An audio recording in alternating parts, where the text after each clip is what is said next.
never guess the places that I've been. You never guess the places that I've been. 'Cause everything is like a dream, yeah, but only in that dream that I live in.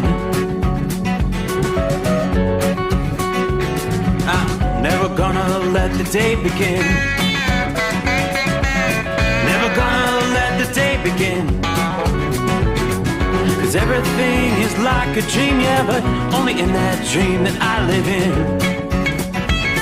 Oh, don't wake me up before you go, and I'll just make this bed my home. Oh, darling, please just let me sleep. Give me my dreams.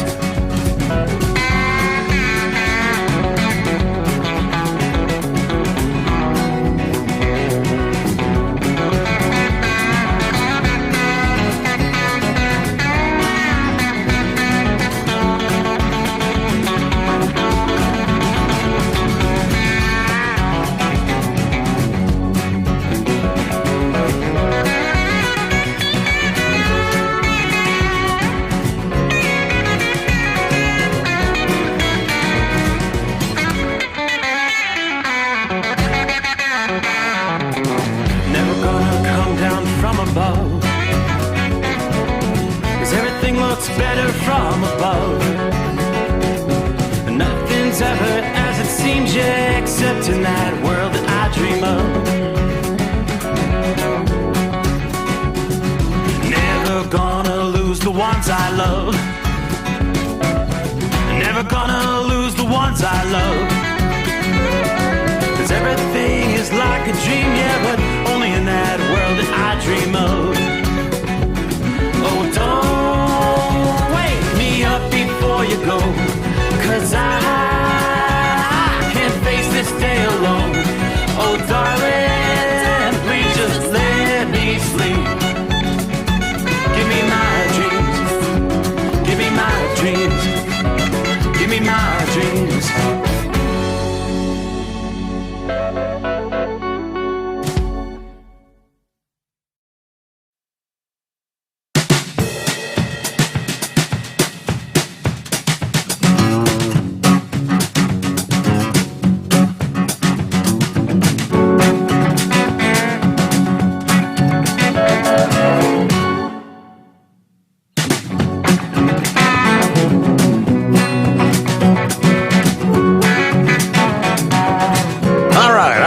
I'm ready.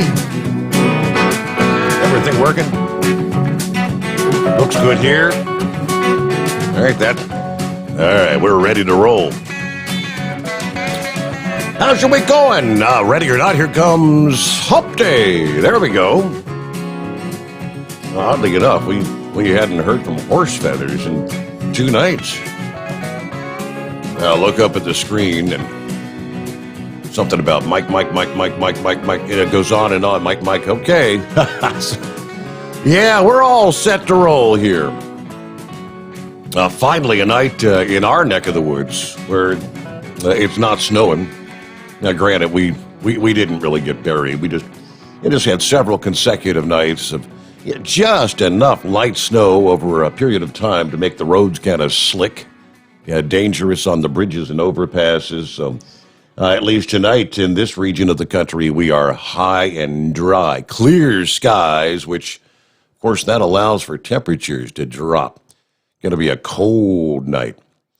But for a little bit of a warm-up here, we're going to get a little tease of warmer weather, and then get ready with our next storm system we're going to break down for you coming up here, where the bottom is going to fall out. And yeah, we're going to be looking at maybe for the first time this winter some sub-zero temperatures reaching much deeper into the heart of the country than we've seen so far this year. But we're not yet done, believe it or not, with this storm we've been tracking for literally a week now. We still have some light snow falling in parts of Pennsylvania over into... Yes, just east of Pittsburgh. You've got light snow falling, all the way over about halfway to Philadelphia. There is still some light snow showers here and there from Philly to New York, but nothing really accumulating. Just, again, some light snow showers, a dusting or so. Still looking at some heavier snows up into New York. You get east of Buffalo where things are finally beginning to clear out there. You're running into some light snow, still some pockets of heavier snow. Syracuse, you're seeing some of the heaviest snow showers, a little band of snow extending from Syracuse on into upstate New York. All this is all the wraparound. The heavy snow tonight is stretching from Quebec on over toward east of Ottawa, Ontario. You'll finally be saying farewell to the wraparound, the backside of the storm as we head into midweek here. It's been literally a 3-day snowstorm. And it may have felt for some like 3 years, including Groundhog Day this past day, no less. But the blanket of record-breaking, deadly snow, in some cases, has left an entire winter's worth of snowfall behind as the bullseye of the storm targeted the mid-Atlantic, then, of course, moving into the Northeast, where multiple feet of snow accumulated in many areas, got all the headlines. But along with that snow, of course, were the whipping winds, the coastal floods that left behind what they're calling a record-breaking mess for the ages. The most heavily concentrated center of the bullseye ended up being over the regions of eastern Pennsylvania, northern New Jersey, and the greater New York City area. Many places have recorded north of 30 inches of snowfall. With those states, many records have fallen, including Allentown, Pennsylvania, where the storm's lone fatality occurred. On Monday morning, a 67-year-old woman with Alzheimer's left her home only to later be found dead in the snow. The cause of death was determined to be hypothermia. Allentown would go on to receive 22.4 inches of snow. That broke the previous daily record by more than 2 feet. About 17 miles northwest of Allentown, the storm's highest snowfall total as of Tuesday afternoon was measured more than 35.5 inches of snow reported in Nazareth, Pennsylvania. I mean, just shy of 3 feet of snowfall. In Philadelphia, more than 450 pieces of equipment deployed trying to clean up the streets, but still officials urging motorists stay off the roads as drivers continually found themselves losing control of their vehicles or being struck by another vehicle.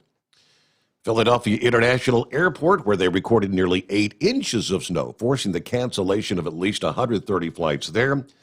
Storm also broke other records in Pennsylvania, including one in Williamsport that had stood since the Theodore Roosevelt administration, with 11.2 inches of snow piling up in that city, shattering the previous daily record by more than 3 inches.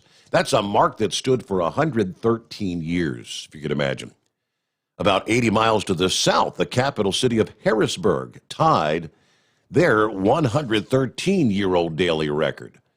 In the Northeast, the storm refusing to relent and held strong as what they call a Miller B type storm. A prominent meteorologist kind of explained the way this tends to lead to a broad swath of so much snow, and really heavy snow, is akin to the atmospheric river we were talking about last week in California, you recall. Energy is essentially transferred from one low-pressure area in the Ohio Valley to another low-pressure area forming along the mid-Atlantic coast, and that's what became our full-fledged nor'easter. But that creates an elongated area of strong easterly flow inland from the Atlantic Ocean, and that moisture then gets transported with it, just like the atmospheric river we see from the Pacific into the West Coast. And this is what helped to bring those prolonged snow showers so far west, even into portions of Ohio and Pennsylvania. Further east, the storm also coating much of New York, Massachusetts, Connecticut. Hundreds of snow removal vehicles were acting, and thousands of residents losing power temporarily. Observation sites in New York City reported 17.2 inches in Central Park, more than 17 inches in Parkchester and Queens Village by this past afternoon. Now, despite the fact that most of the snow fell on the first day of the month, the storm has made for the city's snowiest February, and we're just into the third day of February, snowiest February since 2014, and you got to wonder how much more is going to pile up because you're only going to have a short break between this storm and the next storm, which, oddly enough, potentially looks like it may develop very similar to this system, where one system crosses across the west into the central portions of the country, a secondary low-pressure center develops off the east coast in the southeast, and right now they're saying the models are depicting we may see yet another nor'easter. This one would be a bit more fast-moving, so we're not going to be talking the 2 and 3 feet snowfall totals, but many areas that just got buried, you could be looking at another foot of snow here in the coming days. The ongoing snow, the heavy winds, forcing dozens of cancellations at Logan International Airport in Boston this past day. Winds were gusting to 75 miles per hour. That's akin to a Category 1 hurricane. Let's see, winds recorded in New Hampshire atop Mount Washington. Areas such as Seabright and Sea Isle City along the southern New Jersey coast, dealing with a different kind of winter storm complication. That was coastal flooding. Flooding captured those towns, multiple inches of water inundating roads and neighborhoods, many streets becoming impassable. Compared to what was dealt to the inland mid-Atlantic, the storm heavily targeted those areas due to that moisture stream. One of the differences with this storm is that the coastal low-pressure area stalled for a while near the Jersey shore, and that left parts of northern New Jersey, northeastern Pennsylvania, and southeastern New York sitting under the consistent, heaviest snowfall, thus the big totals. And it lasted for a much longer than usual time, so really impressive snowfall amounts. And just as you're digging out in that region, again, forecasters are monitoring for the possibility of another big storm hitting the Northeast here in the coming days. We'll break down what we know at this point in time just ahead, as we're just heading into midweek, so there's obviously going to be fluctuations in the forecast here over the next few days. But okay, so yes, we're coming off of Groundhog Day. Will there be an early spring? Or are we in for another 6 weeks of winter? Punxsutawney Phil, the seer of seers, sage of sages, prognosticator of prognosticators, and weather prophet extraordinaire, has made his official forecast. The iconic groundhog emerging from his burrow just before 7:30 a.m. Eastern Time Tuesday morning, and he saw his shadow, which means he believes there will be indeed 6 more weeks of winter. I called that. That was my guess. Not good news for those who are maybe hoping for an early spring. Of course, AccuWeather put out their annual spring forecast, which maybe we'll delve into a bit of that coming up here. Yeah, the official prognostication versus seeing your shadow or not. But thanks to Punxsutawney Phil, I said should have shot that groundhog a long time ago. All right, so we'll get some of our industry headlines here. Let's start off with, I guess, top story would have to be the Senate confirming Pete Buttigieg as the next transportation secretary this past day. Senators approving the nomination by a vote of 86-13. At the age of 39, the former South Bend, Indiana mayor will become the youngest Department of Transportation secretary in history. During the confirmation hearing earlier on, several days ago, he took mostly what they call a wait-and-see approach to some questions related to trucking. He did tout the importance of the role that transportation and trucking plays for the country, to which he said, I believe good transportation policy can play no less a role than making the American dream possible. getting people and goods where they need to be directly and indirectly, and creating good-paying jobs. Now, when they broke down some specific topics, such as would you support a pilot program to evaluate split sleeper berth options, he did not commit one way or the other. He said, I want to take a closer look at this and engage with the stakeholders and make sure I understand how the pilot program squares the goals of worker and traveler safety with the goals of flexibility. So kind of just openly, I mean, you got a guy coming into a position that really doesn't know much anything about trucking. He's going to have to be educated. When hours of service exemptions were discussed for livestock haulers, he did not provide a stance on that topic as well, but he did admit the regulations cannot always be one size fits all, which is true. Yeah, sometimes our policies can't tell the difference between live animals and other types of cargo, something that I'm eager to look into and work with you on. He also declined to show all of his cards on the National Highway Traffic Safety Administration's plan to modernize rules surrounding autonomous vehicles. But he did say he believes the technology could be here relatively soon. Technology is advancing very quickly. It's something that holds the potential to be transformative in this country. And I think in many ways, policy hasn't really been keeping up. I haven't had a chance to evaluate this last step in detail, but again, I look forward to digging in on that, making sure that we're acting so that on the policy side, we're ready for all the things that autonomous technology can bring to the roadways and to our economy out there. All right. Weather-related as well, and impacting truckers. This is going to continue today. So just be advised, the Virginia State Police this past day issued a truck travel advisory for the Fancy Gap area due to the severe winds. About noontime this past day, they issued that advisory for truckers traveling on I-77. This is near the Virginia-North Carolina state line. And they said effective February 2nd and 3rd. That's today. Virginia State Police advising commercial motor vehicles with a gross weight of less than 25,000 pounds to avoid using Interstate 77 through the Fancy Gap region. That's between the 2 and 3 mile markers inside Virginia. Commercial vehicles with a gross weight of less than 25,000 pounds are advised to seek an alternate route until the winds safely subside. The I-77 travel lanes are open to through traffic, but motorists are urged to use extreme caution when you're traveling through the Fancy Gap area.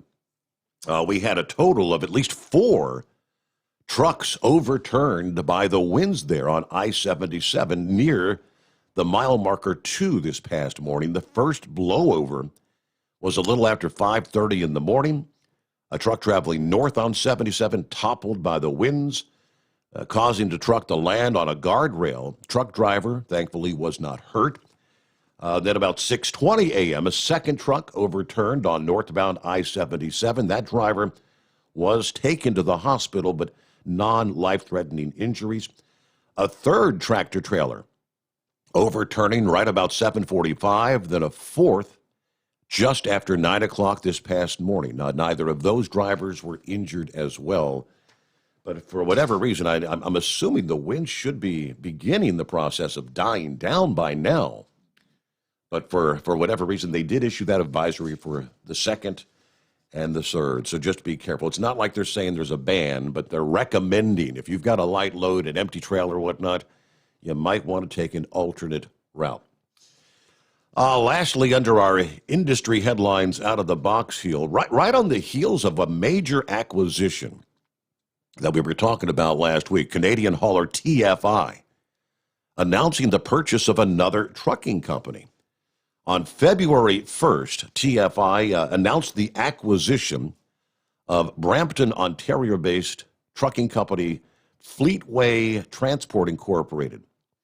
Now, terms of the acquisition were not disclosed. TFI said Fleetway will continue to operate as a standalone business unit within TFI International's specialized truckload segment and will continue to be led by current president David Reese and Vice President of Finance Scott Walker. Fleetway, founded in 1983, a company providing truckload and heavy haul transportation services, along with warehousing and transportation for refrigeration equipment. A company generates $25 million in annual revenue. Fleetway employs 100 workers. They operate more than 80 power units, more than 250 vans, flatbeds, drop decks, and floats. Reese said, on a personal note, I came to this decision after many years of contemplation. It was not an easy decision for me to make, as me and my family have been business owners in the trucking industry for 4 generations now. But I felt it was the right time to make this decision and join forces with TFI so we have access to more resources and more geographical locations so we can service our customers' needs. I look forward to our continued success and what should be an exciting future ahead. Now, the news of the Fleetway acquisition just days after TFI announced the company had entered into the agreement to purchase UPS Freight, the less-than-truckload LTL, the dedicated truckload divisions of United Parcel Service. That was an $800 million deal. So according to the spokesperson, Fleetway operates a unique, profitable, heavy haul, and specialized van business that will fit. It'll be synergistic within our existing network. Now, expansion of Fleetway's strong customer relationship built over the years is one of multiple growth opportunities that we see, which include expanding Fleetway's business into regions such as Mexico, leveraging our affiliates and utilizing our brokerage capabilities to drive business their way. Consistent with our long-standing approach to the business, we also see potential opportunities to improve some of our asset utilization. We welcome David, Scott, the entire team, and look forward to supporting the expansion of Fleetway's business. So, yeah, mergers, acquisitions, big changes. Wow, TFI. All right, there's a look at some of our industry headlines as we get things underway here on a Wednesday morning. Hope your week's going well. So I look at the weather map. Only areas where we're still seeing the likes of winter storm warnings or winter weather advisories with our big northeastern storm still have some advisories in place for the higher elevations stretching through central and northeastern portions of West Virginia up into that southwestern corner of Pennsylvania. So again, maybe just a few inches additional higher elevations again. And then still looking at some winter storm warnings impacting north central and upstate New York. Areas from, say, Ithaca to Geneva to Syracuse, New York. What are they anticipated as we head through the overnight hours? So the winter storm warning remains in effect till 5 a.m. Wednesday morning. Still some moderate to heavy snow possible, 4 to 8 inches, which will bring storm totals in the 8 to 15 inch range. So if you're traveling, use caution. What else we have? The cities of Watertown and Lowville. Winter storm warning remains in effect till 10 a.m. Eastern Time, with additional accumulations 4 to 8 inches. There, travel will be continued. Very difficult. Just have one other stop from the Weather Service office there in Buffalo, New York, where for, say, Rochester, Newark, and Canandaigua counties, winter storm warning till 7 a.m., where you'll see an additional 3 to 6 inch accumulations there. So, again, still dealing with some snow-covered roads and travel difficulties. Then in northern portions of New York State. Those will probably be some of the final advisories before this storm finally makes its way on up into the eastern portions of Canada. All right, let's jump to our calls here as we're underway on a Wednesday. It's 844-844-3388. It is the Steve Sommers Overnight Drive, and Yeah, I hadn't heard from you in a few days. What's going on? Yeah, morning, Your Honor. Or are we supposed to start out, hey, Mike, what day is it? That would be Hump Day. Now, when you spoke to the call screener, how many times did you say Mike? Do you have any idea? I don't know, 15 or 20? Okay, I'd say at least something like that. I was wondering if that would catch your attention. Yeah, that's you got. You got two full well, you know lines how we that talked say in the- Mike, Mike, Mike, Mike, Mike, Mike, Mike, Mike. It's like you're a goofball. Well, somebody has to do it, Yeah. right? Yeah. So, if Spaceman calls at the end of the show, I call at the beginning of the show. I figure, I'm doing my part. Yep. So, anyways, you know how we've talked in the last couple of years. Well, here, let's start with this. You were talking about towns and cities in New York. Is your Canandaigua is supposed to be Canandaigua, Canandaigua. Okay. and and the good people of Lowville Yeah, would Lowville. prefer it if you didn't call them Lowville. Lowville. Yeah. They're Lowville. Lowville. Somehow it works out to that. Okay. Yep. And the people that live in the little town that looks like Chile, they're in Chilai. Chilai. Go figure. Yep, they call that Chilai. You get Skyline Chilai. You don't get Skyline Chile there. Okay. And then there's one more there on the north side of Rochester, right on the border, right on the shore of Lake Ontario. It's not Charlotte, it's Charlotte. Go figure Really? that. Okay, Charlotte. Yep. That's the new Charlotte, one. they call that. Let's just stick with the easy ones like So- Auburn, Syracuse, Watkins Glen, or Ithaca. I can say all those correctly. That's right. Hey, Ithaca, that's where I was born. Oh, yeah? I was born in Ithaca. Yep. Long time ago. Long time ago in a galaxy far, far away. There you go. So anyways, so the last couple of years there, we've talked about, do you drive in the snow? Do you not drive in the snow? What do you do? And I came up with a new answer for you. You stay home? You do what the insurance says you do. I got grounded. I got told the weather was bad, and the propane people that own the trailers and supply the insurance said that they don't want the liability of the trucks on the highway. So stay home.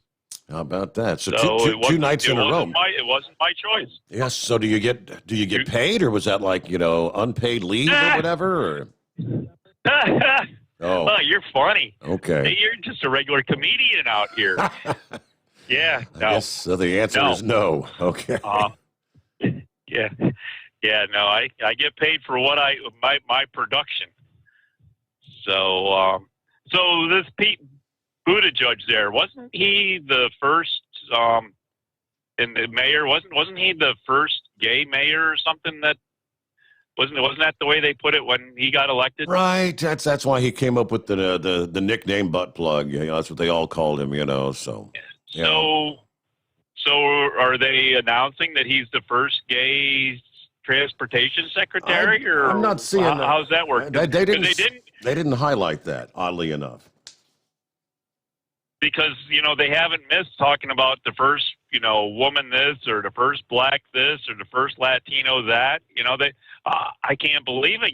Where's the LGBTQ people, XYZ? Where are all they? Shouldn't they all be up in arms right now that he got appointed to a cabinet and they didn't mention that? They're not highlighting that. Yeah, that should be the top story, right? It should be. I mean, we're in the 21st century now, So, anyways, I don't know. Where should we go? Should we go to the weather? You got weather?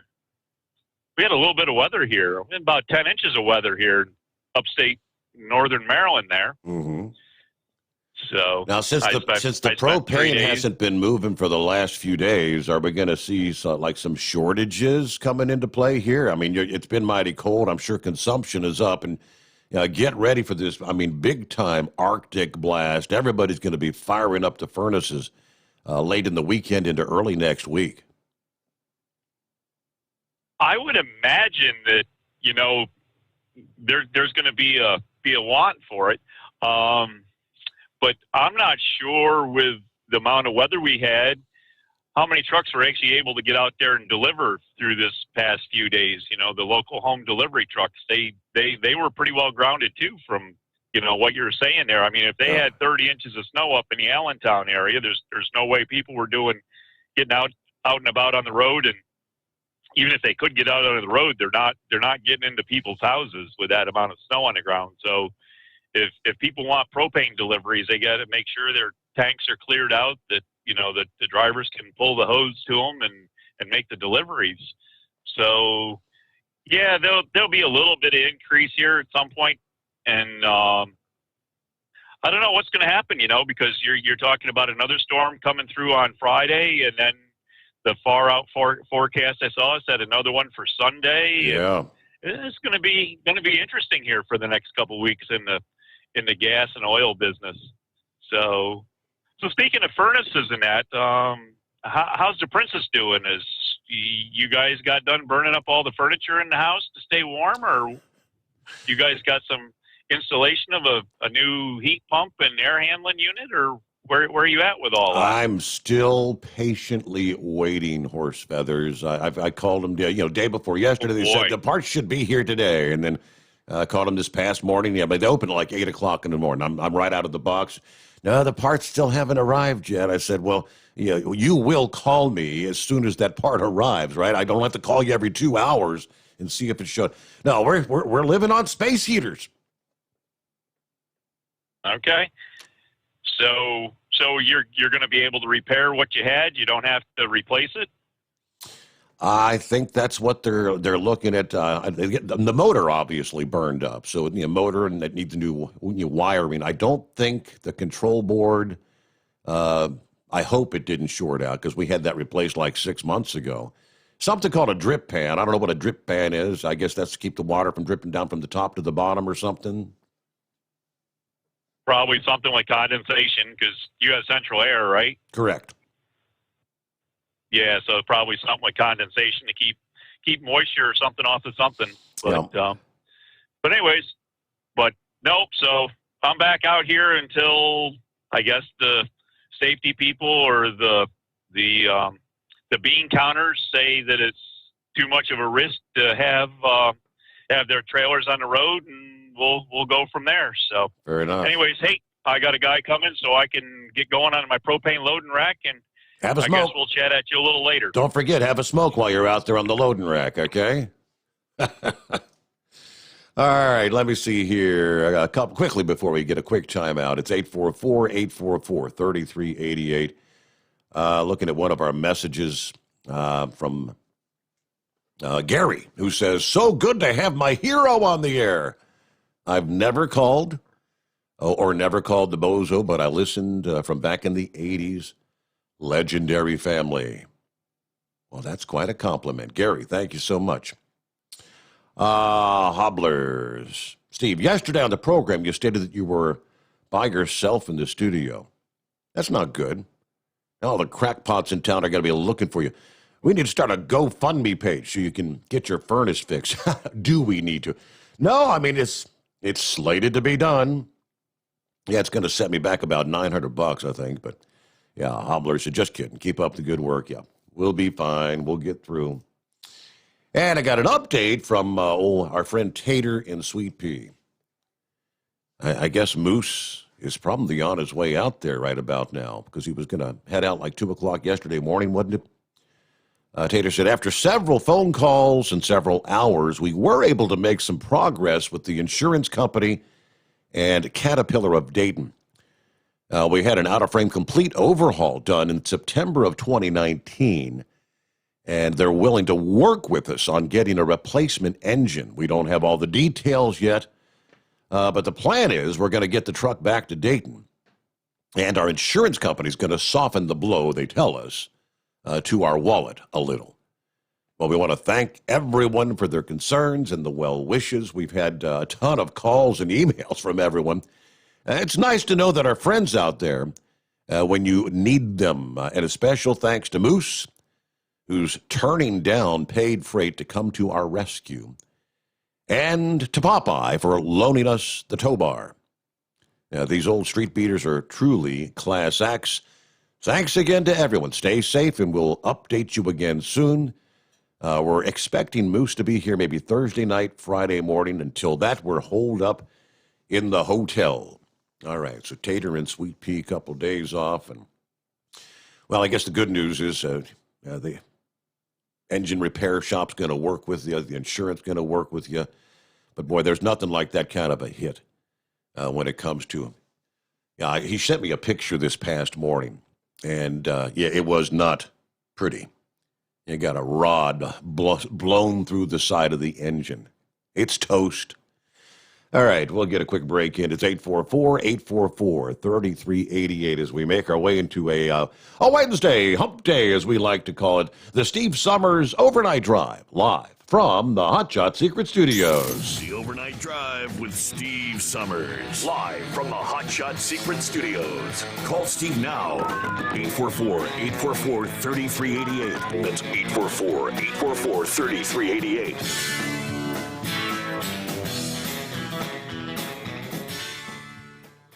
Attention all truckers, Dean Michael, the tax doctor here. I want to talk to you about those dreaded tax problems. I know you want to keep on trucking and not even think about them. Well, let's face it, they're not going away all on their own. You need professional help. I've been helping truckers put their tax problems in the rearview mirror for years. I can help you too. Call me for a free consultation at 888-632-4506 or go to mytaxhelpmd.com. It's like I always say, keep your eyes on the road, I'll keep mine on the IRS. 888-632-4506. Pure Flow Air Dog, your leader in fuel air separation system technology. Our systems filter out water, particulates down to 2 micron, and remove all of the air out of your diesel fuel. This allows for nothing but pure, clean diesel fuel to reach the expensive injection system equipped in your vehicle. Not only do our fuel systems protect, they also come in a variety of flow rates to meet your performance needs. Our systems are compact and use OEM-style fittings for an easy installation. Learn more about our product at www.pureflowairdog.com and be sure to follow us on Facebook and Instagram. Protect your investment with Pure Flow Air Dog. Drivers, you demand that your equipment's reliable and dependable, and that also applies to your headset for communication. Well, our friends at Stellar Electronic have you covered. The Pluto Duo headset bundle is the best communication headset you can find in the industry. No matter the challenging environment you're driving in, the Pluto headset will make you sound crystal clear all the time thanks to their 99% noise cancellation. And the Duo's not only a stereo converter for the headset, but also a power bank so you can charge as you go. Learn more at StellarElectronic.com or visit them on Facebook.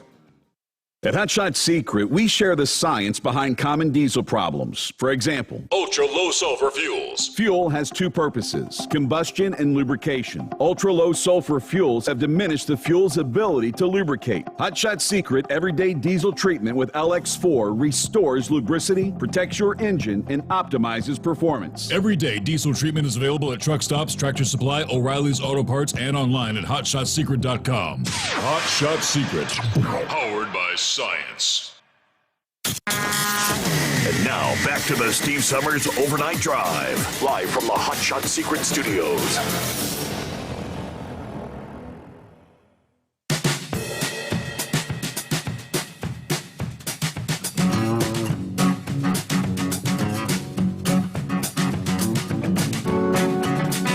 So I'm looking here, and apparently the best truck stops in America have been determined thanks to the help of truck drivers.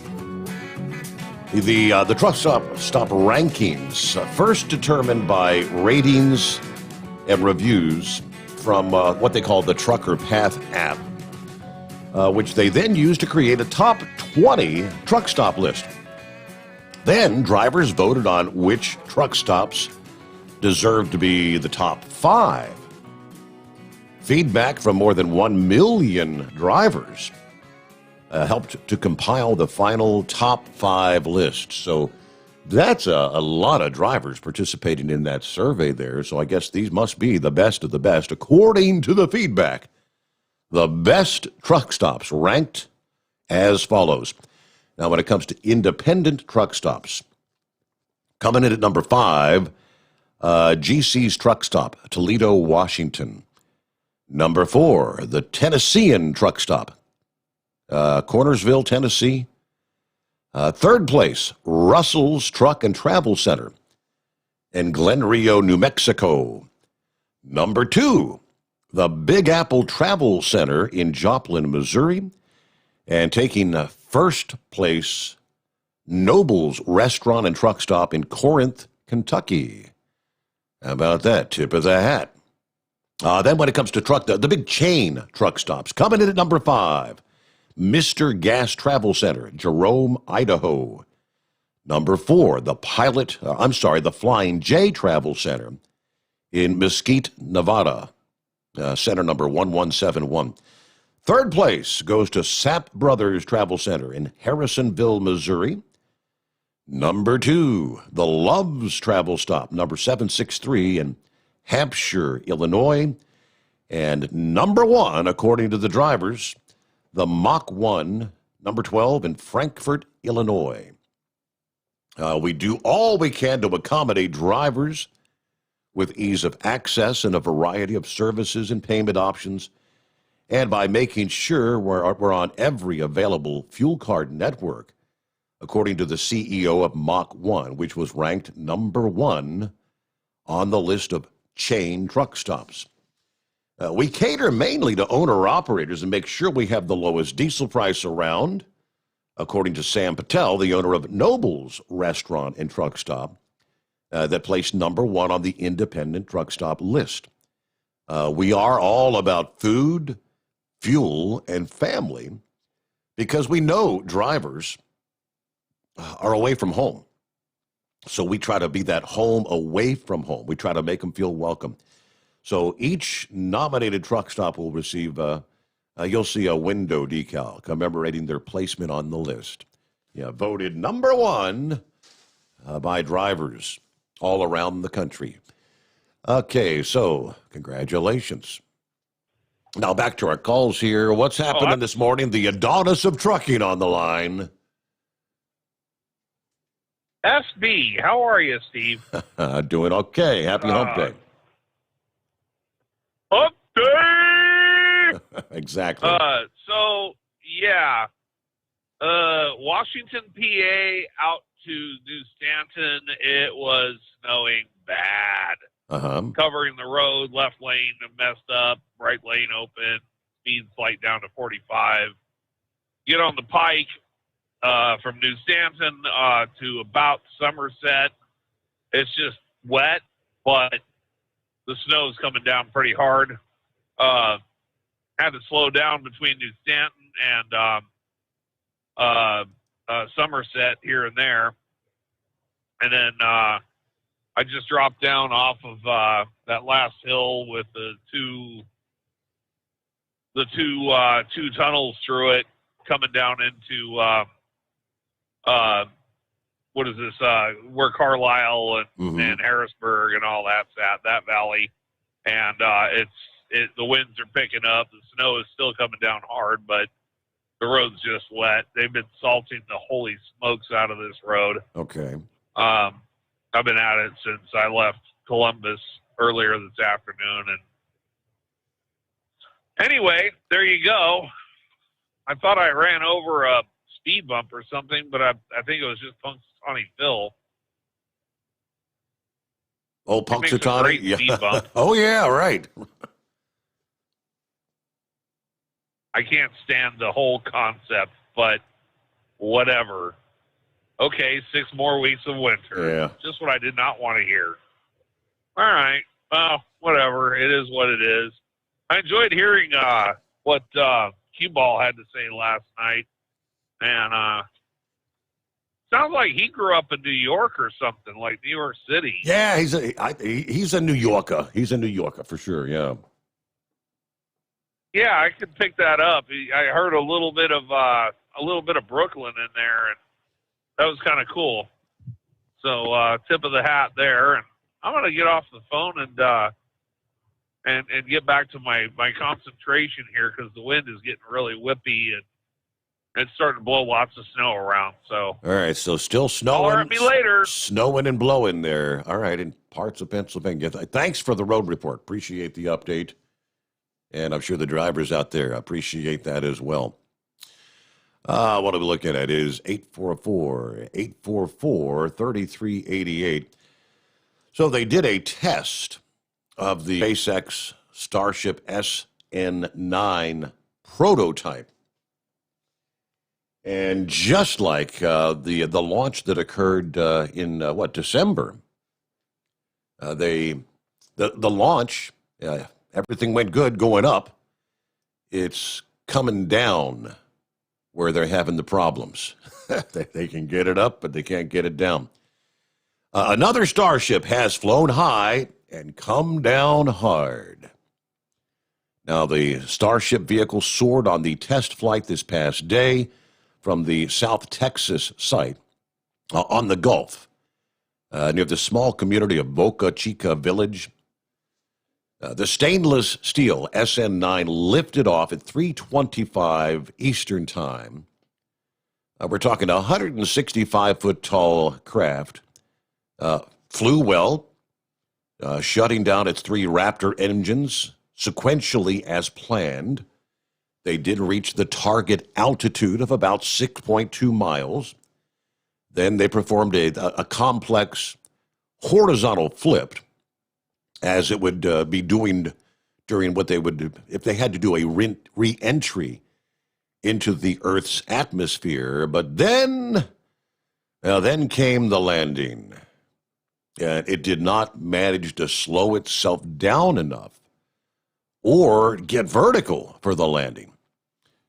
Hit the touchdown site very hard about 6.5 minutes after liftoff, exploding in a massive fireball, much like its predecessor, which was the 3-engine SN8 prototype that occurred back on December the 9th. Again, we've just got to work on that landing a little bit, according to the principal integration engineer on the SpaceX launch webcast. Well, we got a lot of good data, and the primary objective to demonstrate control of the vehicle in the subsonic reentry looked to be very good. We're going to take a lot out of that. But this craft being designed to take people and payloads to the moon and eventually Mars and other destinations. Now, the system consists of 2 elements, both of which are designed to be fully and rapidly reusable: a spaceship called Starship and a giant rocket known as Super Heavy. The final Starship will actually be powered by 6 Raptors. These prototypes are using 3 Raptors, and Super Heavy will have about 30 of the engines, according to Elon Musk. So Starship will be powerful enough to get itself off the moon and Mars, but it's going to need the huge boosters' help to get off the much more massive Earth and get out of the atmosphere. All right. But yeah, the video is there, and it came down hard. Kaboom.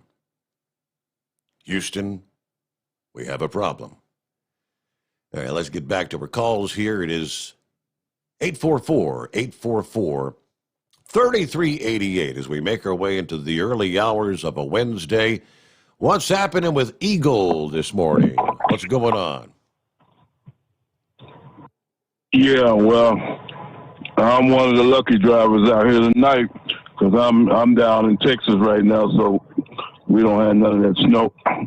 I just got back to Texas today, so I got lucky. I avoided all the snow and ice in Pennsylvania and New Jersey and all that. So I'm glad I'm not over in that area. I heard they got hit pretty hard. Oh yeah, yep. Allentown area. Yeah. I don't want no part of that. But I heard another storm coming in next week. So you never know what's gonna happen with the situation. They got a lot of accidents and stuff on the roads right now. From what I'm seeing on TV. So it don't look too good. But like I say, it's the first major storm that they've had, this year. So hopefully it won't be too many more before spring comes around. But yeah, I wanted to talk a couple of things about the virus and the shutdowns, and the main thing is the Super Bowl situation. Okay, they say at the Super Bowl that they're going to have limited seating. They're not going to have a full stadium in Tampa, Florida this Sunday for the Super Bowl. They're losing a lot of money, through sports and everything. I agree with you shouldn't have a full stadium, but they should allow more people to show up in what they're doing. I seen on TV the other day, they claim that they had some dogs. They in a Miami basketball game, professional team. They said they got some dogs that can smell if you had a coronavirus. And they say they're pretty accurate. I heard that. Yeah. What'd you say? I've heard that. Yeah, that they got dogs that can sniff it. That's pretty wild. Yeah. They train these dogs. They've trained these dogs to be able to sniff out the virus. How they do it, I don't know, but they say that they can. If you had a coronavirus, that these dogs can detect it. So, like I say, I think that they, should. I don't know if they're using them at this game on Sunday, to determine if people are infected. I don't, and the mask situation. I don't know if they're going to be required to wear the mask in the stadium while they're watching the ball game, but. We'll see. We'll see how it turns out. You can't cancel everything, and like I say, you got to move on with life and everything. But this guy, this guy Cuomo. I talked to the other guy, the previous host of your weekend that used to be at the weekend on WLW 700. I used to talk to him about this Cuomo guy. He had the nerve to try to take an attitude the other day when they asked him about the nursing home situation, all those people that died because of his stupidity when he sent them infected people into the nursing homes. He had the nerve to say, well, it's not my problem. If you got a problem, go talk to somebody else. Well, he's the man that's in charge of that situation. There's nobody. He's the one that you need to talk to, sure. And he seems to think that he's not to blame, but he's definitely to blame. What'd you say? I said he is the one to blame. The governor made the call. If someone tested positive and was sent out to the hospital, and this is going back early on in the pandemic, Cuomo's the one that made the decision. He told them you can return them from the hospital back to the nursing home. And we saw the result was thousands of nursing home patients dying from the COVID because you put it into an enclosed environment like that where they're all breathing the same air, and thousands of people died. Yeah, that's the thing I didn't like about the situation the other day when he had to try to take a nasty attitude and trying to pass the buck on to somebody else, trying to say, well, ask somebody else that question, that acting like he doesn't have anything to do with it.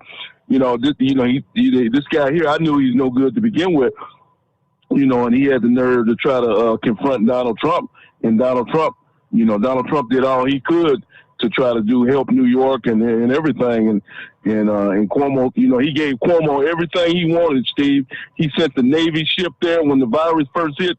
He sent a Navy ship to New York City.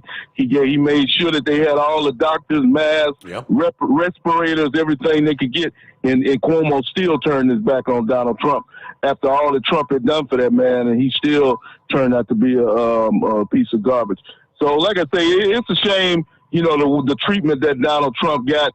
And, now this guy Fauci, him and this the scarf lady, as you call her and other people call her, now they trying to say that they didn't really want to be associated with Donald Trump, and that they glad that Joe Biden is in charge of the situation. But they don't realize that Donald Trump, he's the reason why we had this vaccine in record time in less than 12 months. You can check up on it during your break. It normally takes 2 to 3 years, maybe longer than that, to develop a vaccine for a virus. And they got this deal done in less than 12 months. And they still don't want to give Trump credit for that, but I know who to give the credit to, and that's Donald Trump. Donald Trump saved a lot of lives. He's going to be saving a lot of lives in the next couple of months with this vaccines, and they need to give credit. But they'll never give Trump the credit that he's due. It's really a sad situation. And one other thing before I hang up, Steve, I don't know if you listen. Maybe you could play the audio from AOC. I don't know if you heard this audio from her. Where she's trying to rub it in deep, to try to make Donald Trump look bad before his hearing next week. She was saying that the people were banging on the doors when they had this insurrection or whatever you want to call it a couple of weeks ago at the Congress, and they were calling out her name.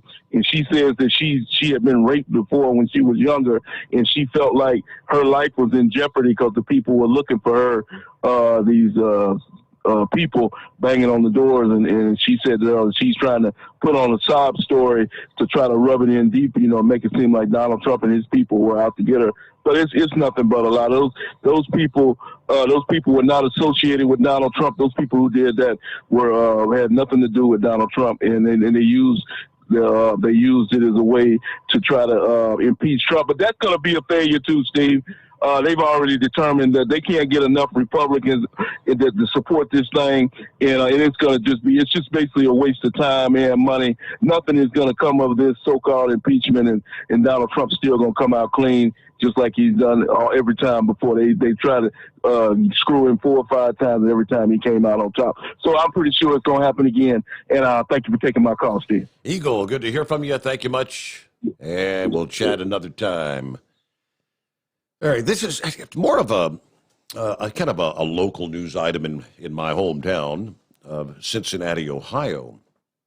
But we're hearing about the number of office spaces that have been emptied, and this is all over the country. New York City in particular, where so many people with the pandemic had left the actual office atmosphere and began working from home. And they've been saying for some time now that many of those individuals who have been working from home may never return to the actual, so-called office space, because they're able to accomplish everything that they would otherwise do from their the home operations. So I think there's a lot of office spaces that have lost tenants. I know I saw a headline last week. I think Trump Tower has tons of empty office space right now. But in this town, we've got what for most of my life was known as the tallest building in the city. Completed in 1930, it's the Carew Tower, 49 stories tall in the heart of downtown Cincinnati. And they have this observation deck. You go to the 49th floor, there's an observation deck where you can get this beautiful view of all the entire city. And the souvenirs and the gift shop. I'm not sure what exactly remains in the Carew Tower, but at one point it was the home to like 25 shops, restaurants, other amenities, including the Hilton Cincinnati Netherland Plaza Hotel, and, of course, office space. So I was kind of blown away when I saw this posted this past day. What's going on? And they're talking about is it because of the impacts of the economy or what it is? But it's a letter dated February 1, Monday of this week, addressed to the tenants of the Carew Tower building, in response to potential disconnection of electric service to the Carew Tower building. It reads, "Dear tenants, please be advised, Duke Energy plans to disconnect the electric service to the Carew Tower building after the noon hour Wednesday, February the 10th of 2021. As a courtesy and in the interest of public safety, Duke Energy is providing notice to the building's tenants, even though Duke Energy is not required under Ohio law to notify tenants of commercial buildings that their service may be disconnected. We regret that we find ourselves in this unfortunate position. Duke Energy has made numerous attempts to prevent this outcome At this stage, it does not look favorable that any positive developments will take place within the next 10 days to avoid the disconnection of utility service at Carew Tower.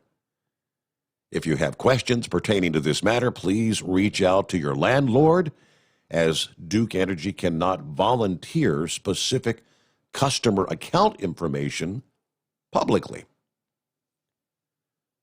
So I guess that means, obviously, the tenants of the building are having to pay their power bill, but the owner, apparently, whoever, I have no idea, who owns the Carew Tower, they must not have been paying their utility bill. And it's, typically you got to rack up, 60 days, 90 days before they'll cut power off. I know there was a period of time earlier on in the pandemic, for months last year, starting it's February, March, and on through probably through most of the summer, where things like the water companies, the electric providers were not cutting people's service off because so many people had been displaced and lost jobs due to the pandemic. Here a number of months ago, they did get back to the policy of disconnecting those who have not paid their utility bill. But what's this, for those tenants that are still there? If you're trying to run any sort of a restaurant, the big hotel, you can't run your operations without power. So I thought that was really kind of a bizarre scenario. Okay. One individual said, will the city maybe step in and do something about this? Will they intercede? And another said, well, they'll probably do something stupid that causes the taxpayers to pay it, but I don't know what the outcome might be. But I found that as an interesting story. All right, we close things down here for hour number 1. And we've got lines available, plenty of room for you as we make our way into a Wednesday midweek coming on. More on our travelers' weather. How about when we come back after the break here? We'll give you the latest, what forecasters are anticipating another big storm right on the heels of this record-setting blockbuster storm that's been pummeling much of the nation over the past week. And we'll also get into, this had kind of come up in recent days, we're talking about face masks and the mandates to wear masks. Are they going to eventually be sending out the mask police? And I didn't think I didn't think it would ever come to that. I was wrong.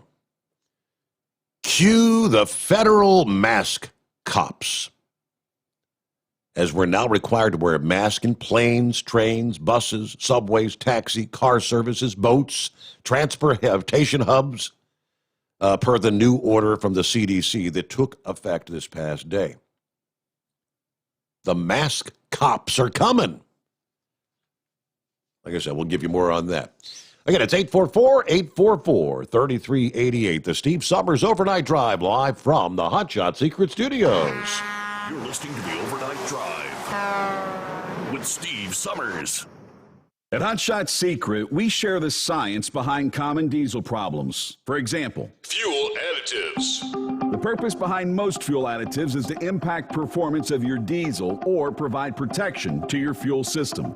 Hot Shot Secret Everyday Diesel Treatment provides both performance enhancement and protection with 6 key components. This fully formulated premium fuel treatment includes the performance-enhancing cetane boost, injector cleaner, and LX4 lubrication, as well as protection against water with a demulsifier and rust inhibitor, plus a stabilizer that minimizes fuel filter clogs.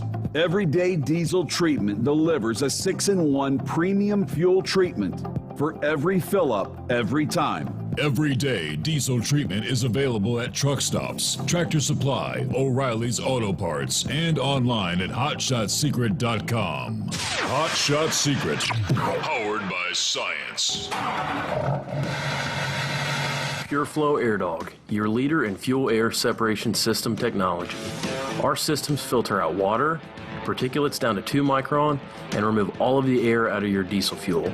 This allows for nothing but pure, clean diesel fuel to reach the expensive injection system equipped in your vehicle. Not only do our fuel systems protect, they also come in a variety of flow rates to meet your performance needs. Our systems are compact and use OEM-style fittings for easy installation. Learn more about our product at www.pureflowairdog.com and be sure to follow us on Facebook and Instagram. Protect your investment with PureFlow AirDog. Drivers, you demand that your equipment's reliable and dependable, and that also applies to your headset for communication. Well, our friends at Stellar Electronic have you covered. The Pluto Duo headset bundle is the best communication headset you can find in the industry. No matter the challenging environment you're driving in, the Pluto headset will make you sound crystal clear all the time thanks to their 99% noise cancellation. And the Duo's not only a stereo converter for the headset, but also a power bank so you can charge as you go. Learn more at StellarElectronic.com or visit them on Facebook. Do you have a Dodge pickup and hate your automatic transmission? Of course you do. LaVon Miller at Firepunk Diesel here, and we specialize in heavy-duty and performance transmissions for your 3-quarter or 1-ton Cummins-powered truck. So if you're interested in turning your stock slush box into a towing monster, call us today at 614-733-3744 or visit us online at shop.firepunk.com. Dean Michael, the tax doctor here. I have one question for you. Do you want to stop worrying about the IRS? If the answer is yes, then look no further. I've been around for years. I've helped countless people across the country, and my success rate speaks for itself. So now you know where to find good, honest help with your tax problems. What are you waiting for? If you owe more than $10,000 to the IRS or haven't filed in years, call me now at 888-557-4020 or go to mytaxhelpmd.com for a free consultation and get your life back. Whether you're a diesel pickup performance enthusiast or just looking for a small upgrade, when selecting common rail fuel system components, look no further than Exergy Performance. At Exergy, you'll find injectors, pumps, and more, engineered like no others on the market using state-of-the-art equipment run by people that have been in the business for decades. So if you're in the market for common rail components at any power level, contact Exergy Performance or one of the many dealers listed on our website at exergyperformance.com. At Hot Shot Secret, we share the science behind common diesel problems and their solutions. For example, ultra-low sulfur fuels. The primary function of diesel fuel is combustibility. One of the little-known aspects of fuel is its role as a lubricant to metal-on-metal moving parts. The introduction of ultra-low sulfur fuels diminishes the fuel's ability to lubricate because sulfur, which has been mostly removed, has lubricating properties. Hot Shot Secret Everyday Diesel Treatment with LX4 delivers unmatched lubricity. Third-party testing confirms that it takes 3 times the amount of leading fuel treatment to match the lubrication benefit of 1 dose of Hot Shot Secret. Everyday Diesel Treatment is a fully formulated 6-in-1 premium fuel treatment for every fill-up, every time. Everyday Diesel Treatment is available at truck stops, Tractor Supply, O'Reilly's Auto Parts, and online at HotShotSecret.com. Hot Shot Secret, powered by science. Live from the Hot Shot Secret Studios, the Steve Sommers Overnight Drive.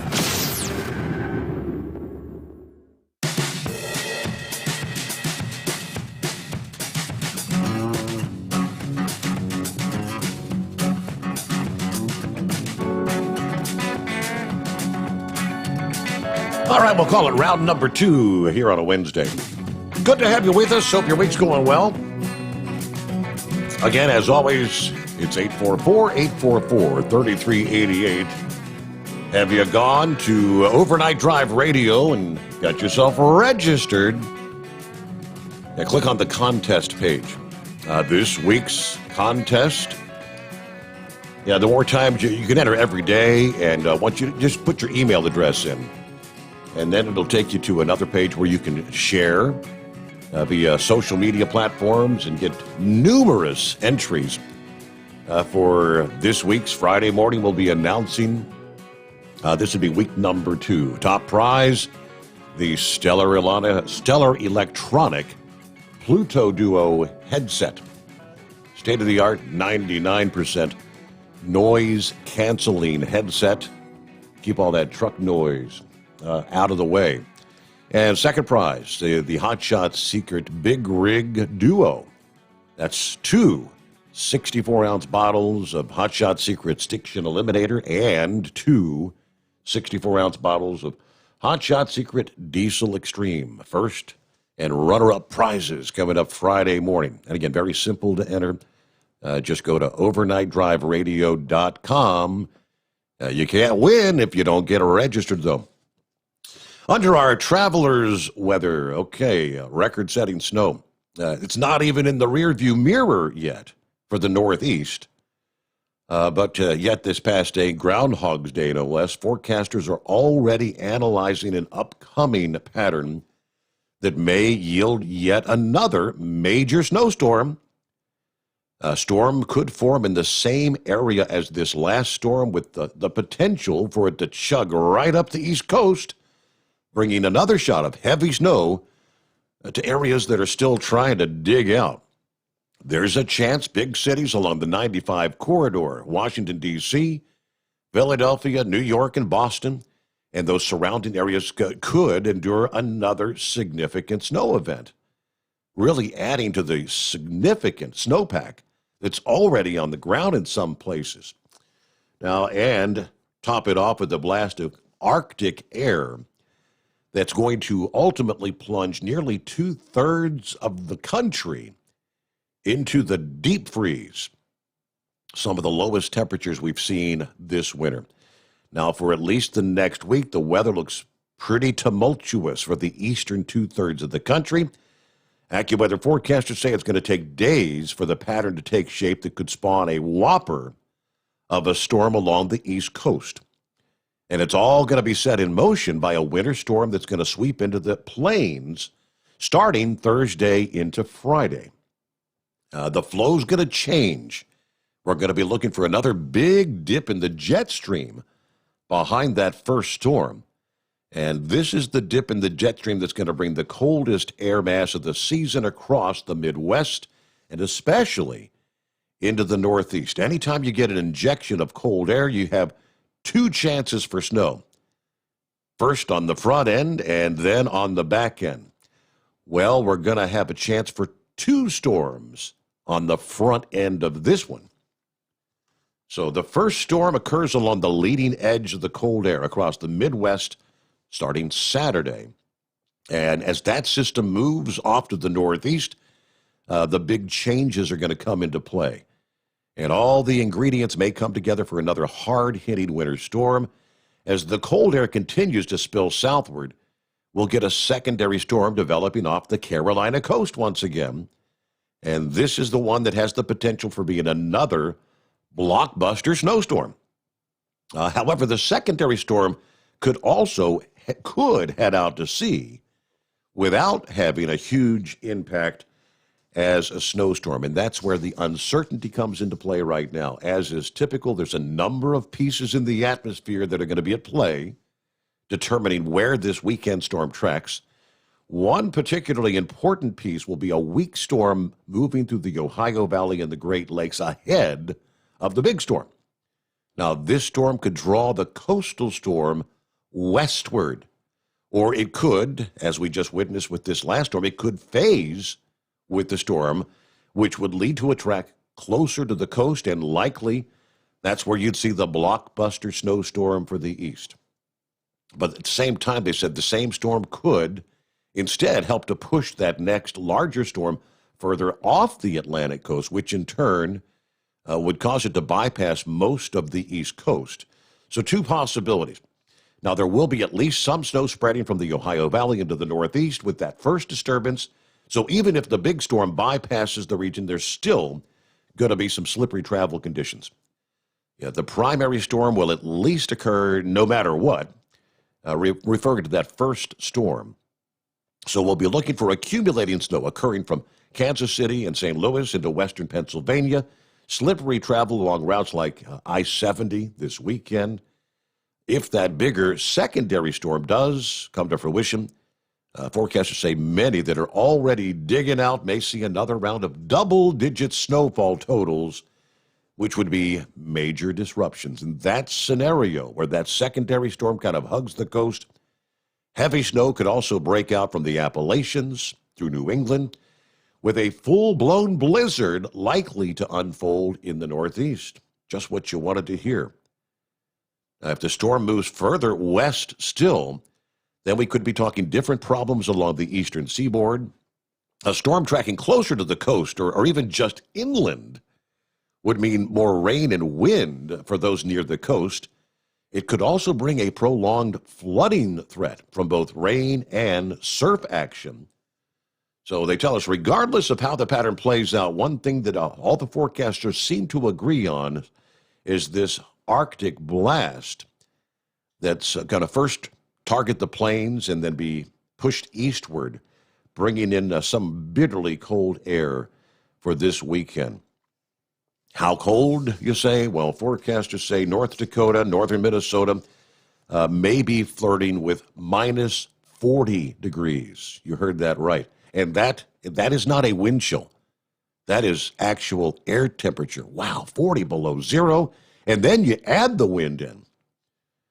The bitter cold will also spread all the way across the East Coast by early next week. Parts of the Ohio Valley and interior mid-Atlantic will see temperatures below zero. And the wind factored in, making it feel even lower than that. This whole pattern is going to bring a big increase in heating demand all the way from the plains to the east. The upcoming atmospheric pattern marked by a winter storm forming near the Gulf or the southeast coast along the leading edge of that Arctic intrusion, then charging up the eastern seaboard. It's well known to meteorologists. They even have a classification among meteorologists who refer to this weather pattern as a Miller A storm, named after a prominent meteorologist who studied winter storm patterns. That's a new one on me. Miller A. The reason these types of storms are so well known is because they've resulted in some of the biggest East Coast blizzards in history. Yeah, they are the top dogs when it comes to East Coast snowstorms, but they're also a whole lot less common, they tell us. One of the most infamous storms that formed under these conditions and was classified as a Miller A type storm was the blizzard of 1993, which I remember well. This storm is also known as the superstorm of 1993. Some referred to it as the storm of the century. Reason I remember so well is we were living in Northwest Georgia at the time, and we got locked down. I don't think we got out of the house for 3 or 4 days. I-75, of course, you may recall, was shut down for days in the deep south there, trying to shelter truck drivers and travelers anywhere they could find a shelter. There was actually a fire department right across the street from where we lived there in Ringgold, where they were sheltering people in some of the bays, and the roof collapsed on the building with the weight of the snowfall there. One of a few times in my life that I actually experienced thunder snow, that was downright bizarre. Heavy snow, thunder, and lightning. Yeah, the blizzard of 93, I think we picked up 15, 18 inches, somewhere in that vicinity at our home. And obviously power was out, relied on the kerosene heater for heat and to cook on for several days. That's a storm we all remembered well. There was over a foot of snow that fell as far south as Birmingham, Alabama with that storm. And the highest snowfall from that storm was 56 inches at Mount Mitchell, North Carolina. That same system saw tornadoes ripping across Florida. The storm actually set records for the lowest barometric pressure, packing hurricane-force winds, sub-topping 100 miles per hour from Cuba up to Atlantic Canada. 208 people lost their lives in that storm.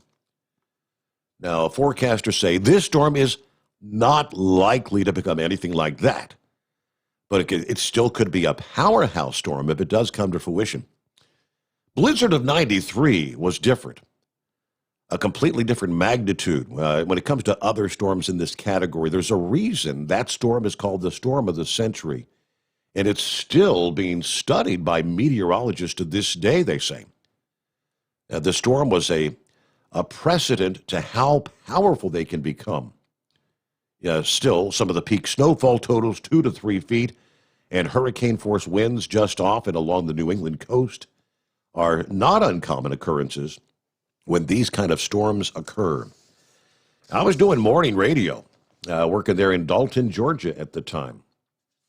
I was on the air 24 hours before the storm was set to come in. And what was so amazing was our high temperature that day, and I can't remember what day of the week that was, but we were like 60 degrees, 60, 65 degrees. And everybody's looking around saying, what are they talking about? We're going to get a foot of snow tonight? That's crazy. And indeed, that cold air came sweeping in from the northwest. The storm tapping into all that moisture from the Gulf of Mexico. And that thing really wound up. I was young enough at that point in time where I still had my hockey skates, my ice skates. And I put on my ice skates, and I was actually ice skating on the roadway. Now, it was pretty choppy, bumpy ice. It wasn't real good ice skating ice, but just things that I remember from that storm of the century. There was one other thing. Everybody's trying to tune on the radio, looking up and down the dial for what's going on. And you could go to the AM dial and you could scan from one end to the other end of the dial. There was nothing there. And you go over to the FM side. I think there may have been 1 or 2 stations that were based out of Chattanooga where they actually had like generator power, backup power. But it was just so eerie to scan up and down the dial, and there's nothing there. Silence on the radio. Everyone had lost power with that incredible storm. Storm of the century. All right, our number, 844-844-3388. What's happening with the Chevy guy this morning? Hey, jumping out at the front door, and blink, blink, thank you. Older drivers, I was sort of set back last night. Beaver Squealer gave me a compliment for including older drivers that are not doing it anymore. Yeah, the retired guys. And I was commenting on basically drug runner who was ran off the road and he crippled, so he couldn't. It is funny how in our culture, younger is better or smarter. I'm sorry. In our day, you go to a company and they had 10 or 15 trucks. They'd have a multiple transmission choices. I mean, you had to know how to drive them all, anything from a 5 all the way up to a 15 speed. And you crossing the mountains of West Virginia, you weren't going to be out there adjusting your brakes. It just was what you were going to do, or you wouldn't have any to survive. We had to drive the trucks. And hey, granted, now listen, they were 40 and 45 footers, all right? They weren't these big old long behemoths these young kids are getting today. The first time I started noticing something is this company. You have to have 5 years experience to get on with this little chip hauling outfit. Well, we had hired a driver, and the driver would not take a truck out because the only truck they had was a split 10. You actually only shift 5 times, but you split each gear. It makes 10 speeds. Didn't know how to do it, so he wouldn't drive it. Wouldn't even try.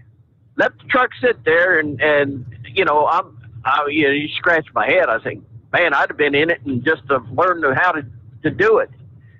And we're getting in the fully automatics. I've been a semi-automatic. I didn't like the feel of an automatic transmission. I still don't, but it makes all kinds of sense. If you have 1,000 drivers on one truck with the automatic transmission, your engine's going to shift right every time, you know. So it's going to go that way. I'm telling you, there will be a day. Do you really think that the automated trucks will not have a driver in them? What do you think, sir? Well, one day. I'm certain it's going to happen at some point in time.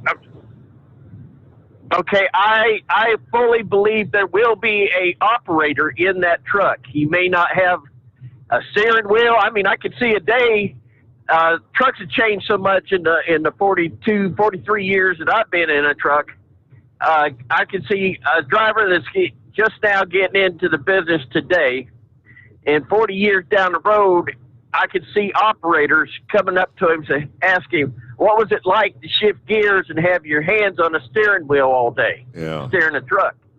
I believe they're going to have somebody in there, because if they don't, that means when that fully automated truck runs through a school bus killing 36 children, that responsibility and jail time will end up going into the people in the front office, and maybe right on up to the owner of the company, and including the truck manufacturers. So I believe they're going to have some meat in the truck to sacrifice at the legal in the court system. And I do believe all he may do is climb in the truck, push a button, set destination, and type into the main control that we're dispatched, we're rolling, and then sit back and read a book. But there's going to be some meat in there that's going to take responsibility for what that thing does, and to protect the company. So that's my opinion. I just but listen, older drivers. My sister went through truck driving school, and she drove for 3 years. She's retired because the doctor told her she's older than me, much older, by the way. I always tell her that. I'm 63. So it was getting to her back, and so she had to come off her. She never shifted a gear her whole trucking career. Wow. So it just the truck driving school was automatic transmissions, and the truck she got on the road was automatic transmissions. Now listen, us older drivers, we were starting out on that, like I said, cab overs, 45-footers. These younger kids now, they're driving these big behemoths, got the flarings low to the ground. They've got this long, 53-footers. They are behemoths, and they're being watched. They're going through things that I would have a hard time doing with. I do miss the days. It's like that now where I'm working, but the days when I climb in a truck, I'd be gone for 2-3 weeks, and I'd have a 10 a.m. check call. The trust that they give us back in the day was amazing. Take this truck, go to California, you run across country, and you call in, pick up a load. It was a great amount of trust that you would get the load there, get it back. Now they're watching you, they're looking over your shoulder and making, telling you how to, calling you in and telling you where to put your hands on the wheel or I just, if you scratch your nose for a second, while you're shifting the gear, I got a kick out of that because the safety man that was telling me that was the one that didn't know what the yellow and the red air buttons in the dash were for. So it's changing. I hope I don't know what Puda Judge said or anything. It gave an answer on this younger drivers getting them in at 18. I believe it needs to be done.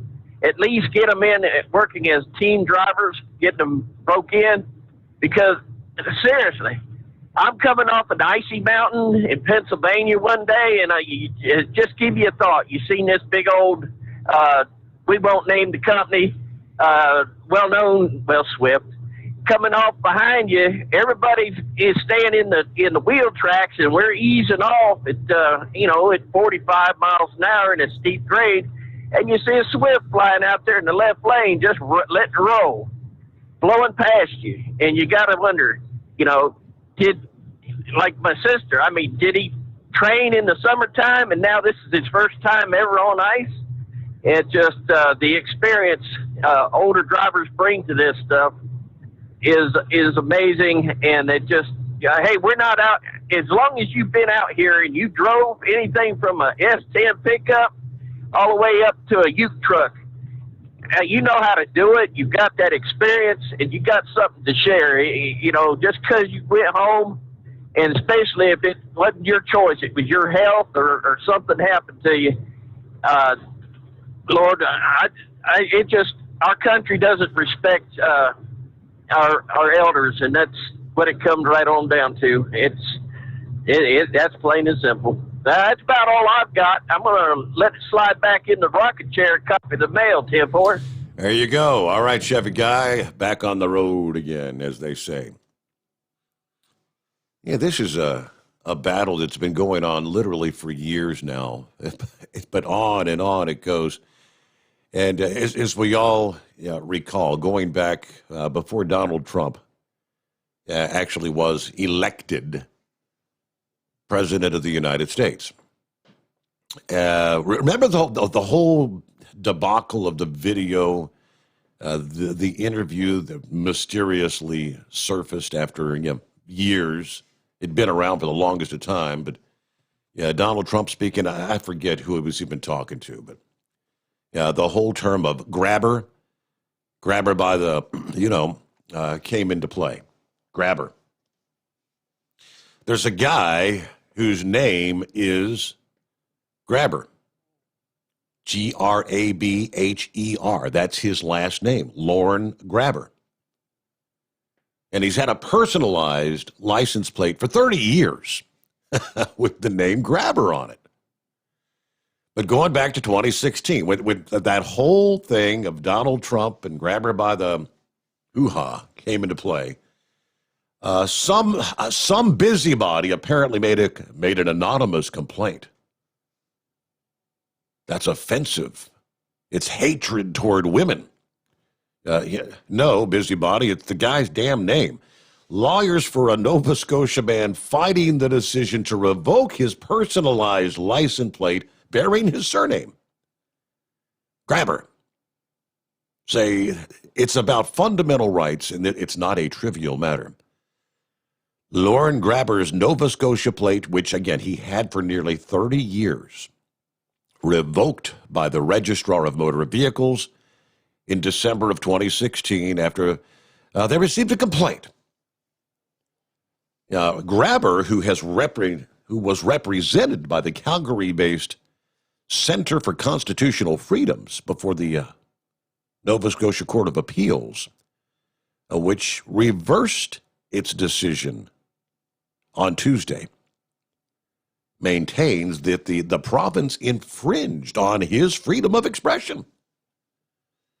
Now, a ruling issued last January, the Nova Scotia Supreme Court said that constitutionally protected freedom does not extend to government-owned license plates. Today, we're arguing about the revocation of a license plate, a trivial dispute. Grabber's lawyer spoke to a 3-member appeal court panel to Mr. Grabber, whose family name has been tarnished as offensive and deplorable. That's anything but trivial. All right. In the 2020 ruling, the justice decided that the license plates are not, quote, public spaces with a history of free expression. The registrar recalled the plate because it could be interpreted as a socially unacceptable statement without the benefit of any further context, because that's not provided on license plates. All right. So we're arguing over a license plate. Grabber's lawyer says you got a single anonymous busybody that can successfully move the state to reverse 27 years of acceptance of Mr. Grabber's license plate to swiftly clamp down on the expression of that name in a public forum. Crazy things we argue about these days, huh? For whatever reason, I guess Mr. Grabber just doesn't want to let it go. It's like, hey, that's my name. 28 before the hour. It's 844-844-3388. Plenty of room for you. The Steve Sommers Overnight Drive, live from the Hot Shot Secret Studios. Live from the Hot Shot Secret Studios, the Steve Sommers Overnight Drive. Dean Michael, the tax doctor here. Are you tired of those tax problems following you around like a dark cloud, always in the back of your mind, losing sleep at night? Call me now and get your life back. 888-632-4506 or go to mytaxhelpmd.com. Pretending they're not there won't make them go away. The IRS isn't going to forget. They will levy your bank account and garnish your wages. Don't wait for that to happen. I'm not telling you these things to scare you. I'm telling you so you can benefit from my years of experience. Now is the time to act. 888-632-4506. For anything diesel, take it to Shy Diesel.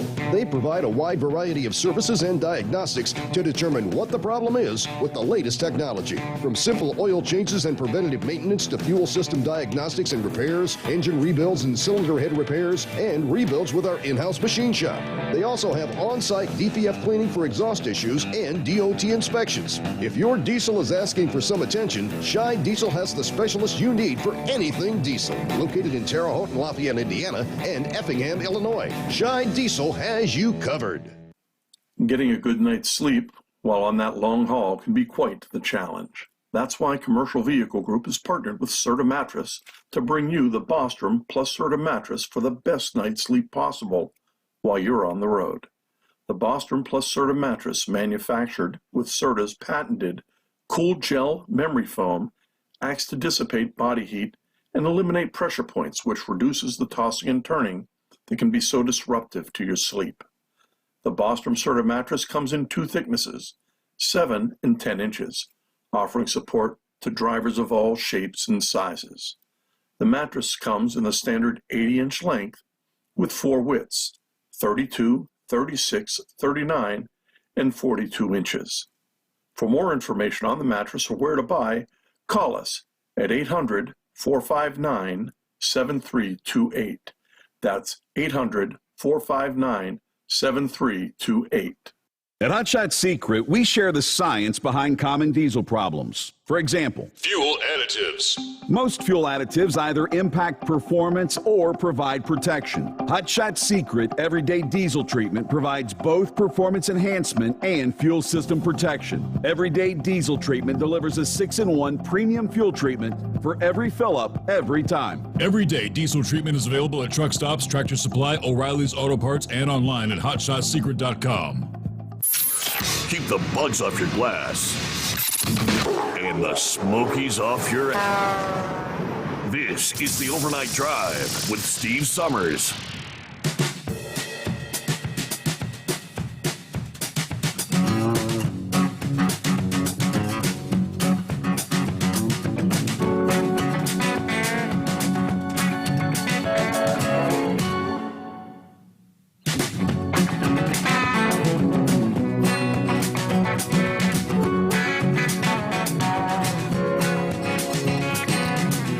So here come the masked police.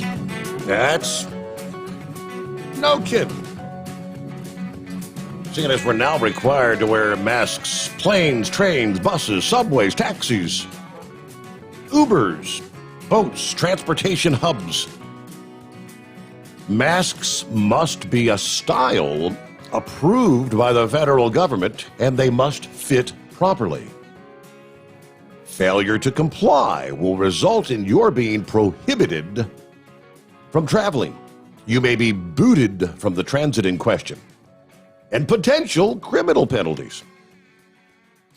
This is crazy. Yeah, 2020 leads into 2021. This is going to be enforced by the Transportation Security Administration agents and other, quote, federal authorities, as well as state and local officials, to the extent permitted by law. Federal agencies are required to implement additional measures enforcing the provisions of this order, says the Centers for Disease Control. CDC reserves the right to enforce through criminal penalties. They add, though it claims that they don't intend to rely primarily on these criminal penalties. But the feds may also implement additional civil measures enforcing the provisions of the order, which is not a rule within the meaning of the Administrative Procedure Act, according to the CDC. Rather, this is an emergency action. All right. A vast network of law enforcement officials will be empowered to enforce the rules. Of course, it'll be a handy new excuse for monitoring and surveilling the people in this country. For instance, there's going to be a big gray area. It doesn't stop people from wearing masks. It leaves a lot up to, of course, official discretion, they say.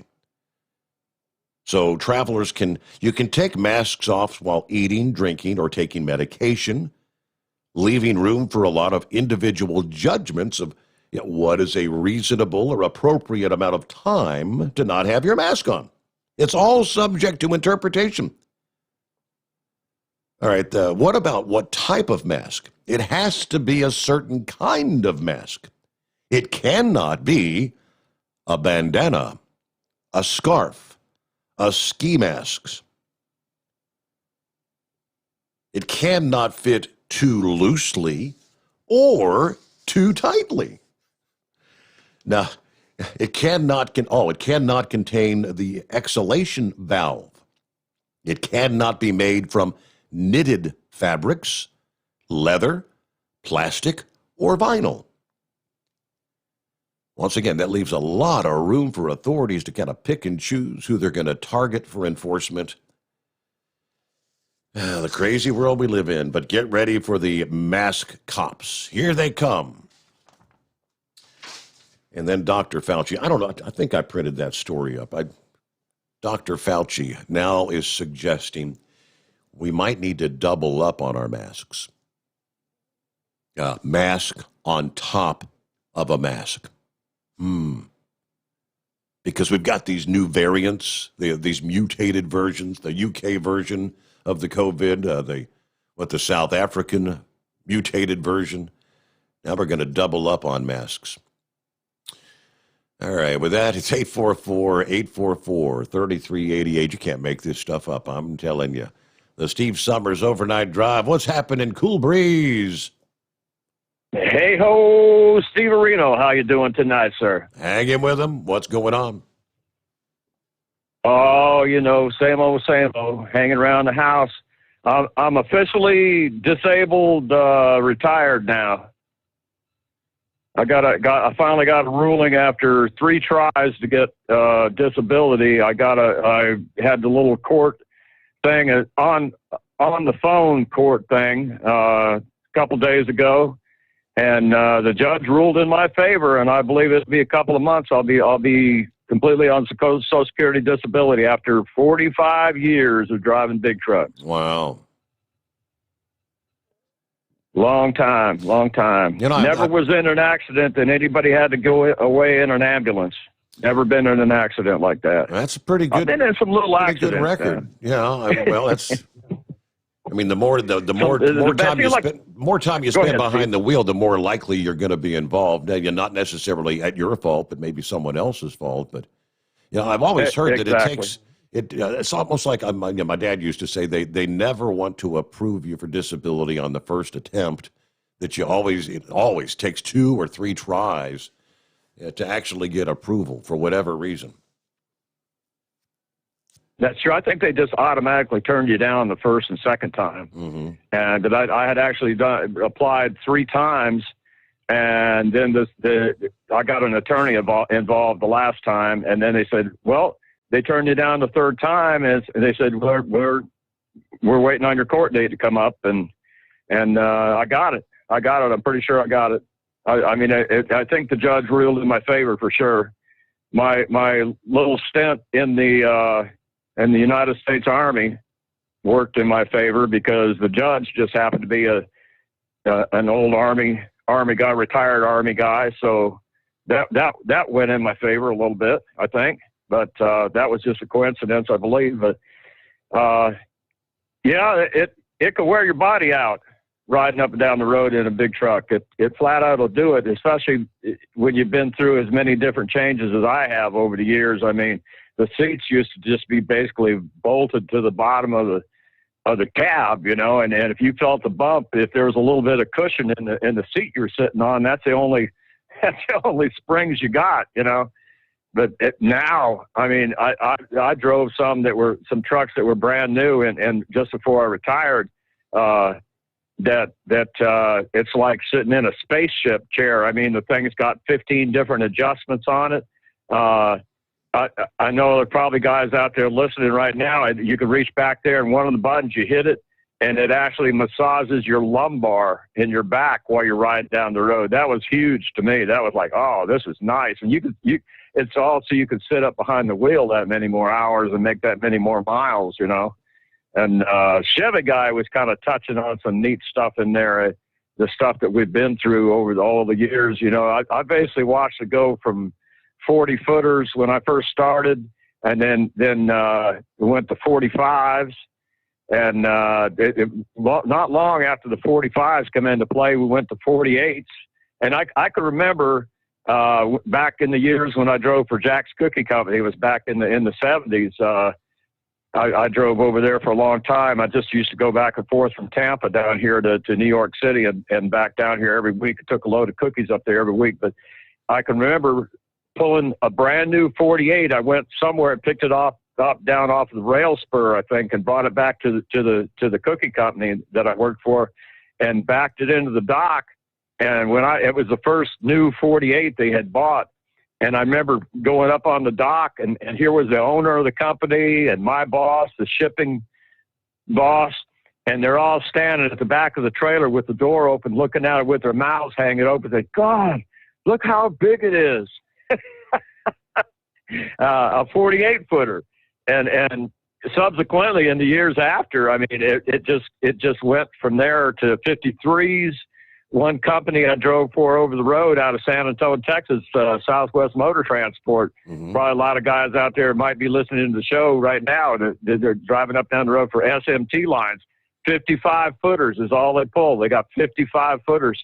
And then just up to the recent years, they're talking about making trailers just short of 60, just sort of 60 foot.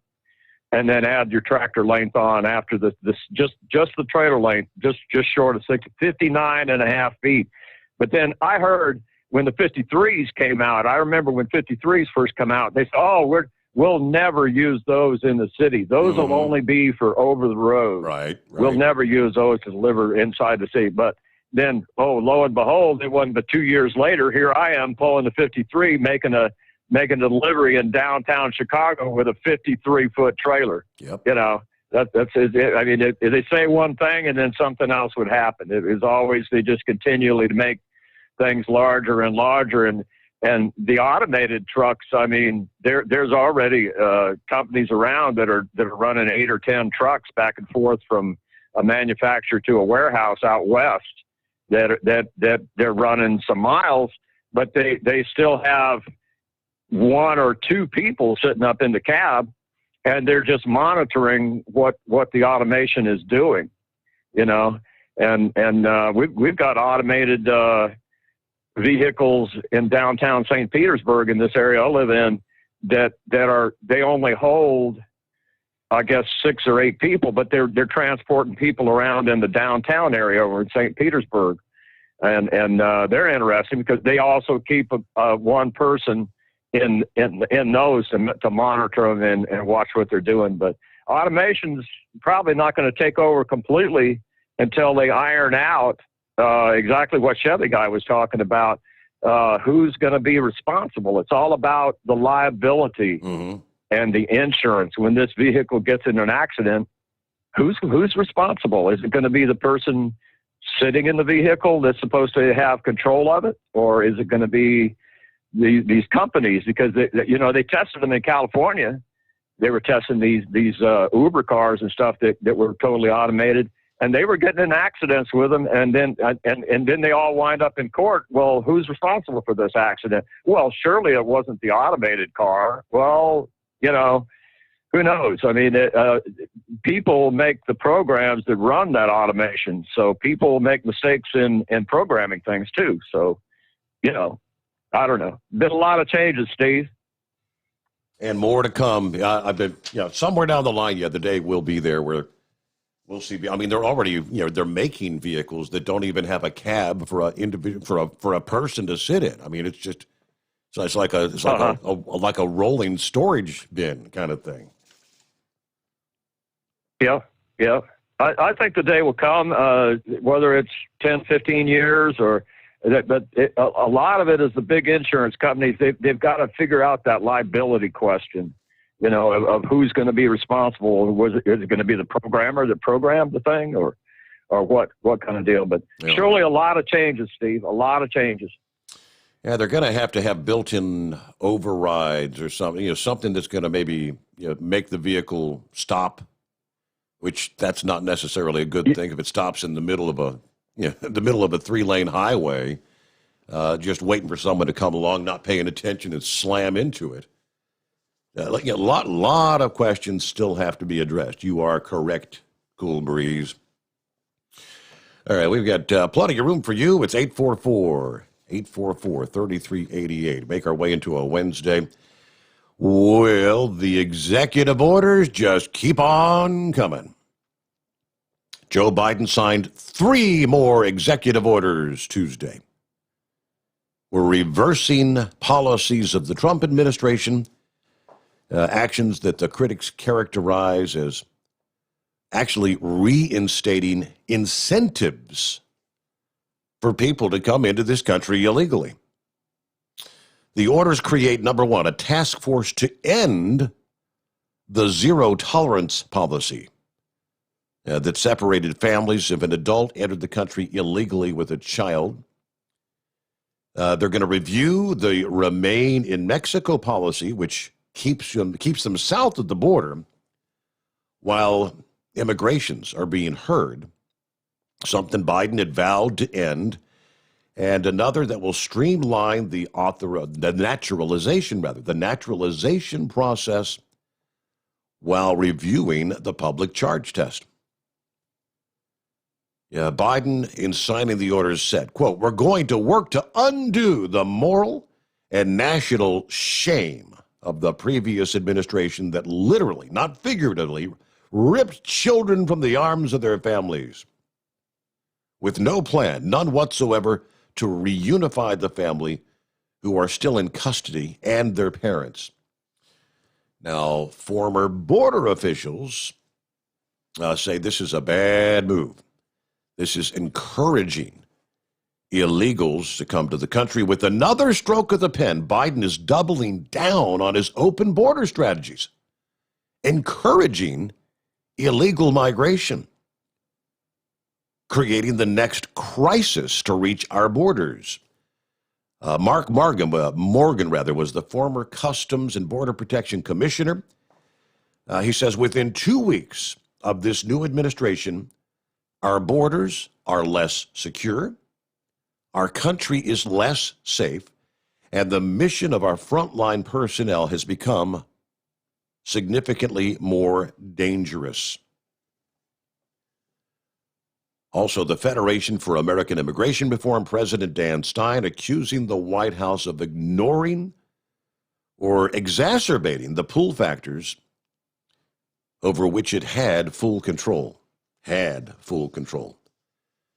But with the stroke of a pen, there's a number that are saying our next border crisis is rapidly brewing. By the tens of thousands, they're flocking toward the border. And on the trucking side of things, there's also our fair share of individuals trying to sneak in using the big trucks. Customs and Border Protection and the Big Bend sector say they've seen a notable increase in illegals being found in sealed cargo containers, moving trailers, and even livestock trailers. These trailers not equipped with proper ventilation, food, water, protection from the elements. Now, agents apprehended more than 80 people in 3 separate events. Late January, 24th, 29th, 30th. The smugglers were discovered to have active warrants, weapons in their vehicles, and previous criminal histories. Prosecution is ongoing under the appropriate statutes, and the vehicles, weapons, trailers have been seized. Migrants apprehended in those 3 events are citizens of Mexico, El Salvador, Honduras, and Guatemala. They're being processed according to the Big Bend sector protocols for immediate removal or further criminal prosecution. The Laredo sector also stopped human smuggling events involving trailers over the last weekend. January 30, agents at the Laredo South Station responded to a citizen's report of suspicious activity in South Laredo. Agents responded to a report of a gray tractor trailer loading up several individuals near a business on State Highway 359. They searched the area, apprehending 33 people in the cab and the trailer of the vehicle. Individuals were in the U.S. illegally. Again, Mexico, Guatemala, Honduras, El Salvador, Ecuador, and Nicaragua. Most of them were not wearing any personal protective equipment, a.k.a. masks. The same day, agents from the Laredo West station stopped a human smuggling attempt at the Highway 83 checkpoint northwest of Laredo. That was an early morning, a tractor trailer approaching the checkpoint. A canine alerted to the tractor trailer. The vehicle was referred for a secondary inspection where they revealed 42 illegal immigrants, none of them wearing masks. After medical screenings, they were provided with PPE, determined to be in the U.S. illegally. These were from Mexico and Guatemala. Placed under arrest along with the driver, who was a U.S. citizen. The tractor trailer was seized by Customs and Border Protection. But on and on. I mean, you still wonder for each case where you find the illegals, how many others actually successfully make their way through these checkpoints and they get into the country. Well, good morning there, Heat Wave. Good morning, senor. Oh, I tell you what, it's going to be 4 years of pure aggravation under Democrat control. Just listening to that, my blood pressure went up another 30 points. Oh, boy. Well, have you tried on your headsets now and put the other earpiece on to listen in stereo? I did. Indeed, I Your did. Plutos? I did. Yeah.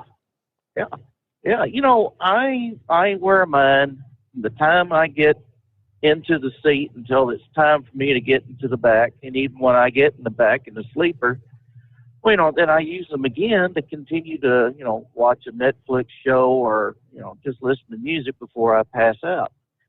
And I'm sure if you had other headsets on, you know, after a couple hours or whatnot, your ear starts getting hot and it feels like it's getting pinched. And you're just like, damn, I got to take these things off. Well, these Plutos, I have yet to feel that. I mean, it's a very comfortable fit. It's a very, well, I mean, they got it to where it pivots a little bit, which I think is pretty good because it's not rigid. It's you know, it's flexible. The volume is great. I mean, you can't hear the background noise in when I talk to you. Mm-hmm. So, yeah, Dave McManus, send me the invoice so I can go ahead and pay for these buggers. I really, really enjoy it.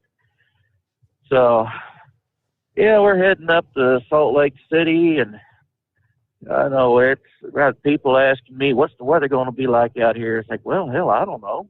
I just got up, and the only time I know what's going to happen is when you let us know from coast to coast what's going to be happening.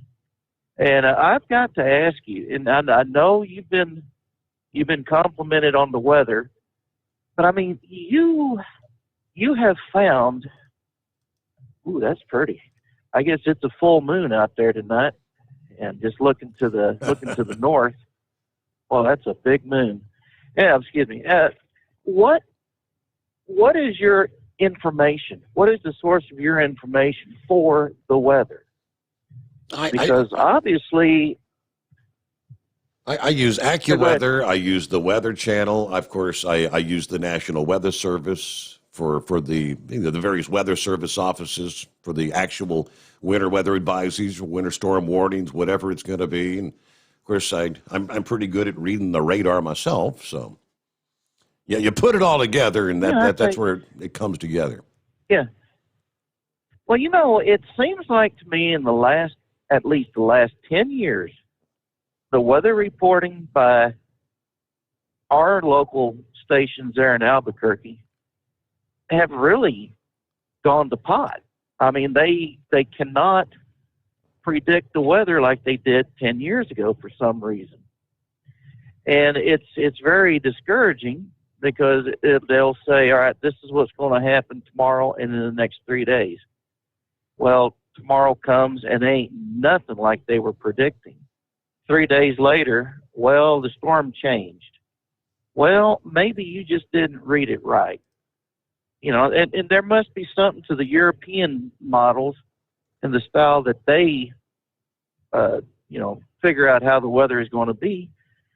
Because anytime you see a story about hurricanes or weather patterns and they have the European model, why the hell is it the European models just outperform the American models? That's what I can't understand. Yeah. I mean, that's just so anyways, yeah, my wife, the lady heat wave, I'd given her the phone number, so if she calls in, just be really nice to her because she's a Irish Indian redhead. She's got 4 Native American tribes mixed in with the Irish American. And like I said before, whenever I upset her, I go to bed with both eyes open. I sleep with both eyes open, and it can be done. So she's a very opinionated person. I may make it sound like she's bad or anything, but no, she's a good woman, and to put up with me for the last 21 years, yeah, she deserves a sainthood. So, Lady Heatwave, if you're listening, love you, baby. Anyways, yeah, I'm sure there's probably more I'd like to talk about, but I just can't keep all this stuff straight in my mind. It's that old age thing, I think, coming up on me. And I'll probably get distracted again by, ooh, there's that moon again. Full moon was last week. But anyway, there, heat wave was last week. So I mean, I think it's the waning moon. But yeah, if you think something up, feel free to dial us back up here as we roll on into the early hours of a Wednesday. Hump Day coming on, and plenty of room for you at 844-3388. NASCAR, it's almost time to get racing back underway, and Kyle Larson has finally landed sponsors for this season, the 2021 season. I'll give you the rest of the story coming up here. The Steve Sommers Overnight Drive, live from the Hot Shot Secret Studios. Live from the Hot Shot Secret Studios, the Steve Sommers Overnight Drive. Dean Michael, the tax doctor here. Are you tired of those tax problems following you around like a dark cloud, always in the back of your mind, losing sleep at night? Call me now and get your life back. 888-632-4506 or go to mytaxhelpmd.com. Pretending they're not there won't make them go away. The IRS isn't going to forget. They will levy your bank account and garnish your wages. Don't wait for that to happen. I'm not telling you these things to scare you. I'm telling you so you can benefit from my years of experience. Now is the time to act. 888-632-4506. For anything diesel, take it to Shy Diesel. They provide a wide variety of services and diagnostics to determine what the problem is with the latest technology. From simple oil changes and preventative maintenance to fuel system diagnostics and repairs, engine rebuilds and cylinder head repairs, and rebuilds with our in-house machine shop. They also have on-site DPF cleaning for exhaust issues and DOT inspections. If your diesel is asking for some attention, Shy Diesel has the specialist you need for anything diesel. Located in Terre Haute and Lafayette, Indiana, and Effingham, Illinois. Shy Diesel has you covered. Getting a good night's sleep while on that long haul can be quite the challenge. That's why Commercial Vehicle Group is partnered with Serta Mattress to bring you the Bostrom plus Serta Mattress for the best night's sleep possible while you're on the road. The Bostrom plus Serta Mattress, manufactured with Serta's patented Cool Gel Memory Foam, acts to dissipate body heat and eliminate pressure points, which reduces the tossing and turning that can be so disruptive to your sleep. The Bostrom Serta mattress comes in two thicknesses, 7 and 10 inches, offering support to drivers of all shapes and sizes. The mattress comes in the standard 80-inch length with 4 widths, 32, 36, 39, and 42 inches.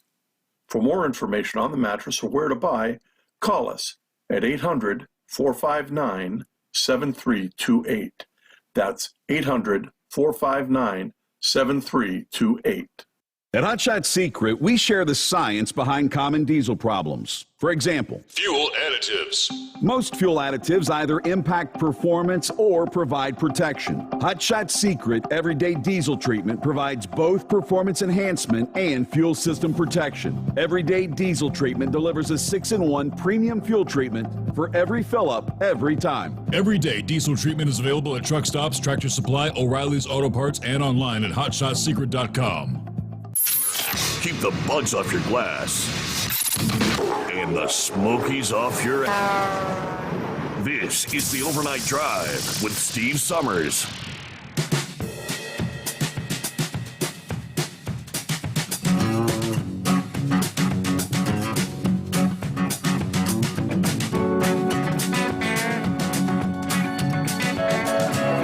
Oh, by the way, mark your calendar.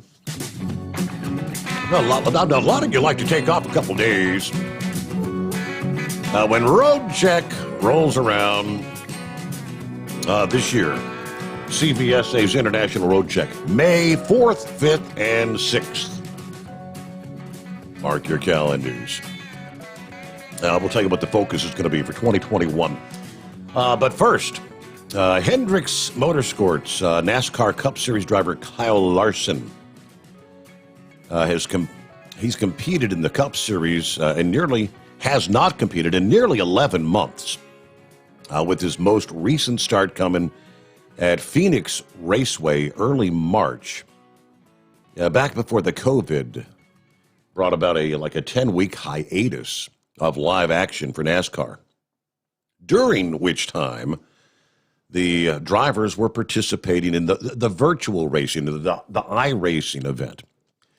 As you'll recall, during that event, Kyle uttered a racial slur, which set off a disastrous chain of events, most notably NASCAR suspending the 28-year-old indefinitely and multiple sponsors cutting ties with him, which ultimately culminated with Chip Ganassi being forced to fire him and replacing him with Matt Kenseth. They say Larson worked hard to get himself reinstated. Did a lot of work behind the scenes in regards to personal growth, but that got him back into the Cup Series for this season with Hendrick Motorsports as the replacement for 7-time champion Jimmy Johnson. Last year was his final season.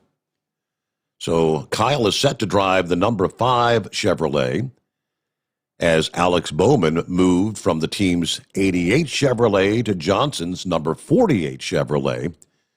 The number 5, which hasn't been used since Casey Kane's last season back in 2017, replaced the number 88.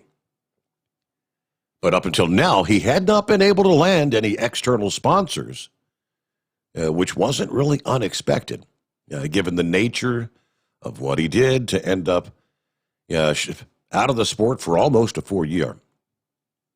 Suddenly, that has changed. Machine tool maker Cincinnati Inc. and heavy-duty truck manufacturer Freightliner, 2 existing Hendrick Motorsports partners, have announced the expansion of their NASCAR programs to serve as the primary sponsor of the number 5 Chevrolet for 2 races each throughout the 36-race 2021 season. Now, here's what Larson had to say about these sponsors. He says, quote, "I'm excited Cincinnati and Freightliner have increased their partnership with Hendrick Motorsports and are now part of the number 5 team. Crew chief Cliff Daniels has built a team that I know can battle for wins on a weekly basis. With the support of great sponsors or partners like Cincinnati and Freightliner, I can't wait to get back on the track and go to work. And it's great to have them along for the ride." Team owner Rick Hendrick went on to say, "We're pleased to have Cincinnati and Freightliner grow their respective partnerships with us. The best way we can show our appreciation is with high performance on and off the racetrack. NASCAR has tremendous momentum going into 2021. Kyle and the number 5 crew will certainly be one of the most exciting teams to watch this year. We look forward to seeing Cincinnati and Freightliner at the front of the field with them." All right, statement from Cincinnati Inc. is, "We're happy to announce the expansion of our program in 21. Our entire team takes great pride in knowing that Cincinnati machines contribute to the success of Hendrick Motorsports on the track, including last year's Cup Series championship. It was also extremely powerful to see the Cincinnati car in victory lane at the Auto Club Speedway in 2020. Looking forward to building a strong relationship with Kyle and sharing the excitement of winning more races." And lastly, the statement from Freightliner's Vice President of On-Highway Market Development. He says, "We take great pride in growing our relationship with Hendrick Motorsports and expanding our support of Kyle Larson and his team. Freightliner is dedicated to delivering efficiency and performance to our customers. It's how we set the pace for the rest of our industry." So looking forward to cheering the number 5 this season. Of course, the schedule is set to get underway next Sunday, February the 14th. Not this Sunday, but next Sunday, with the 63rd Annual Daytona 500 at Daytona International Speedway. Fox, I guess, starts off the season with the broadcast. Live racing begins at 2:30 Eastern Time, February the 14th. And typically that means, springtime's a little closer, right? You get to Daytona. Then what, well, we always used to look forward to the March Madness thing. Are we going to have that in 2021? It came to an abrupt halt in 2020, thanks to COVID. Okay, let's check in with the Big Moose. Hey there. Hey, bud. Still playing radio? I'm still working on it. I must be out of my damn mind. I'm too old for this crap, man. I tell you what, I've been trying to level up my caffeine and nicotine levels, and I ain't got it done yet. But yeah, I'm just now leaving the house, heading that way.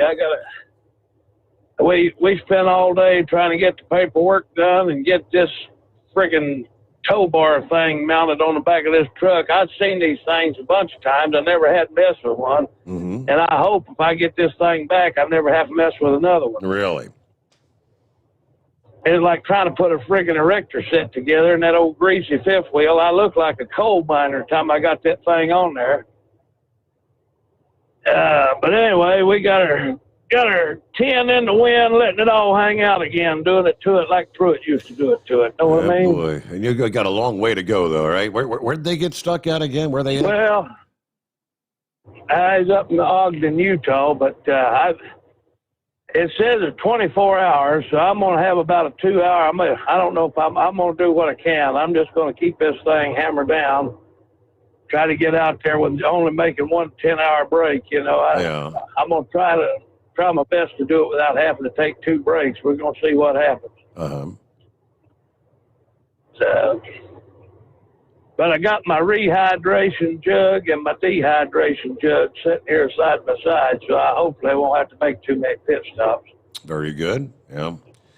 Well, it's mighty nice of you to be doing what you're doing, Moose. That's a true friend, willing to go to that kind of a length to help somebody out like that.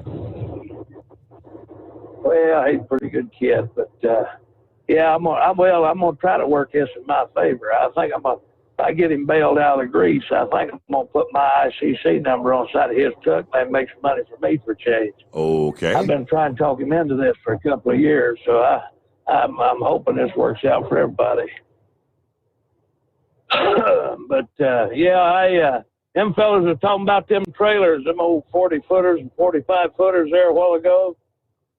And, they had 60-footers for years out west. And, matter of fact, Banquet, they had a bunch of 60-foot reefers, had belly mount reefers, had sleeper berths up in the bulkhead. And the sleeper berth was actually up in the nose of the trailer. And they run them things up into the mid-80s, And, you want to talk about something fun to put in the dock. Them things was, because they had fixed axles. They were 60 foot long, had fixed axles. And had them old Dayton wheels. We used to call them things Oklahoma wobblers for a reason, because them things would scramble your giblets at about 60 miles an hour. You couldn't balance one. And you go down the road, and they just shake your truck apart, pull them down the road. That fella talking about them hard-mounted seats screwed right to the cab of the truck. I remember the first time they had them Bostrom Springers, they called them. It was didn't have no air in it. It was just a spring seat. And that's where the term rocking chair come from. 'Cause, man, I tell you what, I don't know what was worse, sitting there on that old hard seat getting your guts beat out, or trying to hang on to that trampoline going down the road. But I don't miss that crap at all. I tell you what. I remember old Freddie the freeloader used to tell the tales about that. I forget what he called that old Mack that he drove that had it's like riding a buckboard, he said. Oh, man, them old Camelback Macs had the springs upside down in the back. Them heavy haul Macs, they called them a Camelback. And they had the inverted suspension springs in the back. Yeah, that was awful, man. I mean, that was like riding a log wagon. That's what they didn't have no give to them at all. Yep. And then I had OR 100 one time, had flotation tires on the front of it. Didn't have no power steering. Had a 24.5-inch steering wheel, though. And I tell you what, you better hope and pray you didn't end up downtown in that thing, because you had to be Hulk Hogan to get that thing through town. Wow. It was like wrestling a bear. Had that old Thermodyne engine in it, though. Didn't have enough power to get out of its own way. But, I tell you what, the trucking industry come a long way with these trucks, man. These things we got now, this ain't even truck driving. This is like sitting in the living room playing Nintendo or something. You ain't no work in these things. Them guys had to deal with them old gas heaters, them old cracker boxes. You had to put 85 octane gasoline in them and pump them up and set fire to them. That was the only heat you had in the cab. And, them old Macs and them Camelback suspensions and no power steering and hard-mounted seats and Bostrom Springer seats. And, you get out of them, you couldn't even walk, or you get out of them and go to the bathroom, you pass more blood than anything, Everybody wants to talk about the good old days. I remember them days, and, there was a lot of fun events happening, but as far as the actual driving the truck, it wasn't nothing good about them. had them old bias ply tires. You'd be going down the road, you look over, and one of your tires is passing you where it done flung off the rim. Yep. And, that sucked. There wasn't nothing good about it. These guys talking about the good old days. There were a lot of good old days, but, I don't know. I remember a lot of it, but I used to drive them out, and Benny used to drive them back a lot. So I don't know how much of it was good and how much of it I clearly remember, but from what I can recall right offhand, it royally sucked, man. And had them old vacuum-operated windshield wipers. That old Mac had vacuum-operated windshield wipers, and you'd be caught in a downpour in the rain, and you'd be going down the road, and you start accelerating, the wipers would quit working. Yeah, it sucked. That's funny. I've never heard of that. Vacuum-powered windshield wipers. That's a new one on me. Oh, yeah, Lord, yeah, they had them. And, when they went from, a lot of the old trucks had gasoline engines in them. Then when they went to diesel, them diesels wouldn't draw vacuum like a gas engine would. So they instead of putting electric wipers on the old platforms, they put an electric vacuum pump in if you got one with a diesel in it, it had a 6-volt or 12-volt electric vacuum pump that would operate the windshield wipers. So they didn't have to change the windshield wipers out of them. They just put a vacuum pump on them to run the windshield wipers. Wow. That was some of them quote-unquote good old days that I hope I never live to see again. I tell you what, these things now got me spoiled. I got one of them space shuttle seats that guy was talking about. This seat I got right here, buddy, it does everything but give you a happy ending. I got this thing, it'll rub your back, rub your legs. Yep. It'll warm your back, cool your butt, everything you want it to do, it'll do it. You must have the works. You got the back cycler and everything, huh? I'm telling you, man, I tell you what, if this thing could access a refrigerator, I might have to marry it. That's great. Well, I'll just check it in there on you. I'm going to try to keep between the spotted and the solid, and I'll catch you on the flip side, pal. All right. Be safe out there, and a good, thanks again. I'm sure Tater really appreciates what you're doing from them there.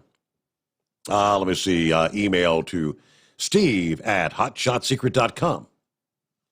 Got an email from Kingpin. Steve, just wanted to let you know I did receive my bottle of Stiction Eliminator from the giveaway on your inaugural show. We were talking about the big-ass sandwich eating contest with the STI driver back in the day. Now, I told my brother in New Mexico about it.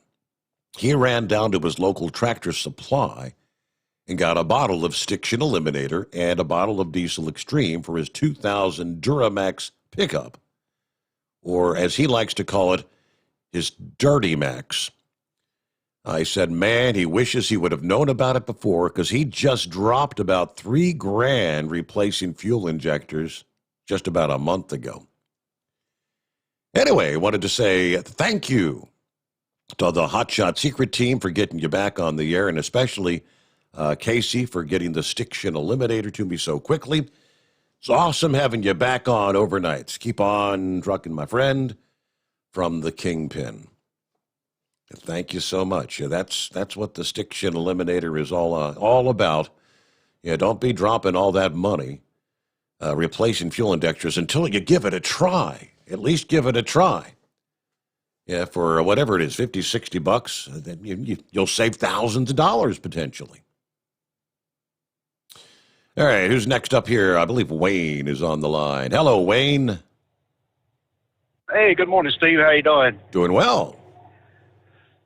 Hey, good. Hey, man, I just want to call and say welcome back. Definitely miss you on your hiatus there. Yeah, it was kind of an extended vacation, but yeah, I was kind of wondering if I'd ever be back behind the microphone. It's good to be here. Yeah, good. Hey, I met you back in 2008 at the Mid-American. You remember when you used to do the overnight show out there in the hotel lobby? Yeah, the old Executive Inn original, yes. Yeah, that was that was an experience. I really enjoyed that. But like I say, I just called. I'm not going to be long-winded. Just want to say welcome back, and like I say, hope you'll be here for an extended period of time. All right. Well, Wayne, you're a first-time caller, aren't you? Yes, sir. As a matter of fact, I was the one that sent you the email. I was thinking that might have been you, and that's what I saw. I took your number down here, Wayne. So yeah, we're going to set you up. He emailed me yesterday morning about. Yeah, I sure could use that gift certificate for some Hot Shot secrets. So yeah, just watch your text messages today. I'll forward your phone number to Kyle. They'll send you a text message at some point later today, and that'll be a code that'll get you $60 in merchandise, whatever you want to purchase from HotShotSecret.com. Okay, Steve, thank you very much, and thank Chris so much for bringing you back. You have a good day. All righty, thank you. There you go. I said first-time caller. There you go. We like hearing from some other voices and whatnot. We love our regular callers, but it's always good to have some new voices chiming in. All right, what are we looking at? 844-3388, and let's jump over to Lester. Hello, Lester. Hi, Steve. How you doing today? Doing well. How about yourself? Good. How's the family doing? Doing just fine. Thank you for asking. Hey, is the grandkids back in school, or are they still at home? No, they've been doing in school for quite some time now. They had a pretty lengthy Christmas to New Year break. And they had been going to class before that break. Then I think after the New Year, they got a few extra days. I think that first week after the New Year, there was homeschooling for that week, and then they've been back in class ever since then. So, oh, that's good. It's always best to get them back in school where they need to be. Correct. I know our grandkids out in Colorado they're still doing that home stuff, home Zoom stuff. And it's just really, they all need to get back in school. I agree wholeheartedly. I mean, they talk about how the kids aren't learning nearly as much with these online classes or the home learning. It's just, first of all, it's just almost impossible to get them to focus on what they're doing. And they want to twiddle around, and they'll disappear, and they'll end up playing video games and stuff. They're not really getting an education. They're going to be so far behind. I feel for these kids that have been doing home learning for almost a whole year now. I have a feeling when it comes time to do their yearly testing and whatnot, because you got to score at a certain level to go to the next grade. I'm thinking there's probably going to be a whole lot of kids that are a full year behind, being held back. No, I don't think they're going to hold them back. They're going to be a year behind, but I would say that the schools are just going to push them forward like they normally do sometimes. Mm-hmm. And it's sad though, but the suicide rate for the kids is up tremendously for the people that's at home stuff. Yeah. Because they don't have any social commitments to individuals. No socialization and stuff. Correct. So it's kind of bad, really. At least tonight, the last 3 nights I've been out here, it's been tremendous weather going to Pittsburgh every night. It's been unbelievable. I know I was listening to Double R talking about Dayton. I guess he was coming out of Dayton when I was going through Dayton with the snowstorm, and it's been pretty rough the last 3 nights. Mm-hmm. I was glad to see that the roads tonight is really clear, dry.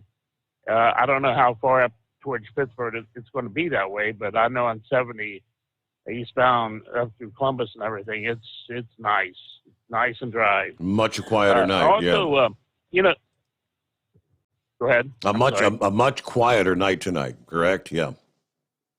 Oh, yeah. Yeah, you don't have to focus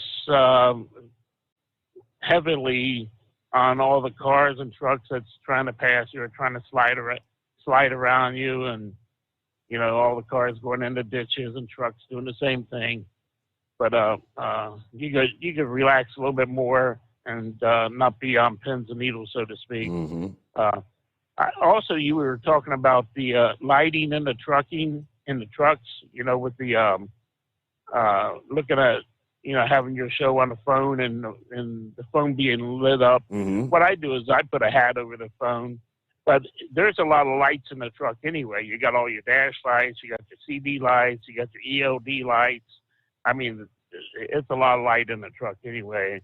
And the best way to do with the phone is just throw a hat over it and move on. I always keep my lights dimmed down a little bit inside. That makes it a whole lot easier to see and everything. But it was good to hear Double R and Big Ed. Are you with me, Steve? Are you with me? Exactly. Yep. Yeah. He was on there last night, and it was like he had 4 "Are you with me, Steve's?" And I thought, that's my guy. That's Big Ed. I was missing that the last few times he called because he didn't say it much, but I'm glad he's back at it. Yeah.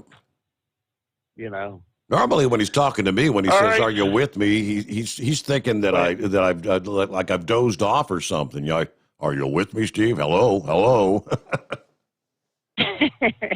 Yeah. Oh, I see you got a new co-host there too. I seen him sitting there with his gloves on and everything, and his coat. Is he the new fill-in guy? I'm trying to look around. Who we got here? The one he was on Facebook. Scott sent it to you. Oh, Scott Craig. Bernie. Yeah, that was classic. That was funny. Yeah, that was a good one.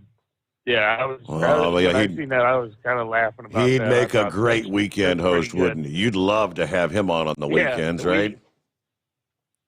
Yeah, Weekend with Bernie. You can talk about all the free stuff he can give away. Right, that's right. Yep, that is correct. All right, Steve, I just wanted to check in with you and see how everybody's doing and everything, and I will catch you later. All righty, thank you so much, and be safe out there. I'm glad you got it's a much better night. Nothing like driving in those wintry conditions night after night after night. Speaking of Big Ed, he sent me a couple of photos this past afternoon. And he said, Steve, I was reading the other day about truckers and their families painting rocks and then leaving them places all over the country, truck stops, parks, rest areas, malls. I mean, you name it. Well, I just wanted to give him a big thumbs up and a shout out on your show. Talk about a big smile on the face and in the heart when I found this rock at the Travel Centers of America in Troy, Illinois. Now, I'm looking at the first photo here. It's kind of a rainbow-colored, blue, white, green, purple, a heart painted on the rock, and it says, kindness matters. Then he flips it over, and on the backside, I guess this is the way they track, who painted the rock or who left the rock there. So whomever out there goes by the hashtag TR4F. TR4F. Big Ed found your rock at the TA in Troy, Illinois. Yeah, I've seen several stories about these things over the years, and that's pretty nifty. Just trying to do something to brighten someone's day, put a smile on their face. All right, who we got coming up here? Looks like the Red Mule's on the line. The Carolina Gross Rider coming up as well, and room for you at 844-844-3388. The Steve Sommers Overnight Drive, live from the Hot Shot Secret Studios. The Overnight Drive with Steve Sommers, live from the Hot Shot Secret Studios. Call Steve now, 844-844-3388. That's 844-844-3388.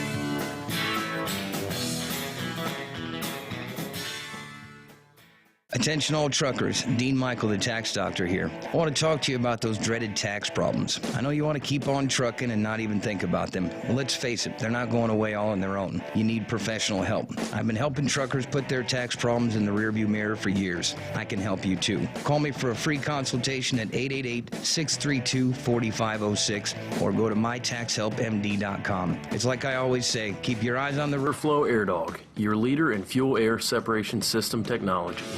Our systems filter out water, particulates down to 2 micron, and remove all of the air out of your diesel fuel. This allows for nothing but pure, clean diesel fuel to reach the expensive injection system equipped in your vehicle. Not only do our fuel systems protect, they also come in a variety of flow rates to meet your performance needs. Our systems are compact and use OEM-style fittings for easy installation. Learn more about our product at www.pureflowairdog.com and be sure to follow us on Facebook and Instagram. Protect your investment with PureFlow AirDog.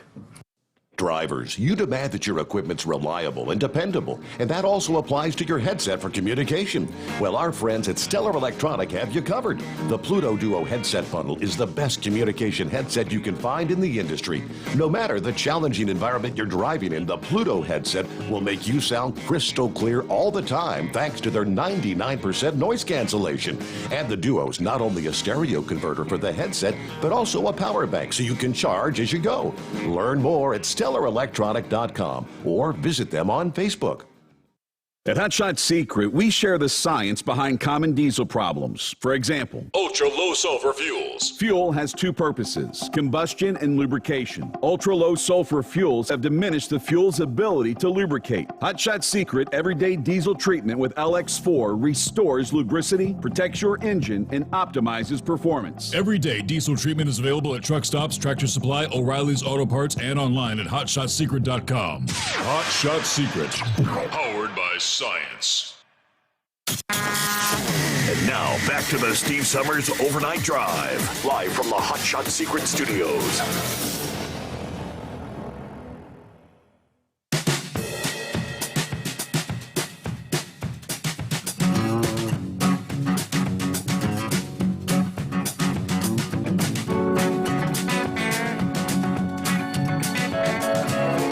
So we mentioned road check. Yeah, your favorite time of the year. CVSA's International Road Check, May 4, 5, and 6. This is the time when inspectors throughout North America, USA, Mexico, Canada, conducting inspections of motor vehicles and drivers looking for critical vehicle inspection violations.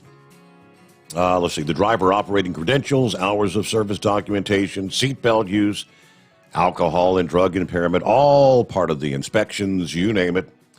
You will be placed out of service, meaning you cannot operate until the conditions have been corrected, should any violations be found.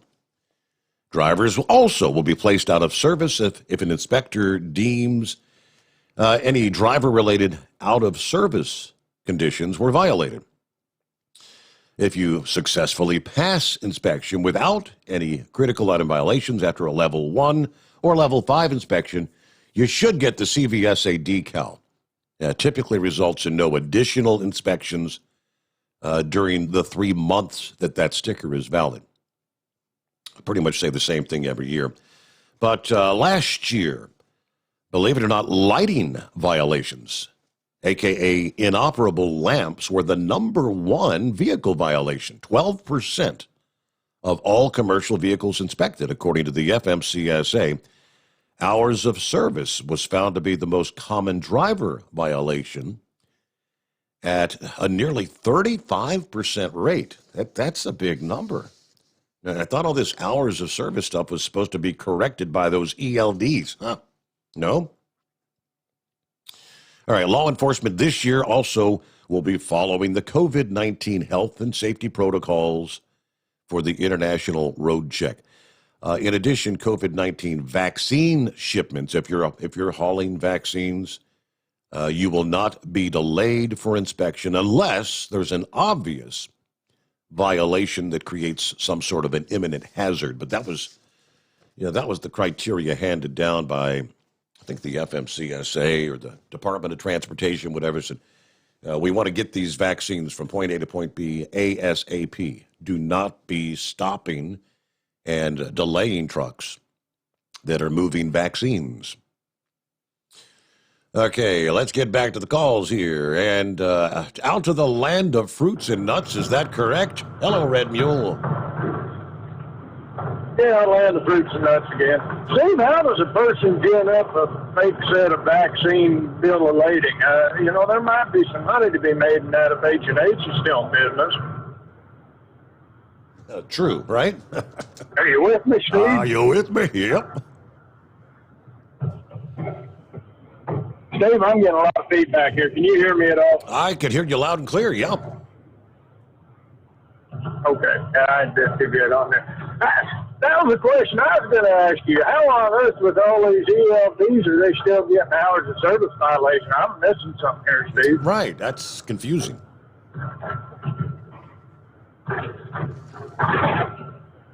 Steve, I can't hear you. I'll call you back. Very good. You do that. Yes, it sounds fine on our end, but okay, so whatever he's getting, it ain't sounding good, right? So it's right along that line, you mentioned, how are we getting all these hours of service violations? There was another story I had here under the industry headlines, which brought, the same.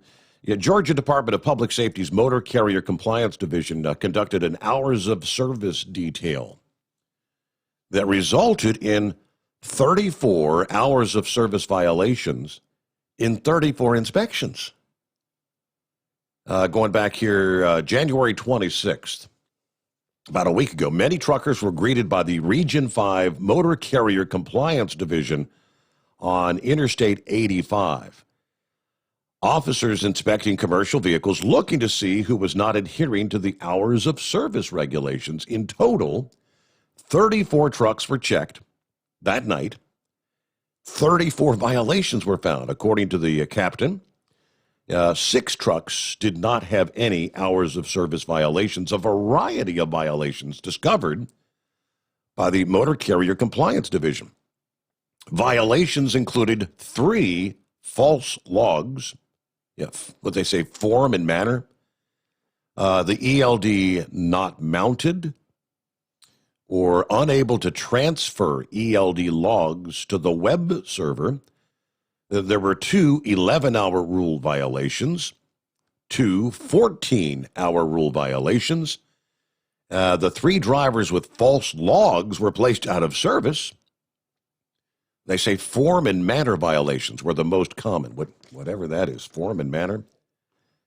So, that particular detail, one of several conducted in Georgia. Other days, the department may focus on different sets of federal regulations. However, they say all regulations are enforced throughout the day, every day. But again, false logs. Is that people that don't have their ELDs? I'm a little bit confused on that. ELDs were supposed to take care of all these hours of service issues. And, when it was supposed to make things safer out there on the highways as well. Recall? All right, lines available at 844-844-3388. Hello to the Carolina Ghost Rider. Hey, Steve. Yeah, when you had Red Mule on, I don't know if it translated through, like YouTube or what, but just as soon as you brought him on, it was like I couldn't hear you either through my headset. So really? I don't know if it was what the issue was there. Huh. But talking about logging and form and manner, I believe company I drive for is getting us to keep a check. Say, for example, if we stop after midnight, then we're supposed to go ahead and certify our logs for the day that we just finished right then. And so, say, for example, you stop through a 30-minute break, don't certify the day before's log at that point and get inspected. I think that's what's throwing up a form and manner violation. Okay. And kind of nitpicky, I think, but I guess whatever they can do to make a little extra money. It's always No, about making a call, buck, I right? didn't- That's the name of the game. Hey, you gotta fill those coffers. That's right. I was out of the truck a little over an hour, so I don't know what all y'all talked about tonight, but Fox News, I had an alert pop up on the phone, something about a 4-hour car chase in California. Have you seen anything about that? I have not. I'll have to do a quick search on that. 4-hour chase. Wow, it's a long one. Yeah, I was going to say, somebody's going to be running out of gas here before long.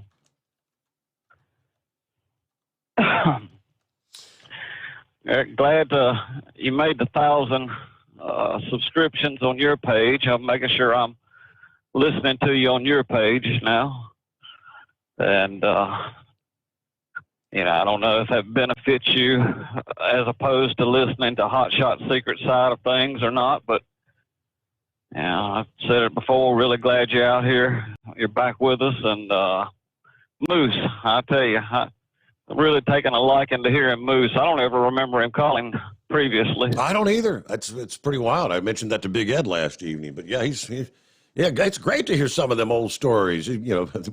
What it used to be like out there on the road, the good old days, which weren't apparently the best of days. That's pretty cool. Yeah, I could listen to those stories for hours. That I just started, just got back in the truck and started driving, and he came on, and just sitting here laughing out loud listening to him. Well, it's good to hear from you. I pulled up the story here about the chase there. I mean, I got the scoop here, I guess. Hours long chase, they tell us. So I'll let Ghost Rider go, and we've got lines wide open at 844-3388. Hours long chase that has gradually moved through several cities in Los Angeles County. All kinds of traffic disruptions Tuesday night. What started, they say, is the suspect driving erratically at high speeds on some of the surface streets in South L.A. and the Inglewood area, turned into a crawl once the driver got on the 110 freeway. The chase of the suspect, who's accused of being armed, started about 7 p.m., with LAPD vehicles following.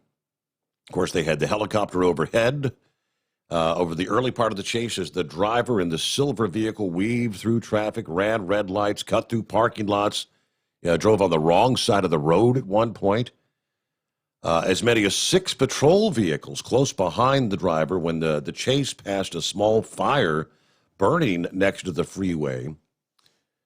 At various points in the chase, the driver would appear to come close to stopping the car just to accelerate again. Again, chase moved through several parts of the county, including San Pedro, downtown L.A., the San Fernando Valley. Despite having at least one flat tire, the suspect continued the chase into its 3rd hour. So nearly a 4-hour chase, yeah.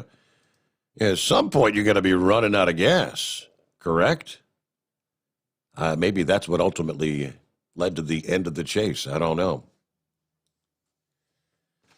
All right, Carolina Ghost Rider just mentioned, well, they got to generate some revenue, because you've got deep pockets. You got plenty of cash.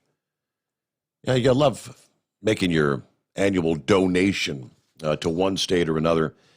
Under our industry headlines from our friends at OOIDA, legislators in states around the country are pursuing action that they're hopeful may put an end to police going on ticket writing sprees or fulfilling ticket quotas, as they say. Communities nationwide, of course, they generate revenue from different types of fines. In certain areas, fines account for a disproportionate amount of local revenues. We call them speed traps. The National Motorist Association says a speed trap exists wherever traffic enforcement is focused on extracting revenue from drivers instead of actually improving safety. According to the figures compiled by Governing Magazine, There are about 600 jurisdictions around the country where fines and forfeitures account for more than 10% of general fund revenues. There are 80 where that share exceeds 50% of general revenue. There are about 20 states that have acted to discourage this practice, pressuring law enforcement to write citations to meet a ticket quota. Yes, some state legislatures are looking at rules to eliminate these potential abuses. Minnesota would be the first out of the box here, where the legislature is looking to address the concerns of what they call policing for profit. Minnesota law forbids law enforcement agencies from implementing an order, a mandate, or a requirement that would suggest to an officer a ticket quota. The legislation would extend the protection to include prohibiting any agency from using the number of citations issued, the number of traffic stops made, or traffic enforcement as a criteria to evaluate said officer's performance. The protection would also apply to arrests in that state. Mississippi, the House there has a bill that would prohibit any law enforcement agency from establishing a policy that requires officers to meet any sort of a ticket quota. Sponsored by Representative Ricky Thomas, this would forbid the number of arrests or citations issued by an officer from being the criteria for any sort of a promotion, demotion, dismissal. Arrest or citations issue could be considered when evaluating overall performance, but that's it. What else we have? New Jersey's on the list, where the Senate voted overwhelmingly to advance a bill that's intended to curb policing for profit. Again, it's all about being the factor when evaluating officer performance. Senate Bill 1322 would close the loophole. Specifically, law enforcement agencies would be prohibited from using the volume of an officer's arrest or citations as a factor when evaluating overall performance. Critics say that there is no one-size-fits-all standard of performance for law enforcement. Police chiefs need to have the ability to establish performance measures and expectations specific to their individual agencies. There's another provision in that bill that would prohibit agencies from posting arrest and citation data in common areas that would be accessible to all officers, because that kind of creates like a competition factor between officers concerning arrests or citations. So look, Joe divvied out 7 speeding tickets last evening. I better get on the ball. Got to catch up with Joe, or he's going to get the next promotion. All right, about 11 before the hour. It is 844-844-3388. Get back to your calls just ahead here now. One of the big stories last week was this whole run-up in the GameStop stock, as you well recall, right? What's going on now? We've started the new week, and it has been crazy. It's like, would you say the bubble has burst? Earlier this week, one of the most notorious and popular Wall Street bets traders, best known by his alias, which we can't say on the radio, Deep Blank in Value, and his YouTube username, which is Roaring Kitty, and probably best known as the mastermind behind the GameStop short squeeze that all came to a head last week, revealed himself to the world in concurrent articles from both Reuters and the Wall Street Journal, where he was also interviewed.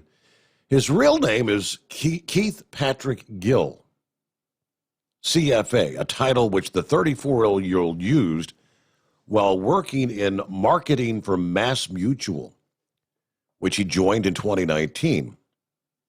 The title then became worthless to Gill after he recently quit the life insurer to focus on just one thing, and that was trading and spreading the gospel about GameStop stock out of the basement of his home that he rents in Massachusetts. And boy, was he successful. Now, regular readers know the story through frequent posts on Reddit's Wall Street Bets thread. Yeah, Gill became what they call the Pied Piper of GameStop, sharing screenshots of his portfolio, which inspired thousands of amateur retail investors to follow him into the ailing retailer as well, which kind of orchestrated what they call the biggest short squeeze that's ever occurred on the markets. He started by sharing his bets with the group in September of 2019. This wasn't something that he just came into doing recently. He showed a portfolio indicating that he had invested $53,000 in the company and had already netted a $46,000 profit. Now, by last Wednesday, 1 week ago today, Gill was up over 4,000% on stock and option investments at that company. His GameStop position, plus cash, worth nearly $48 million. Now, they say that the value of his GameStop investments was $34 million.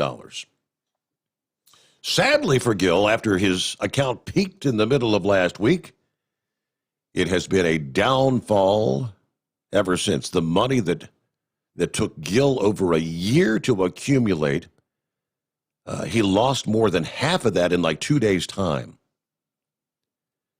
Monday, he was down $5.2 million, down to $35.8 million, including the cash, or $22 million in GME securities, followed by a record drawdown this past day when he lost $13.6 million, bringing the value of his GameStop securities to just $8.4 million. Now, for a hedge fund, that's kind of like pocket change. But for a guy that started off with $50,000 and worked diligently for nearly 2 years trying to build up a loyal following, yeah, that's a month. That is months of hard work just flushed down the drain. You know, for most of us, that's the kind of money we can only dream of. And just like that, easy come, easy go. In the span of a few days, the value of Gill's GameStop stock had plunged by 75%. Now, let's say, of course, with $22 million still in the account, thanks to the $14 million in cash, he's still a winner, although should GameStop stock continue to drop, and it most likely will not, that the short interest has collapsed. So his victory is going to get smaller, but at least he'll hold, they say. One Reddit user said, "Your steady hand convinced many of us to not only buy, but hold. Your example literally changed the lives of thousands of ordinary, normal people. Seriously, thank you. You deserve every penny," you said. Now, we're confident Gill will have lots of pennies left over long after this GameStop short squeeze is all forgotten about, but yeah, for all those, they say, for those who followed in his footsteps and bought the stock on that furious momentum scramble over the past 2 weeks, all of those who are now underwater, if you too held without selling since January the 26th, and if you're planning to hold on to the bitter end, as they call it, you're probably not going to be so lucky. That's what they talk about. They say it's volatility. You can win, you can lose, and just like in the blink of an eye. If you imagine for an ordinary, everyday investor guy, watching $13 million disappear from your portfolio in one day, that's pretty heart-wrenching.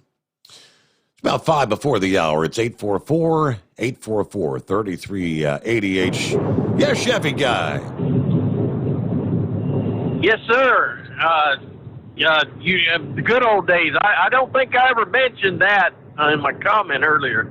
I think the good old days was because we were young, had stronger backs, and we could handle them old trucks. And yeah, them spring seats going down the road going all day long. That brought back memories. I sent you some pictures of a couple of trucks from back in the day. We had the Dayton wheels on them, both of them Max. Yeah. We'd let them babies fly off them mountains at night. You know, you could see there, especially wintertime, the leaves, foliage was gone, and you could see way down the mountain. You just let them babies roll 80, 90 miles an hour. Them hoods would be flopping all over the road. It was dumb, young and dumb, but we survived our youth. And no, like I said earlier, we had to drive the trucks. We had to do the brake adjustments. You had to have a toolbox with you. But yeah, he's right. The good old days weren't all that good, but at the same time, thank you so much. See, I'm running a timesheet. We're on agricultural, pulling chips. I pulled 2 chips from almost the Georgia line down here to Charleston, back and forth. So if I ask for anything, I show them a timesheet. I write in 12 midnight and I write out 12 p.m. There is no other identification on what I'm doing. But just listening to what they, the E-log didn't have access to some kind of, and the driver gets fined for that because the E-log didn't work. It wasn't mounted. These plastic mountings that they put in ours when we did have on my other company before my boss died, the mountings they put in the truck, they would bust, and you didn't have anything to mount them on. It didn't take but 4 or 5 weeks, and it seems like them things would crack and bust on us. You just brought back, yes, the newer drivers are driving these behemoths. And you can get in the truck and you've never drive a stick shift in your life, and all you got is use your thumb like on a turn signal on your right hand side of the steering wheel and flip it drive, neutral, and reverse. But you flip it in drive and you go. You're driving these great big long trailers with these wind protectors and low to the ground. And you got all that, like I said, they're watching you on camera, and now they got these E-logs. It's a different thing they've got to put up with. Like I said, my whole point was there's no such thing as a former driver, ex-driver, unless you were driving so bad they kicked you off the road. Retired driver is totally acceptable because you are a driver. And in all cases, you still have so much value you can share with younger drivers. My sister, like I said, never touched a gear shift. And while she was driving her first time she ever drove on snow, I'm driving across the South here, nice warm weather. She's going across the mountains and hit her first snowstorm. And she called me for 3 hours. We were on the phone. I was telling her how to shift. Or not to shift. She had that trying to get the word out. Engine brake. I could hear the engine brake just rattling away, and she said all she had was 2 icy wheel tracks on it. Sis, in trucking school, did they not tell you that engine brakes are for fair weather only? She said no. I said, well, turn that off, because all that's doing is holding you back right there behind your seat on that drive wheel. I said, if you want to have all your brakes, when you feather light pressure on your brake, when you come off them mountains, you want all the wheels to work for you, because whatever grabs the most is the way you're going to go. And just, it was, they're putting these drivers out here. I didn't get behind the wheel. I wasn't allowed behind the wheel unless I had at least 5 years of experience. And most of that come in driving 6-wheel, 10-wheel, and, little trucks, and working the snow, chaining up, delivering heat and oil out in the mountains of West Virginia, or feed. It was, I cut my teeth on them little ones. And I worked my butt off on them little trucks. It's been easy in the big trucks, but Lord, these guys here, even in this company here, with 5 years experience to get into just hauling chips, and none of them carry a toolbox with them, a bag of tools, nothing. And it amazes me. You know, they'll sit on the side of the road for something that was a little simple. All you have to do, like your air dryer, get stuck open. All you have to do is crawl under there and take a screwdriver and shut the doggone thing up. So a lot of times they just the valve just gets stuck open, and then back on the road you go. And like you said, I'm so used to the old seats, and even the old seats were so rough. To this day, I don't put air in my air ride seat. They all wonder about that because I'm sitting here in this Century. I did my FLD. I had it for 10 years. They all wonder, how come you don't put any air in your seat? Because yeah, it's just the way it is. And thank God my back's in great shape. Everything's good. But like I said, I think the good old days comes down to this. We were young. And so, but I'm trying to make a point that you're older drivers, you ain't out of the ball game yet. If you're you've got the head knowledge, you drove the trucks. Now the trucks pretty well drive themselves, but there's still a whole lot more responsibility and a whole lot more accountability for the younger drivers today. So it's give and take on this, and I don't disrespect these younger people coming in. And really, I told my sister, I said, sis, I was driving on ice and snow a lot longer before I ever pulled a trailer. I was pulling weight and back and forth on them mountains. So I had a little bit. I said, they just have you through that little course, and next thing you know, you're out there driving this huge truck, and you are totally unqualified to drive. She said, you're absolutely right. And she had told I got 7 sisters, and I got it back round from one of my sisters. She said, at night it felt like our brother was sitting in the seat next to me telling me how to drive the truck. And I just, so us old guys, we're not out of the ball game yet. And I don't see the end of my driving until they pull me out of here and don't let me drive for some reason. Mm-hmm. So, and we're going to be listening to Steve Sommers Overnight Drive any way we can, Tibor. I gotcha. Other than that, we're going to sit back. And other than that, and we're going to sit back in the rocket chair. We're going to copy the mail, and we're going to shut up. Tibor, over now. Thanks for sharing. There you go, old Chevy guy. All right, get some of the other industry headlines coming up here. One location, speaking of where we used to go out and do live broadcasts and whatnot, several years in a row, I think 2 or 3 years at least, used to go up to, it was Carol Watson's, America's Truck Wash and Chrome Shop. I don't think the Chrome Shop's there anymore, but, the truck wash was until this past day, because it burned up. Yeah, the truck wash there at Dallas Pike, West Virginia. Yeah, we'll give you the full scoop. What happened? That and so much more to come. Lines available at 844-844-3388. The Steve Sommers Overnight Drive, live from the Hot Shot Secret Studios. You're listening to the Overnight Drive with Steve Sommers. At Hot Shot Secret, we share the science behind common diesel problems. For example, fuel additives. The purpose behind most fuel additives is to impact performance of your diesel or provide protection to your fuel system. Hot Shot Secret Everyday Diesel Treatment provides both performance enhancement and protection with 6 key components. This fully formulated premium fuel treatment includes the performance-enhancing cetane boost, injector cleaner, and LX4 lubrication, as well as protection against water with a demulsifier and rust inhibitor, plus a stabilizer that minimizes fuel filter clogs.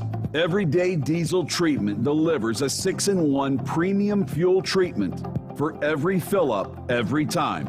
Everyday Diesel Treatment is available at truck stops, Tractor Supply, O'Reilly's Auto Parts, and online at HotShotSecret.com. Hot Shot Secret, powered by by science. PureFlow Air Dog, your leader in fuel-air separation system technology. Our systems filter out water, particulates down to 2 micron, and remove all of the air out of your diesel fuel.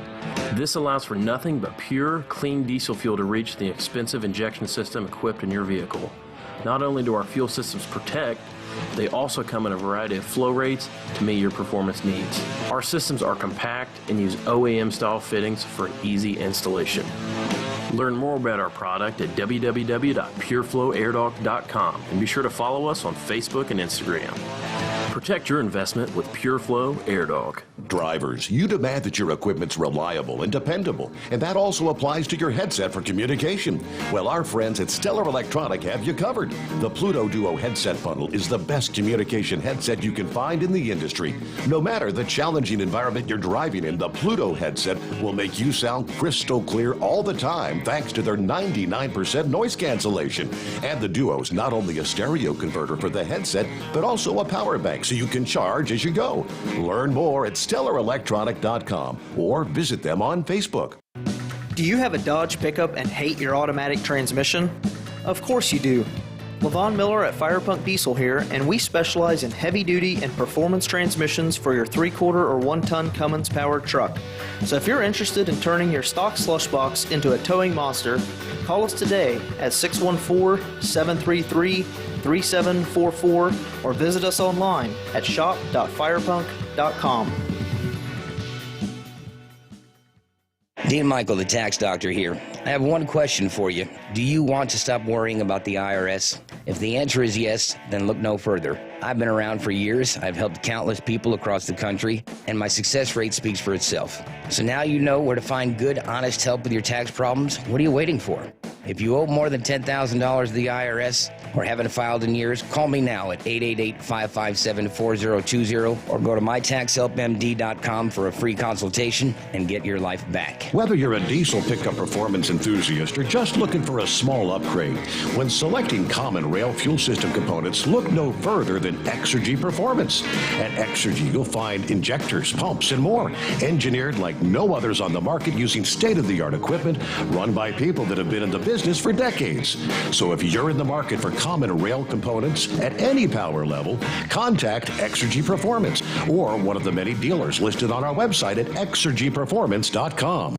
At Hot Shot Secret, we share the science behind common diesel problems and their solutions. For example, ultra-low sulfur fuels. The primary function of diesel fuel is combustibility. One of the little-known aspects of fuel is its role as a lubricant to metal-on-metal moving parts. The introduction of ultra-low sulfur fuels diminishes the fuel's ability to lubricate because sulfur, which has been mostly removed, has lubricating properties. Hot Shot Secret Everyday Diesel Treatment with LX4 delivers unmatched lubricity. Third-party testing confirms that it takes 3 times the amount of leading fuel treatment to match the lubrication benefit of 1 dose of Hot Shot Secret. Everyday Diesel Treatment is a fully formulated 6-in-1 premium fuel treatment for every fill-up, every time. Everyday Diesel Treatment is available at truck stops, Tractor Supply, O'Reilly's Auto Parts, and online at HotShotSecret.com. Hot Shot Secret, powered by science. Live from the Hot Shot Secret Studios, the Steve Summers Overnight Drive.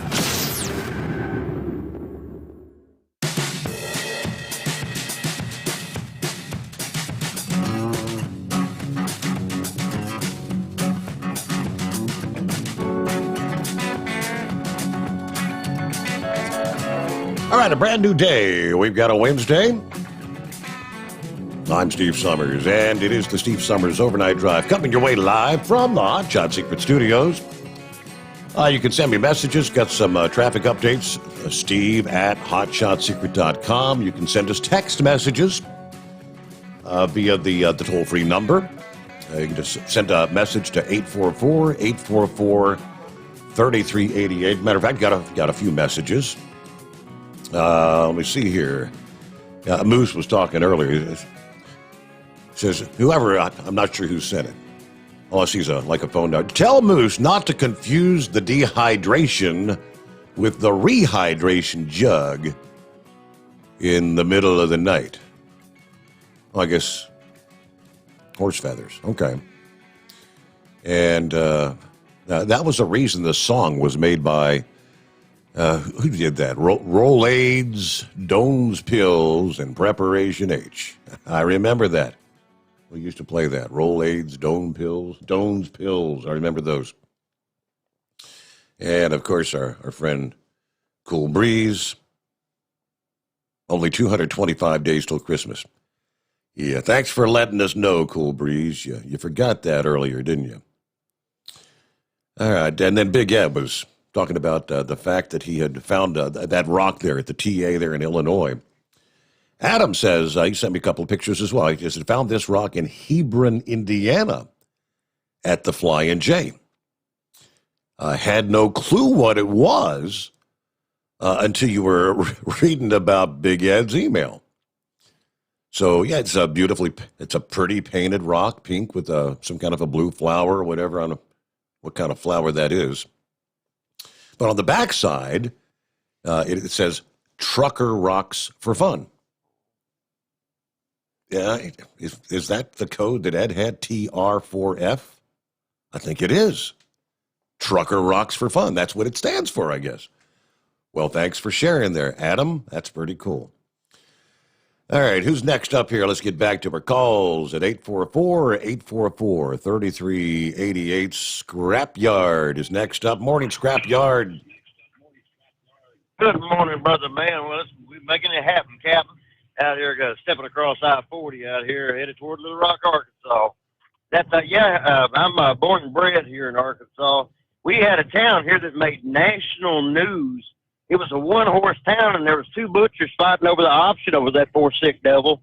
And the town of Damascus, Arkansas, on Highway 65, which is a major truck route, and they accumulated $4 million in fines in 1 year.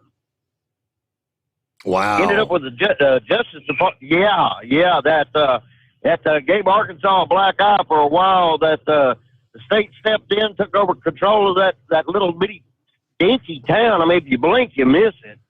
And but yeah, it got pretty bad. The Justice Department from up in Washington D.C. stepped in, and yeah, it gave us a black eye for a while.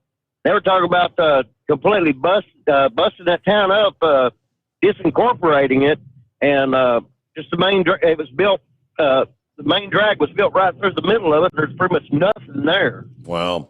But they accumulated $4 million in fines in 1 year. That's a lot of jack. Boy, oh boy. Yeah, it's a lot of jack and a lot of daggone mad. A lot of truck drivers with sore hind ends. Yeah. Well, thanks for chiming in. I guess that's got to be one of those that were like in the top 80, where they were generating like more than 50% of their income or whatever in that community. Big time speed trap. All right, America's Truck Wash and Chrome Shop. I remember the days. I don't know if Carol Watson is even still around. It's been so many years. But authorities confirming 2 people hurt Monday in an explosion and fire at the truck cleaning facility, Dallas Pike, West Virginia.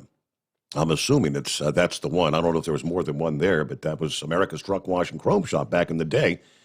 Monday evening, the truck cleaning facility, 2 workers were cleaning a tanker. Yeah, following the explosion, a fire broke out that spread throughout the facility. We do know that they were in the process of cleaning one of the tanker trucks. They said they were going through the process of cleaning the truck with chemicals when it ignited and caused an explosion. But we don't know the cause yet, according to the Wheeling County Homeland Security and Emergency Management Director. We're at a facility that cleans the tank trucks that come from the gas well. They take the product off, take it to other tanks, and then this company cleans those tanks afterwards. There was a tank trailer in the garage when they were working on it, when they were cleaning.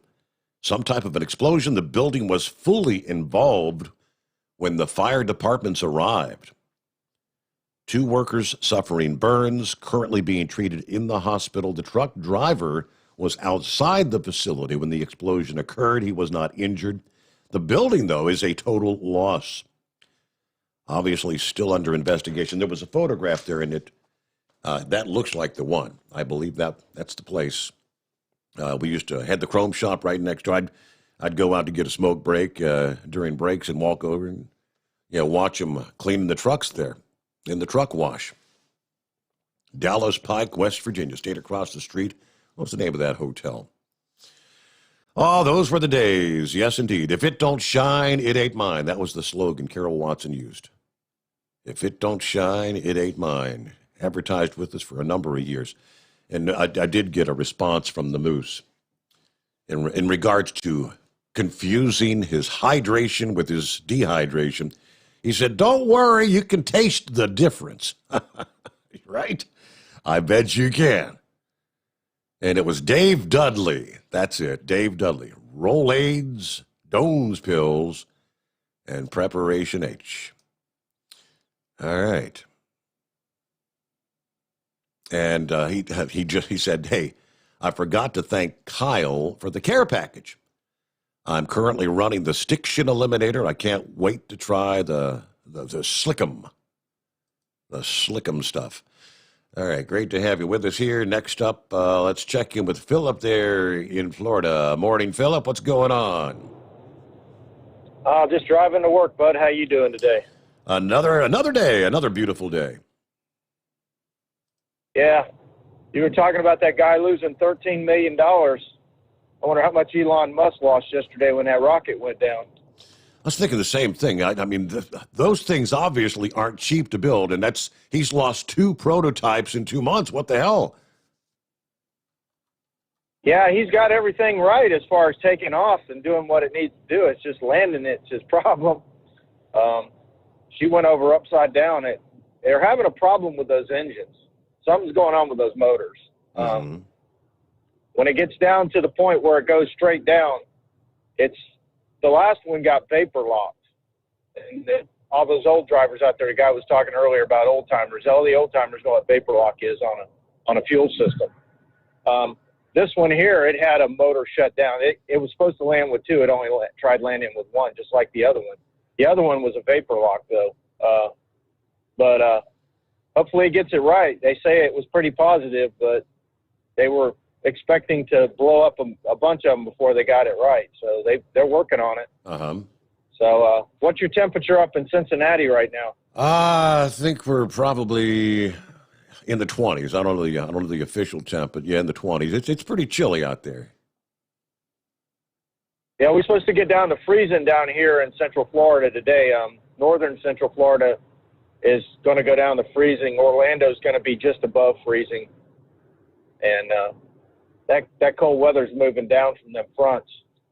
So, but do you think that GameStop is gonna go down any more, or is it just stabilized, do you think?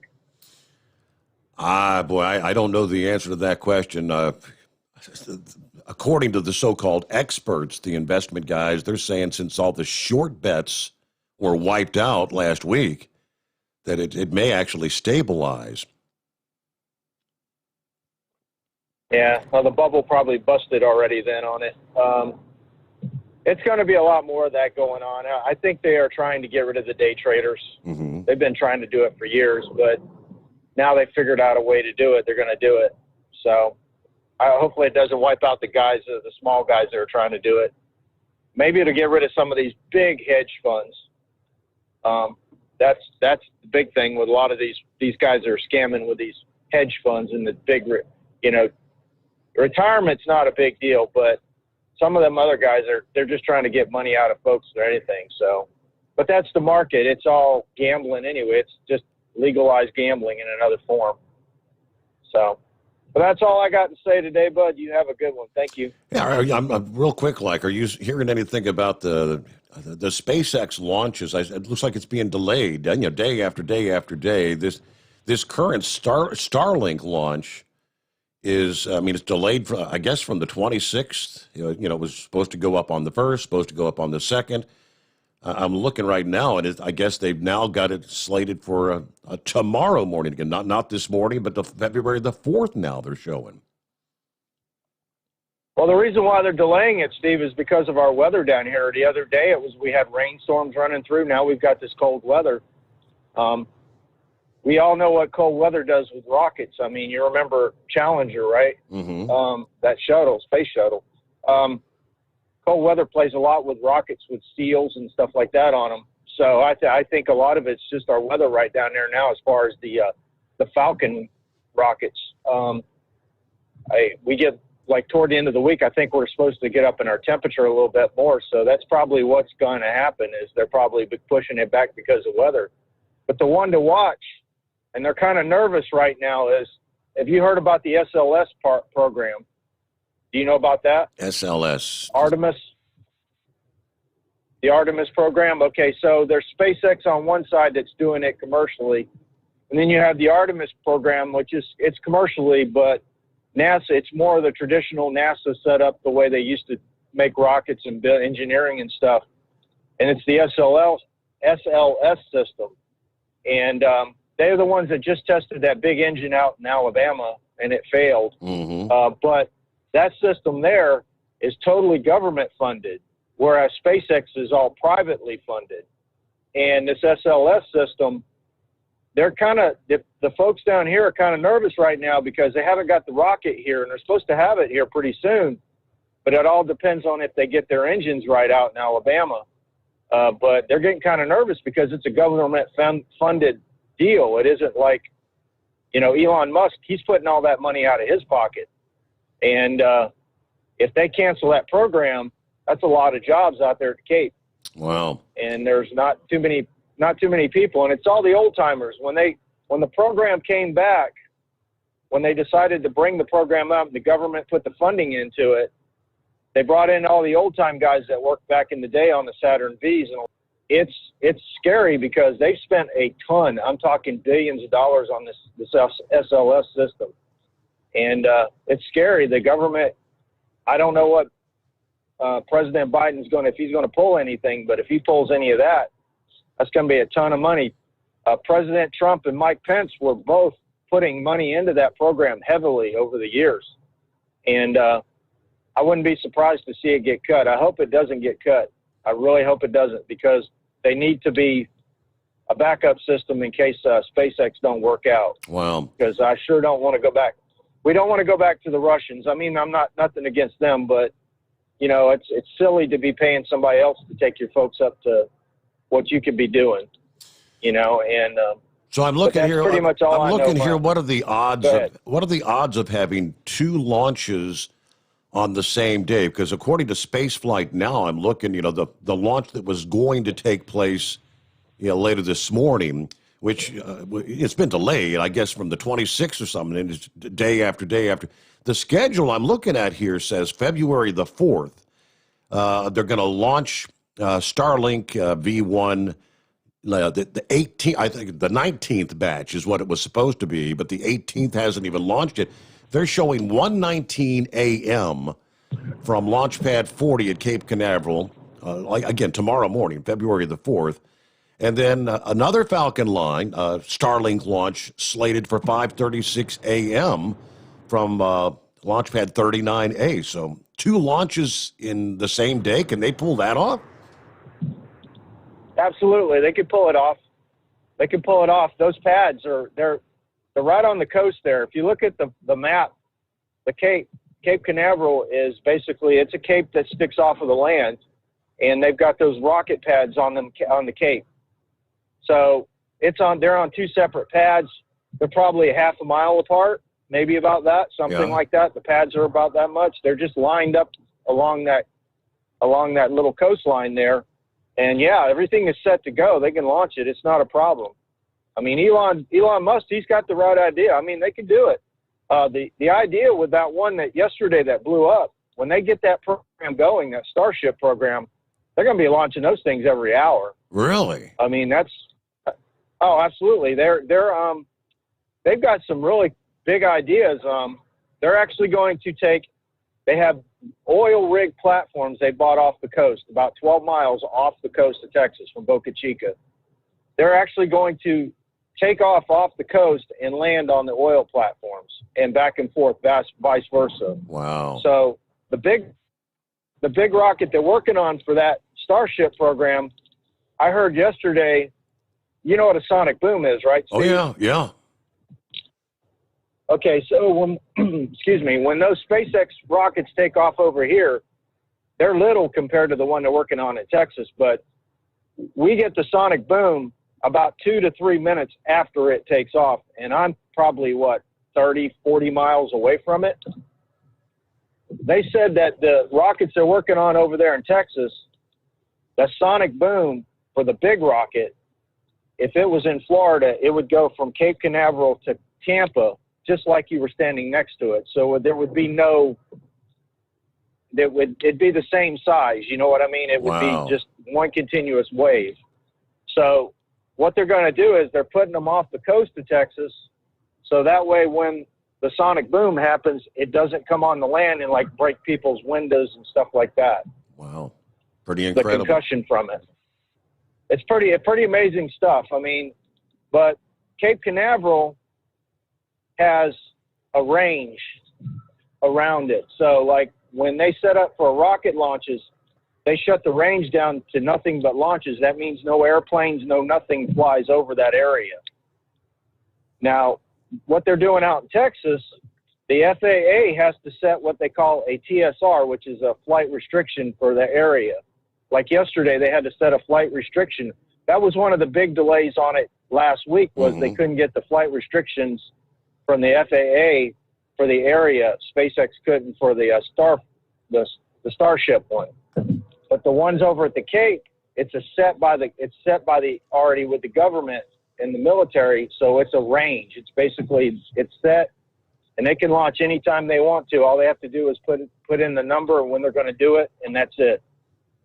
So, pretty amazing stuff over there. I've been keeping up with it for years. But that's pretty much all I got, bud. All right. Well, hey, thanks for chiming in. That would be quite the thing. I mean, yeah, that's what this, right, unless things change, which they could, I suppose. But right now, Falcon 9, Starlink, 1:19 a.m. Eastern Time. That would be Thursday morning. And then 4 hours and 20 minutes later, another Falcon 9 set to launch. And each of them will be carrying approximately 60 of the satellites for the SpaceX Starlink network. That would be wild. So 1:19 a.m., 5:36 a.m.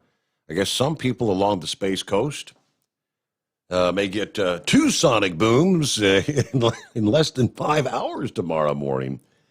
If this all works out as planned, but that's very fascinating. It is 844-844-3388. The Steve Sommers Overnight Drive live from the Hot Shot Secret Studios. The Overnight Drive with Steve Sommers. Live from the Hot Shot Secret Studios. Call Steve now. 844-844-3388. That's 844-844-3388.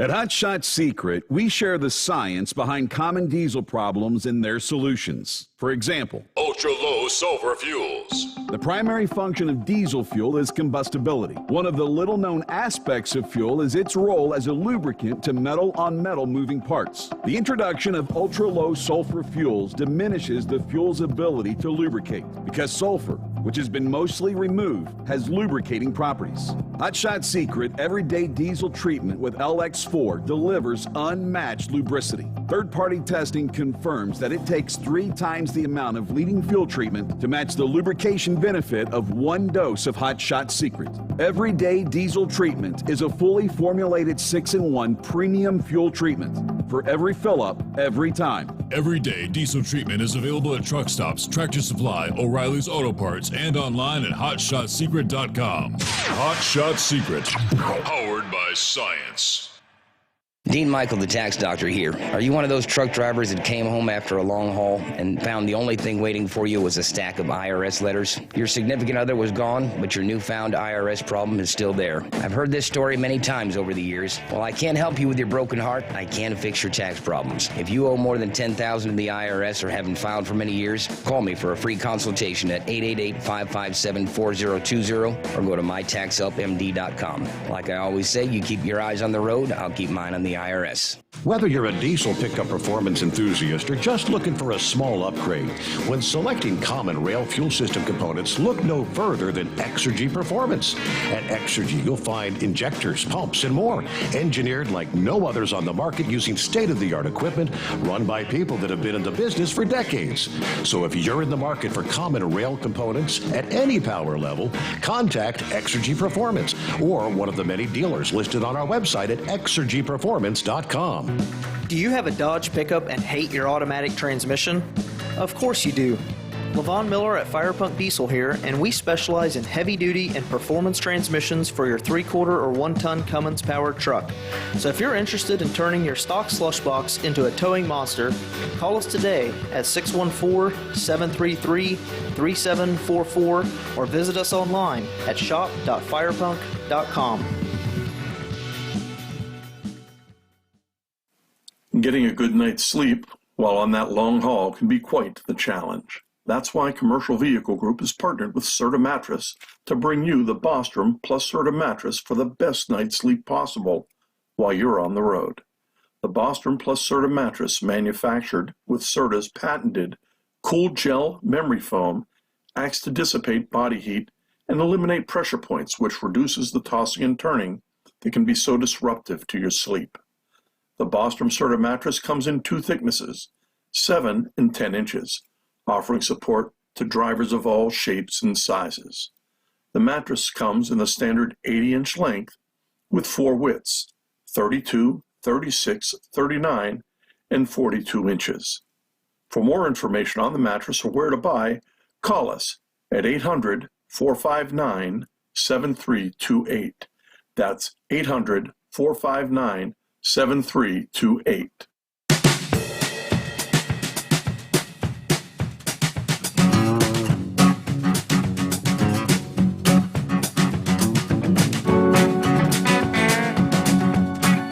Okay, we'll jump back into it here. I'll get back to your calls in just a moment. Hang in there. So, trying to counter the cancel culture. How do we do that? Well, Florida's Governor Ron DeSantis this past day proposing a law that would combat big tech's censorship of right-wing political candidates and blasted the monopoly of communication platforms that he says is monitoring and controlling Floridians. His legislation will target the likes of Facebook, Twitter, Google, Amazon, and Apple, according to Florida's House Speaker.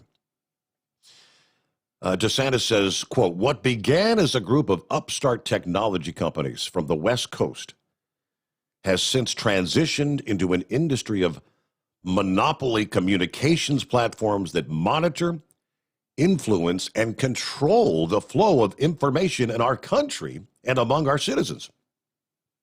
These platforms are playing an increasing decisive role in elections and have negatively impacted Americans who descend from orthodoxies favored by the big tech cartel, as he calls them."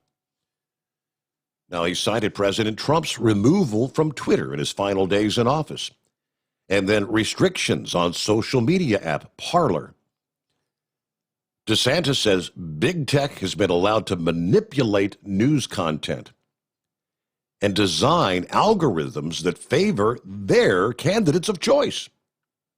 That's why in Florida, we're going to take aim at these companies and pull back the veil and make sure these guys don't continue to find loopholes and gray areas to live above the law. Under our proposal, if a technology company deplatforms a candidate for elected office in Florida during an election, That company will face a daily fine of $100,000 until said candidate's access to the platform is restored. Now, if this bill is passed, it would prevent platforms from rapidly changing standards, allow people to opt out of content algorithms. It would create a cause of action pathway for legal action and fine these companies $100,000 daily for deplatforming. This is just political candidates, okay? Just in the world of politics. It used to be that consumers were trusted to make their own decisions about what information they wanted to consume, about which leaders they wanted to follow, about what news to watch. Now these decisions are increasingly being made by nameless, faceless boards of censors. This comes just a week after two Florida Republican lawmakers had filed bills that would prohibit the state and local governments from doing business with Twitter, Facebook, Amazon, Apple, Google, and its parent company Alphabet starting July the 1st. What prompted me to draft the legislation was the lifetime ban of the President of the United States, the duly elected and non-removed President of the United States forever, including after he's even a private citizen, coupled with the sudden shutdown of competitors of companies by their fellow big tech companies. All right, looking to go after the big tech guys. They'll probably have a fight on their hands. Then you got to wonder what's $100,000 a day to some of these tech companies. Probably chump change to some extent, but there you go. You're up to speed on the Sunshine State now. Yeah, what kind of baloney we got this morning, Knucklebuster?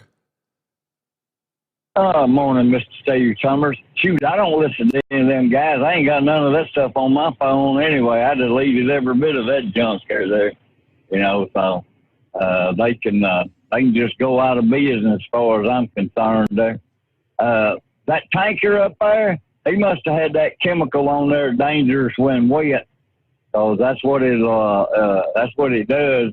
It'll explode and then cause a fire there. So I don't know. They didn't say what chemical was on the tanker. They didn't say what it was. But yeah, there are certain chemicals. I know that. Yeah, if you have a fire department come out, and you don't want to put water around it because you'll cause an explosion. Yeah, absolutely. That's the way Mama Knucklebuster is too. Anyway, get that girl wet, she'll explode on you there. I promise you, I sprayed her down with water hose one day, Steve. I thought I was fixing to get my butt whooped. Arkansas has always had a black eye there. I don't know. They're bad about ripping people off there. They signed a basketball player over there. It took him 17 times to get 700 on his SAT, Steve. Hell, they give you 400 points just for getting your name right there. My daddy, he started out as an owner-operator there. He had a 1940 Diamond T cab over there. I drove that thing 1,000,000 miles there in the yard there. When he was, after it got crashed there, he blew a steer tire out. That thing never had no tire steering on it, so it just went off in the ditch on him. He had to jump before it rolled over in the ditch there on him. Out there in Oklahoma, Steve, they got a rancher out there. He got Black Lives Matter all over his fence. Oh, He's yeah? a Black Angus Ranch. That's what it says, Black Angus Ranch. There you go. Yeah, my kind of steak, buddy. That's the best kind of steak there. May 4th and 5th and 6th, I'm going to be on vacation, Steve. And if they change the date, I'll just take another week's vacation, right? Mm-hmm. Well, help, I'm being robbed. Somebody call the police. Wait a minute. It is the police robbing me. Who is that masked bandit that just drove away with the blue lights on, Steve? Everybody's got to wear a mask around them guys now, right? Mm-hmm. Yeah. Well, good. Well, I think the trucking's going to go just like the drones, see? Because you ain't going to have a truck with a man sitting up in it. You're going to be sitting in a cubicle watching a computer screen all day, Steve, and that's what's going to happen. Yep. It'd be just like the drones do. Yep, that's the way it'll be. And I want to congratulate Kyle Larson on getting another job. But I think Haley Deegan, she's a lot better driver and a lot better looking than Kyle Larson. You agree? Yeah, I'd have to agree with that. Yeah, oh, that's right. Well, the reason they're getting drivers for this violation on these e-logs, see, they're using too much personal conveyance. They're using less than 15 minutes on that on-duty not driving line there for pre-trip, post-trip, and fuel and stuff like that. And then you got to certify every day. As soon as you stop, you got to certify it if it's past midnight there. But I disagree. The engine brakes work great on bad weather. Snow and ice, you can start out on low and build your way up. I had to prove that to my son-in-law there. That they will help you. When you take your foot off of the accelerator, what are you doing, Steve? You're using your engine as a brake. Yeah. So using that jake brake just helps it, but you got to start on low and build your way up there. No air in the seat. Well, that's so I can stretch my legs straight out and not get no blood clots in my legs there. Mm-hmm. And I eat a spoonful of mustard on a bologna sandwich and drink a little bit of pickle juice to keep the leg cramps down there. And I want to thank Mr. Alan Jackson for that great song, I Still Like Bologna on White Bread. And Steve, that's a Roger Houston over and out. That's all of my baloney for today, brother. Have a great day. Hey, thanks for checking in there, old knucklebuster. That's all his baloney for today. Now, one of my friends via social media shared this past day from a fellow truck driver, and made me think about my old friend Gator, who doesn't get a chance to check in very often. But you know, over the years I've heard many drivers complaining about delivering at some of these food outlets and whatnot. And Jerome, he's got his photograph. Here we are at the Food Lion Distribution Center, DC 10. And there's a line a half dozen people deep standing outside. He says, "This is how they treat truck drivers. I deliver at Food Lion in Salisbury, North Carolina, the main headquarters for Food Lion.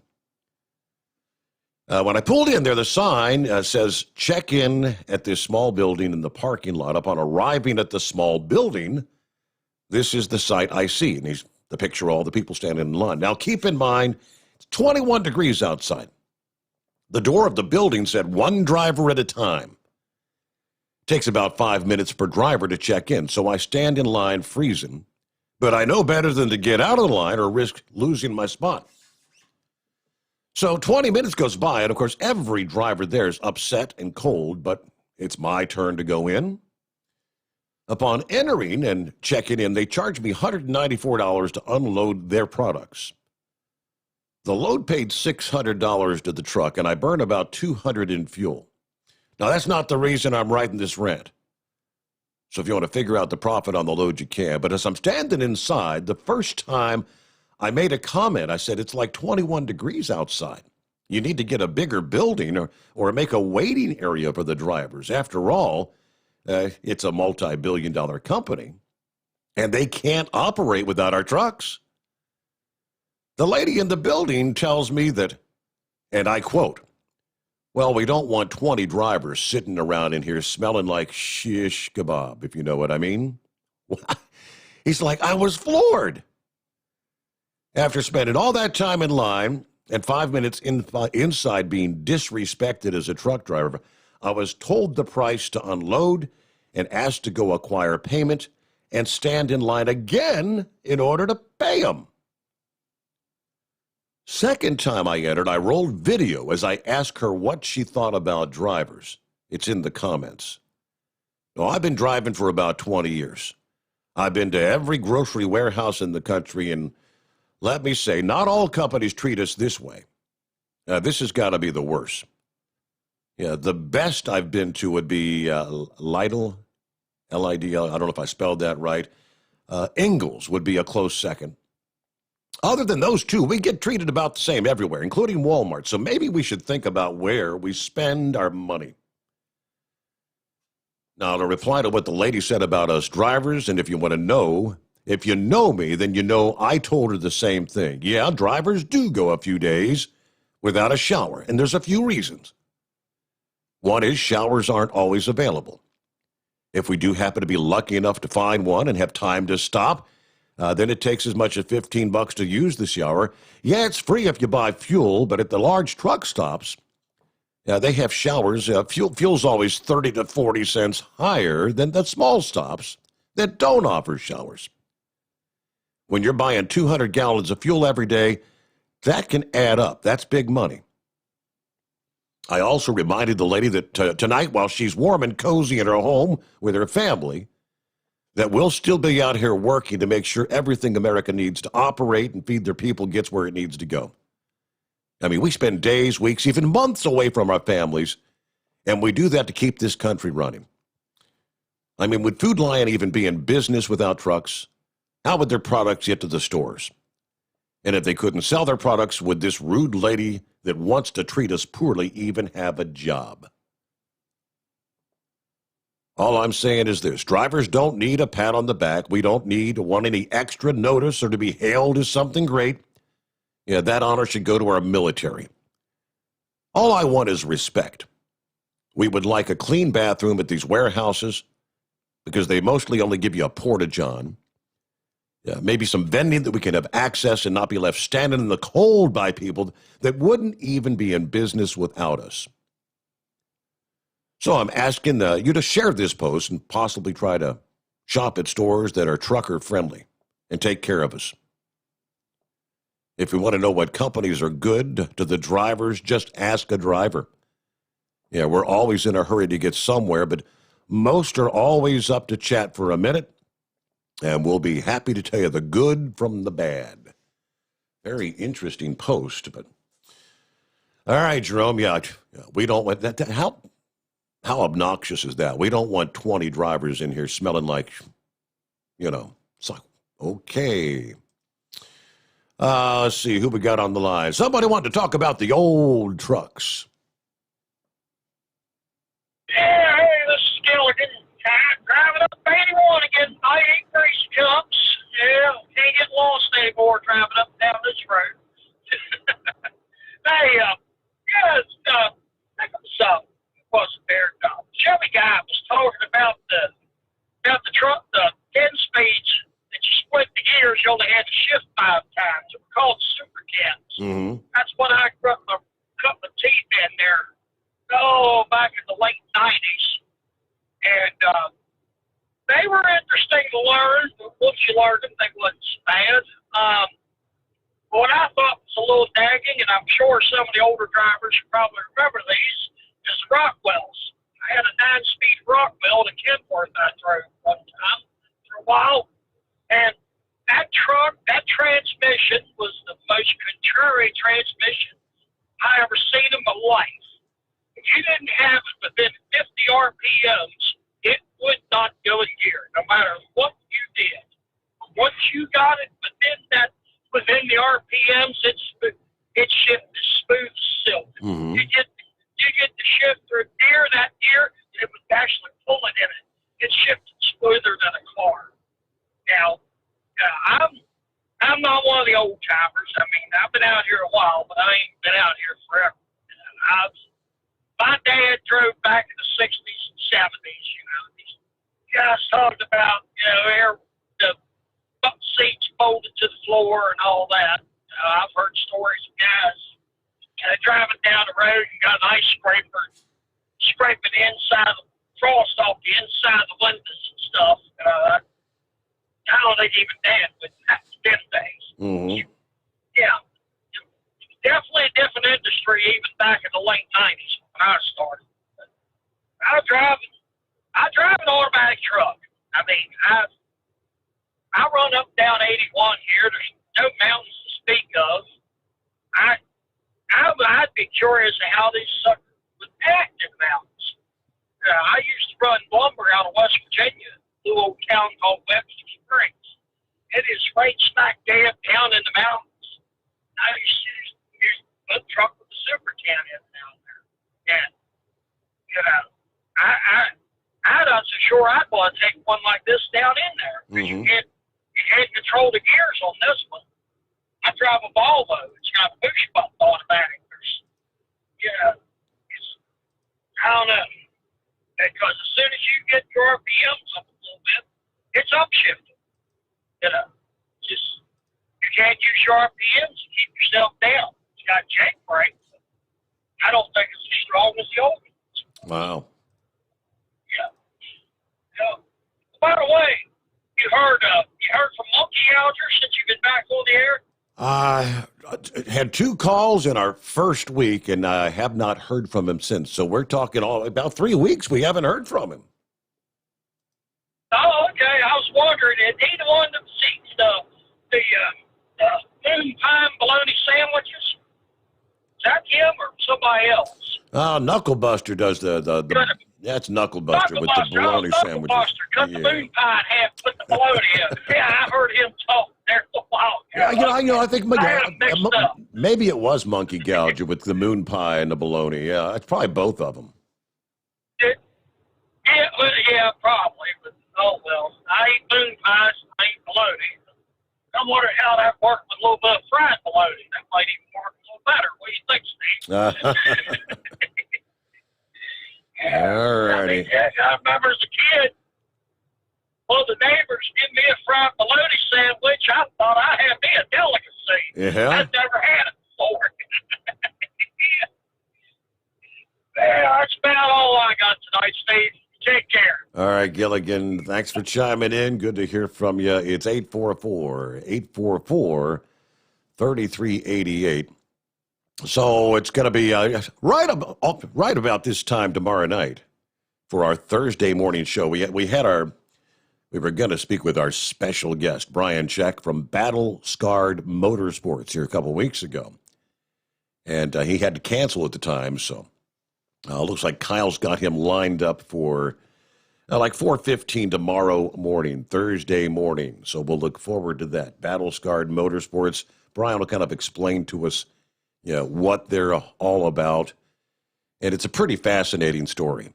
It's a wonderful charity, what they do for our veterans out there. So we hope you'll be with us for that. And 4:15 tomorrow morning. Let's see. I believe the Red Mule is back. Let's take 2. Well, we'll try it again. Well, the take 2 didn't work too well, did it? Because whatever he did, I guess he lost his cell. I'm not exactly sure, but like flipping, he must have hit the mute button or something. All right. Well, there's always another opportunity. Or looky there. It must be phone reset time. I'll pick him up right at the 4-hour mark. I forgot to reset the damn phones. Okay, so tell you what, we'll take care of that. And I think Roadmaster was on the line, wanting to talk some about the old trucks. And we had a couple of others on there. If you'll dial us back up, we'll be happy to get things lined back up here for our final hour as we make our way into a Wednesday. There you go, hump day. Our number, 844-844-3388. Give me a moment to get the lines back up and running, and we'll get you loaded back up. Help us out as we roll into a Wednesday. The Steve Sommers Overnight Drive, live from the Hot Shot Secret Studios. The Overnight Drive with Steve Sommers. Live from the Hot Shot Secret Studios. Call Steve now. 844-844-3388. That's 844-844-3388. At Hot Shot Secret, we share the science behind common diesel problems and their solutions. For example, Ultra-low sulfur fuels. the primary function of diesel fuel is combustibility. One of the little-known aspects of fuel is its role as a lubricant to metal-on-metal moving parts. The introduction of ultra-low sulfur fuels diminishes the fuel's ability to lubricate because sulfur, which has been mostly removed, has lubricating properties. Hot Shot Secret Everyday Diesel Treatment with LX4 delivers unmatched lubricity. Third-party testing confirms that it takes 3 times the amount of leading fuel treatment to match the lubrication benefit of 1 dose of Hot Shot Secret. Everyday Diesel Treatment is a fully formulated 6-in-1 premium fuel treatment for every fill-up, every time. Everyday diesel treatment is available at truck stops, Tractor Supply, O'Reilly's Auto Parts, and online at hotshotsecret.com. Hot Shot Secret, powered by science. Dean Michael, the tax doctor here. Are you one of those truck drivers that came home after a long haul and found the only thing waiting for you was a stack of IRS letters? Your significant other was gone, but your newfound IRS problem is still there. I've heard this story many times over the years. While I can't help you with your broken heart, I can fix your tax problems. If you owe more than $10,000 to the IRS or haven't filed for many years, call me for a free consultation at 888-557-4020 or go to mytaxhelpmd.com. Like I always say, you keep your eyes on the road, I'll keep mine on the IRS. Whether you're a diesel pickup performance enthusiast or just looking for a small upgrade, when selecting common rail fuel system components, look no further than Exergy Performance. At Exergy, you'll find injectors, pumps, and more, engineered like no others on the market using state-of-the-art equipment run by people that have been in the business for decades. So if you're in the market for common rail components at any power level, contact Exergy Performance or one of the many dealers listed on our website at exergyperformance.com. Do you have a Dodge pickup and hate your automatic transmission? Of course you do. Levon Miller at Firepunk Diesel here, and we specialize in heavy-duty and performance transmissions for your 3-quarter or 1-ton Cummins-powered truck. So if you're interested in turning your stock slush box into a towing monster, call us today at 614-733-3744 or visit us online at shop.firepunk.com. Getting a good night's sleep while on that long haul can be quite the challenge. That's why Commercial Vehicle Group has partnered with Serta Mattress to bring you the Bostrom plus Serta mattress for the best night's sleep possible while you're on the road. The Bostrom plus Serta mattress, manufactured with Serta's patented Cool Gel memory foam, acts to dissipate body heat and eliminate pressure points, which reduces the tossing and turning that can be so disruptive to your sleep. The Bostrom Serta mattress comes in 2 thicknesses, 7 and 10 inches, offering support to drivers of all shapes and sizes. The mattress comes in the standard 80-inch length with 4 widths, 32, 36, 39, and 42 inches. For more information on the mattress or where to buy, call us at 800-459-7328. That's 800-459-7328.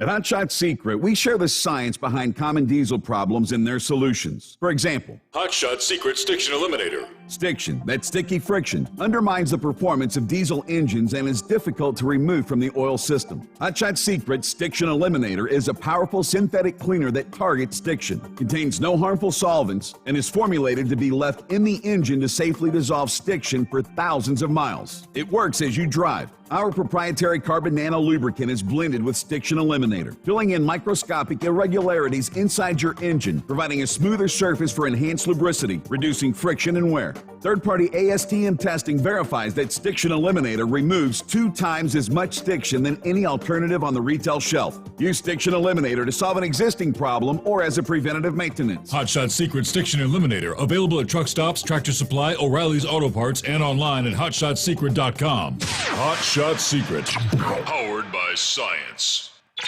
And now, back to the Steve Summers Overnight Drive.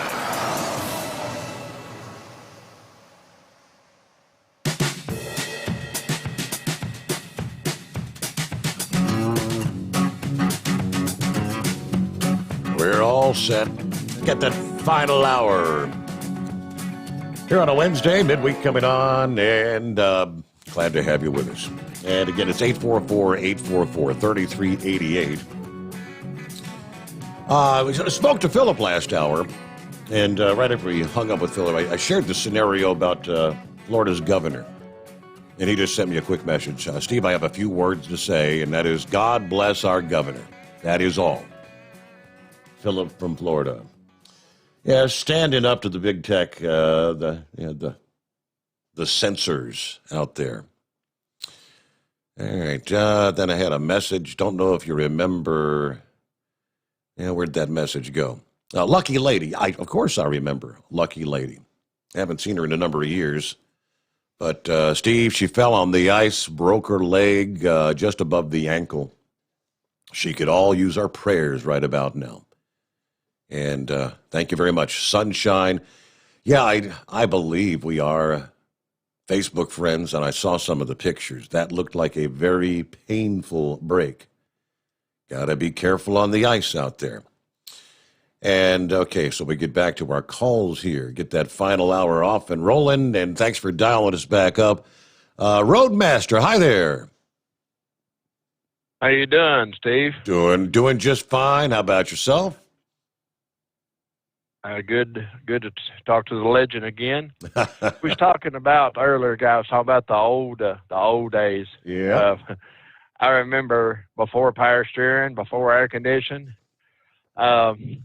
Two of the coldest nights that I ever was is I had a old GMC Astro, and they was known for the windshield being down about your knees, and they had a certain name we called Scratcher Specials, because if anybody met you going down the road and you was having an itch, they could see it. Mm-hmm. Well, these trucks had big windows in them, and they didn't have no heaters worth 5 cents. I come past Leavenworth, Kansas out there one day, wrapped up in every blanket and everything I could wrap around me trying to stay warm. And the temperature gauge on about 100, like I froze to death. And the second worst one was I had an old International cab over, didn't have no power steering on it, and I was going to Boston one night, and the roads were so rough up there, I hit a pothole, and the heater was underneath the passenger seat.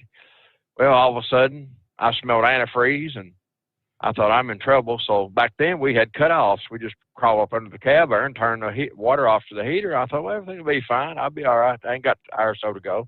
I wrapped up in blankets, and I didn't realize it was so cold outside that my breath froze on the inside of the windshield, so I had to roll the window down at about 0 to neutralize the temperature from my breath and outside where I could see to drive with the window down at 0. That's the kind of things we had to go through years ago. Oh, yeah. I blowed a motor up once about 3 miles, got the piston south of the Wildwood interchange there. The toll booth used to be in Florida on Turnpike, and I walked up to Wildwood and bought a piston, a liner, and some gaskets and whatever I had to buy to put it together, and bought a wheelbarrow, and wheelbarrowed it back down the Turnpike and put a piston in a truck once on the side of the road. Mm-hmm. And then got it running, spent the night in the truck. Next day, finished it up, started her up, said a little prayer before I hit the key, and it fired right up. Cleaned my mess up with a bag of kitty litter that I'd bought, and come on to the house. That's what we used to do. And these new guys, we used to wear cowboy boots and nice jeans and Western shirts, and look like somebody. Now it seems like the attire is a jogging suit with a brown stripe up the back and flip flops, and that's about the kind of attire that you see now. So I understand why truck drivers don't get no respect like they used to. Yeah. That's sad but true, right? Yeah, it is. I've been out here 37 years, and it's I got a couple more years to go. But we used to go from the nights of the highway, and now we're the nightmares of the highway. Yeah, always in my trucking way was the song that was many years ago. That's always in my way. I just wonder what your daddy would think if he could see this mess now. Yeah. Oh yeah. He'd just shake his head and say, "Oh Lord." So, but anyway, that's all I gotta say. I'm up here in the mountains of North Georgia, or North Alabama and go load in the morning and come back to Cincinnati. All right. Well, have a safe trip. Thanks for checking in, Roadmaster, and thanks for sharing some of those old-timey stories. There you go. Interesting topic we got on here. Who started that all up? Talking about, I guess, moose, big moose on the loose. Thanks for getting them all started there. All right, so, yeah, lines available where we've pretty much cleared out. It's 844-844-3388. I was kind of using the microphone to complain and moan about the homeowner's warranty last week after they come out and give me a bunch of BS line about trying to fix the AC unit and whatnot. Yeah, denied. So I canceled. Said, well, why the hell am I paying $55 a month? And, you pay $100 a deductible each time you give them a call. And then you try to tell me that the problem was a pre-existing problem, not to get stuff like. So I canceled America's Home Shield. Yeah, my wife was doing a little research. She said, boy, they've got a lot of bad reviews. So I guess, you know how the algorithms, everything you search on the internet and whatnot, they saw that I was looking at home warranties. And they just popped up like the top home warranty companies for 2021. Don't get caught unprepared when a major appliance breaks. Find the best protection from unexpected cost and keep your systems running year-round. So last updated here, January 2021. Now, according to the reviews, this is supposed to be a top 10, but they only got to top 6 listed here, but America's Home Shield's not in it. Surprise, surprise. Top ranked is something called Choice Home Warranty. They got a 9.9 rating. I didn't realize there were so many warranty companies out there. Number 2, Select Home Warranty. Number 3, Complete Care Home Warranty. Number 4, Liberty Home Guard, followed by America's First Choice Home Club. And number 6 is Total Home. Now, Total Home, they've got that's rated fair at a 7.8. For America's First Home, an 8.0, that's good. Liberty Home Guard, very good. But excellent. Select Home Warranty and Choice Home Warranty labeled as outstanding. Well, okay, maybe I'll check into one of those. Because I know the home warranty thing, if they actually come out and do the job they're supposed to do, it's definitely worth the value. All right, thanks for sharing. Are we headed down the pathway of socialism in America? On the heels of the 2020 election, many of us are very concerned that that's the direction we're going. And when you've got the likes of the Squad and people like AOC actually getting reelected and espousing those socialist views, now we've got none other than Kamala Harris as a vice president. She's one step away from being in charge, commander-in-chief. And I full well expect that's going to be happening probably sooner rather than later, just based on Joe Biden's cognitive decline and whatnot that we've been talking about for months and months and months now. It's frightening. Came across the headline, How Socialism Wiped Out Venezuela's Spectacular Oil Wealth. Did you realize Venezuela has the world's largest proven oil reserves? And the country has run out of gasoline. How is that possible? Well, it's because the socialist government has lost the capacity to extract oil from the ground or refine it to a usable form. The industry's gradual deterioration was 18 years in the making. As we go back in time to then President Hugo Chavez in 2003, when he decided to fire the oil industry's most experienced engineers. It was what they called an act of petty political retribution. The near total collapse of the oil output in the ensuing years is just a stark reminder that the most valuable commodity is not a natural resource, but the human expertise to put it to productive use. At this moment, Venezuela is living through a proverbial nightmare. We're witnessing the end of Venezuela as a petrostate.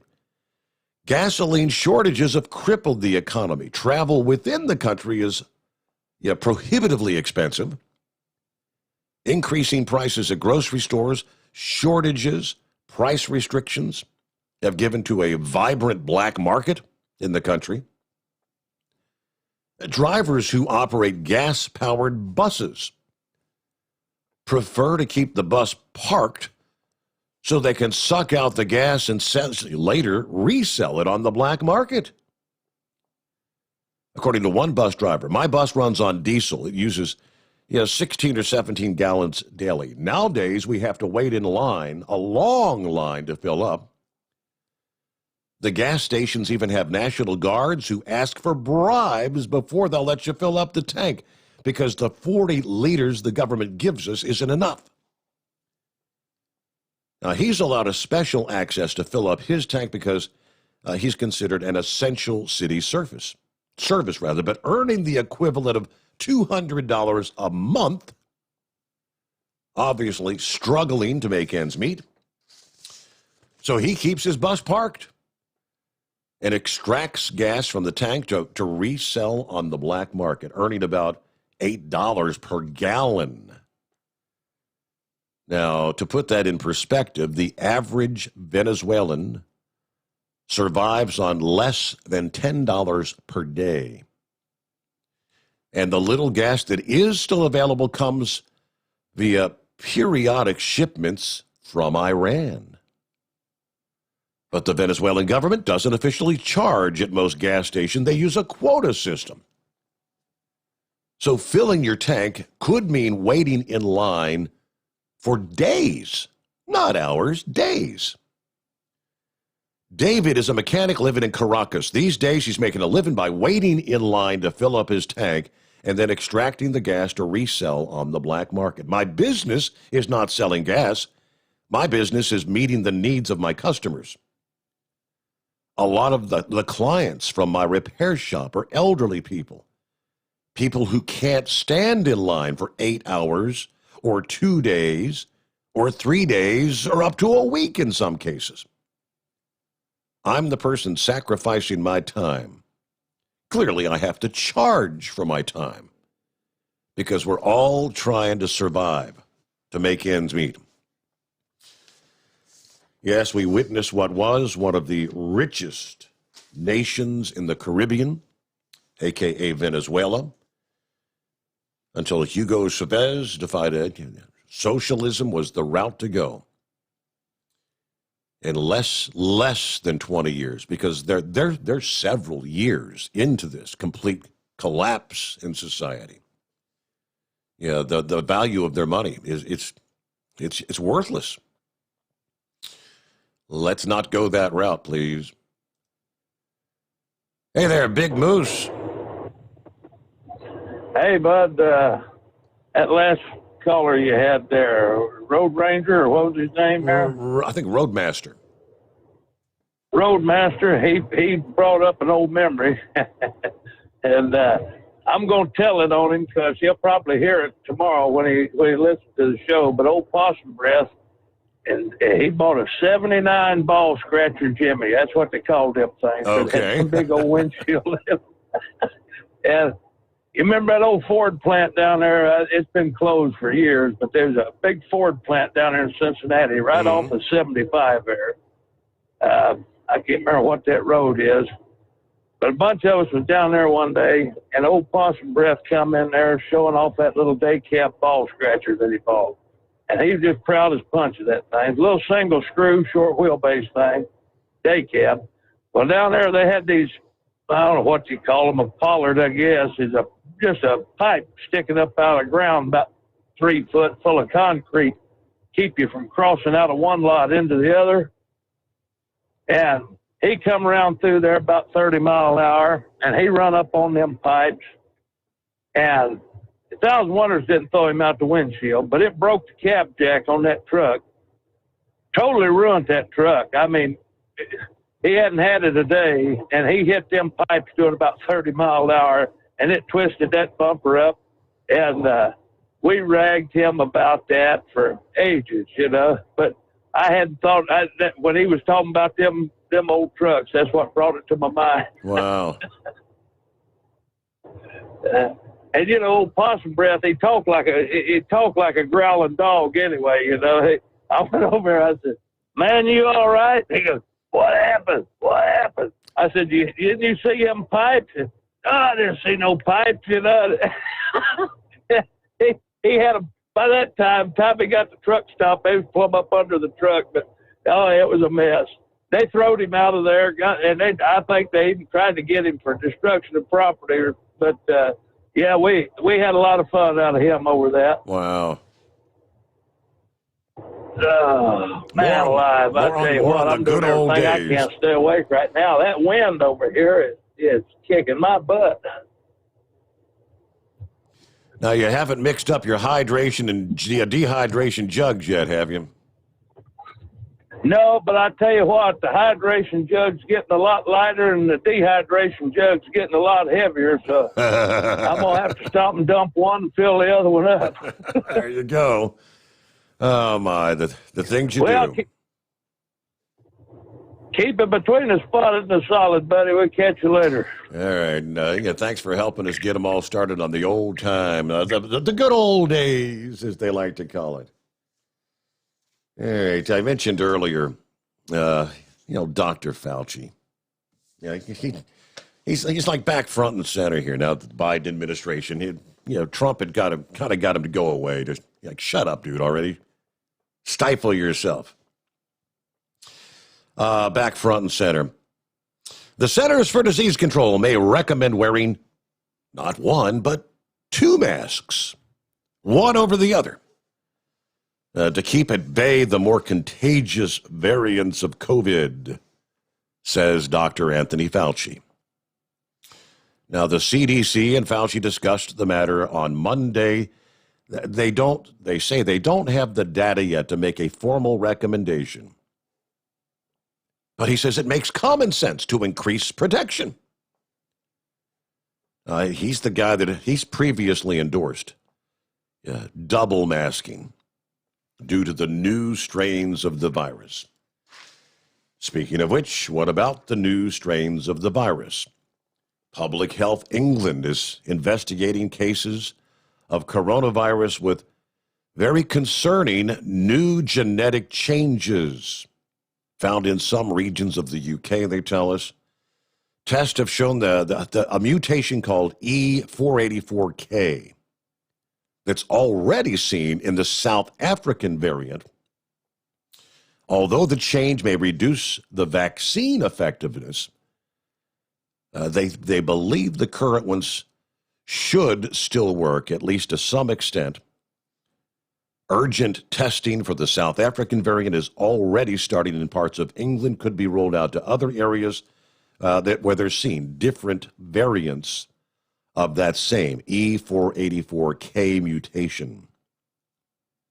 There's probably cases we have not found yet. Liverpool has like 32 cases. The original coronavirus with the E484 mutation showing up. So they're saying it's important to follow your lockdown rules and get cases of coronavirus down to prevent opportunities for the virus to further mutate. All right, so we're going to continue to see more and more variants, changes, mutations as we progress through time. And then while we're on the subject, one other tidbit in regards to the COVID, for what it's worth. They're now saying if you've had COVID at some point in time, you may have been one of those early on that had it, like, say, last year, March, April, May, whenever the case might have been. If you've already had the COVID, they're recommending you just get one of the available vaccine shots. Because right now, the Pfizer and the Moderna, it's a 2-shot thing. Get your initial shot, then 3 weeks later, round number 2. If you've already contracted, you just need one. According to the Hill, the study says this would spare any pain and discomfort from the second shot, which I've heard from many people. First shot makes you a little sore, but second shot knocks you for a loop, knocks the living crap out of you. And at the same time, it would free up more vaccines for other people. He and his colleagues found that COVID survivors had remarkably high levels of antibodies after receiving both vaccine doses.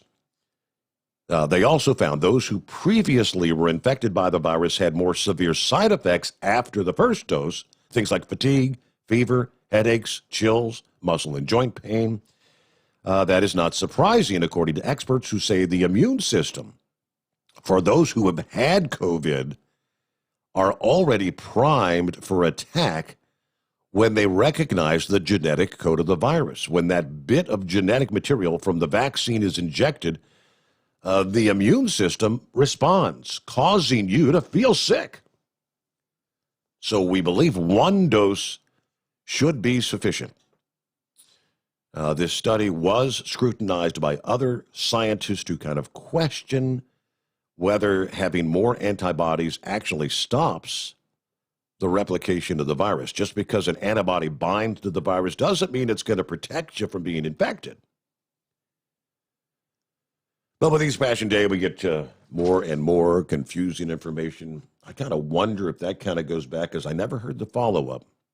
Recall this scenario of the doctor who had previously had COVID, and after they got the second shot, they died. Maybe the body the response was too overwhelming. And they're looking into all those things. But we get back to your calls here on a Wednesday morning. Who we got on the line? I don't see a name here. What's going on?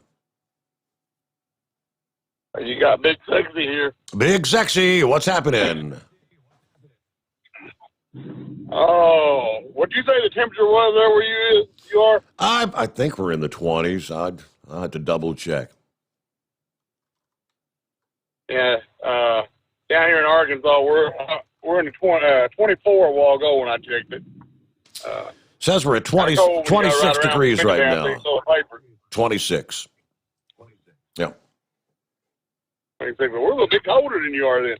That's crazy. Yeah, I like listening to old Knucklebuster, but I kind of have a problem with him a while ago when he made his little comments about Arkansas. Oh, You know, being born and raised here, I didn't really care for that. But on your speed trap deal, I heard the guy talking about Damascus, Arkansas earlier. There's a little town over here in northeast Arkansas that was the prosecuting attorneys shut them down because I think it was like 60% of their revenue was coming from speed traps. Mm-hmm. And we've had that law in Arkansas for a long time, to where the prosecuting attorneys can bar them from getting out there on the interstate and enforcing speed laws. Mm-hmm.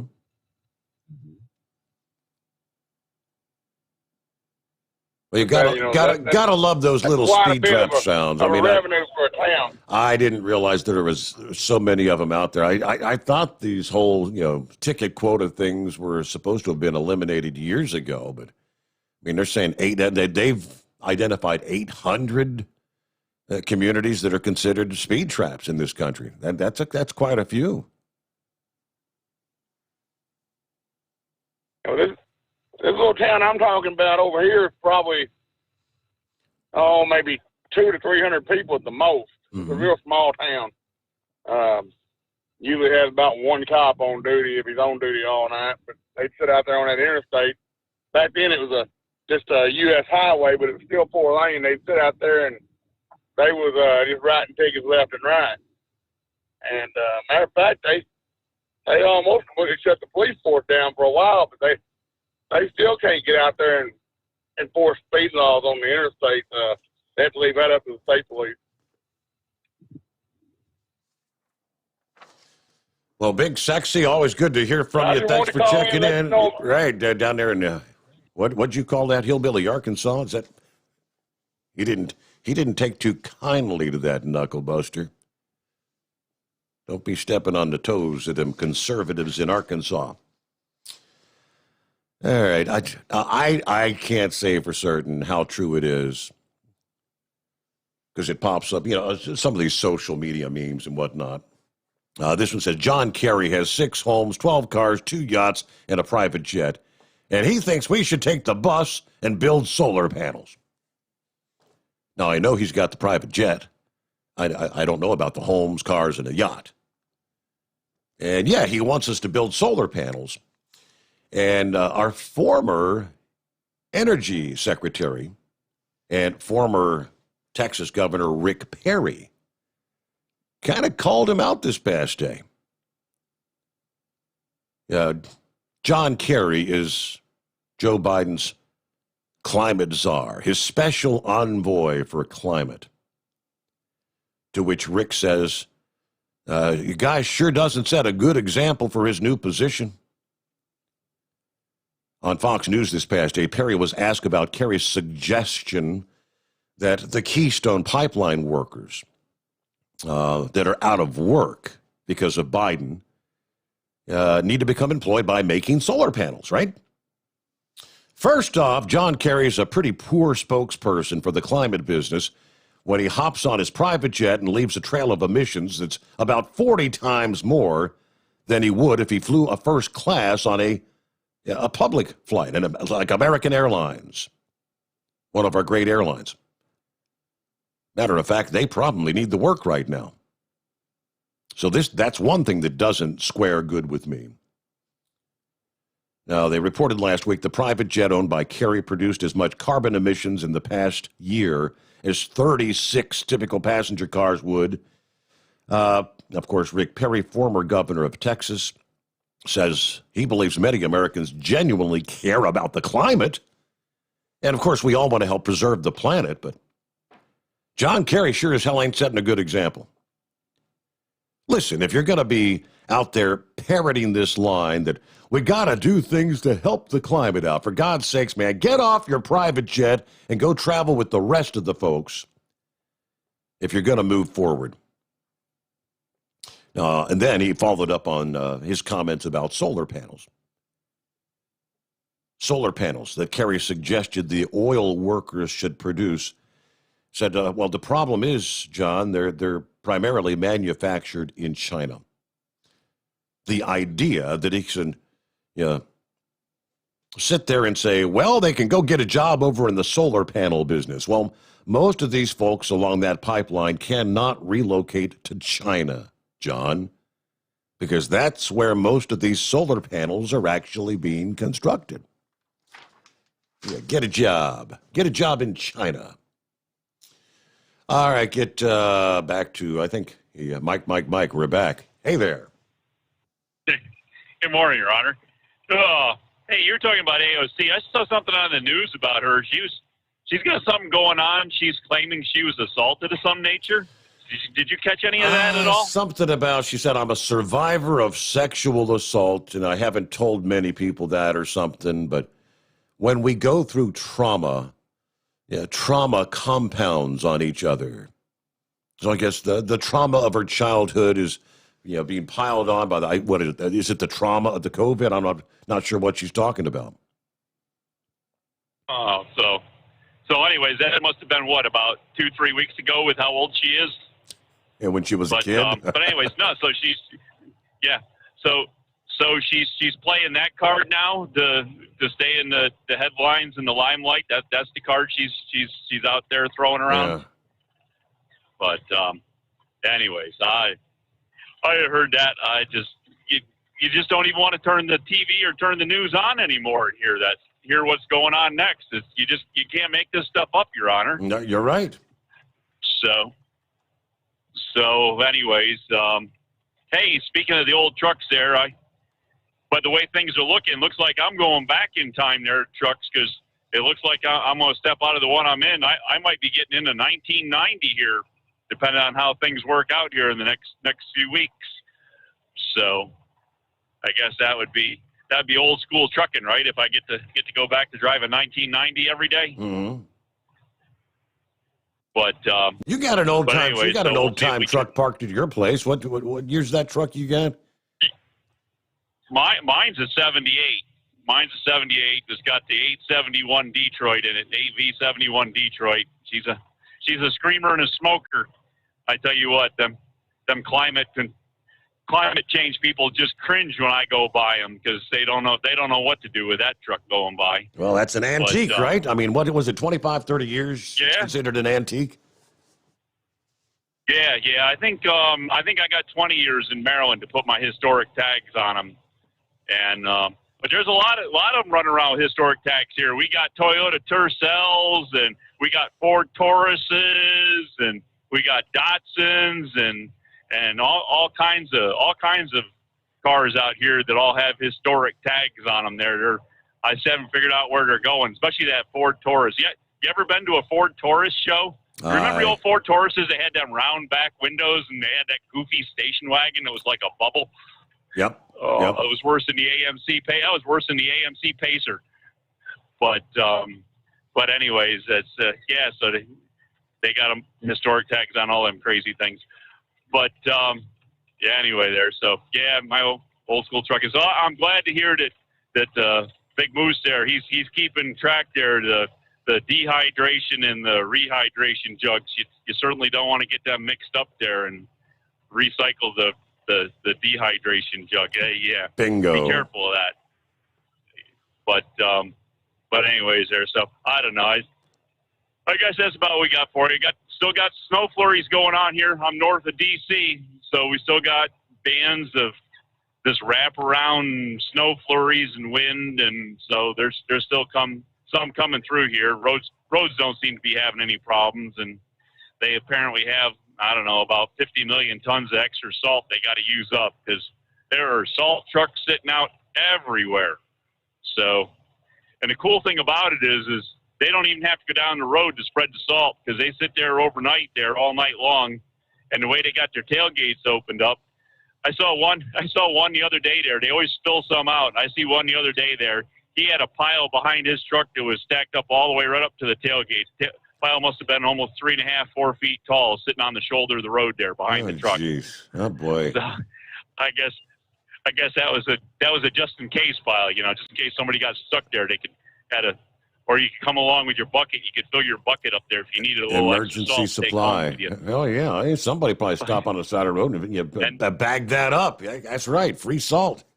Yep, and the real kicker about the whole thing is here in Maryland, they really get on us there to residents about being careful and the farmers about being careful and not putting anything extra down or not trying to till any loose soil up, and because of all the runoff to the Chesapeake.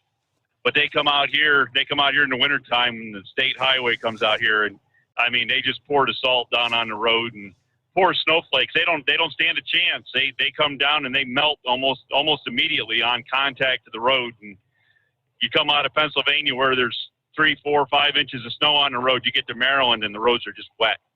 So you can just imagine the amount of salt they're pouring on the highways. And of course all that, I don't know. You wouldn't think that would run off into the Chesapeake, would you, from here? Certainly not. No, crazy people. They better be careful about using up too much salt too early because we got a lot of winter yet to come. And, right on the heels of this storm, next week they're going to need more salt, Yeah,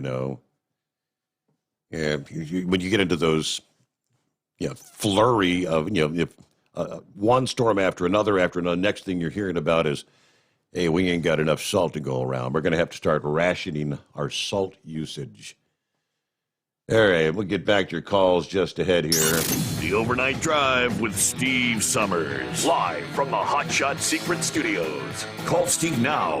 844-844-3388. That's 844-844-3388. Yep, that would be our number. Real quick, before we get a timeout, AOC. Horse Feathers just I pulled up the rest of the story. So she likes to go on social media and do these little videos and whatnot. Talk to her. I don't know. I guess she's got a lot of followers. AOC's got some supporters. And Monday night, she told a story about the trauma. One trauma we knew about and one that we didn't know about.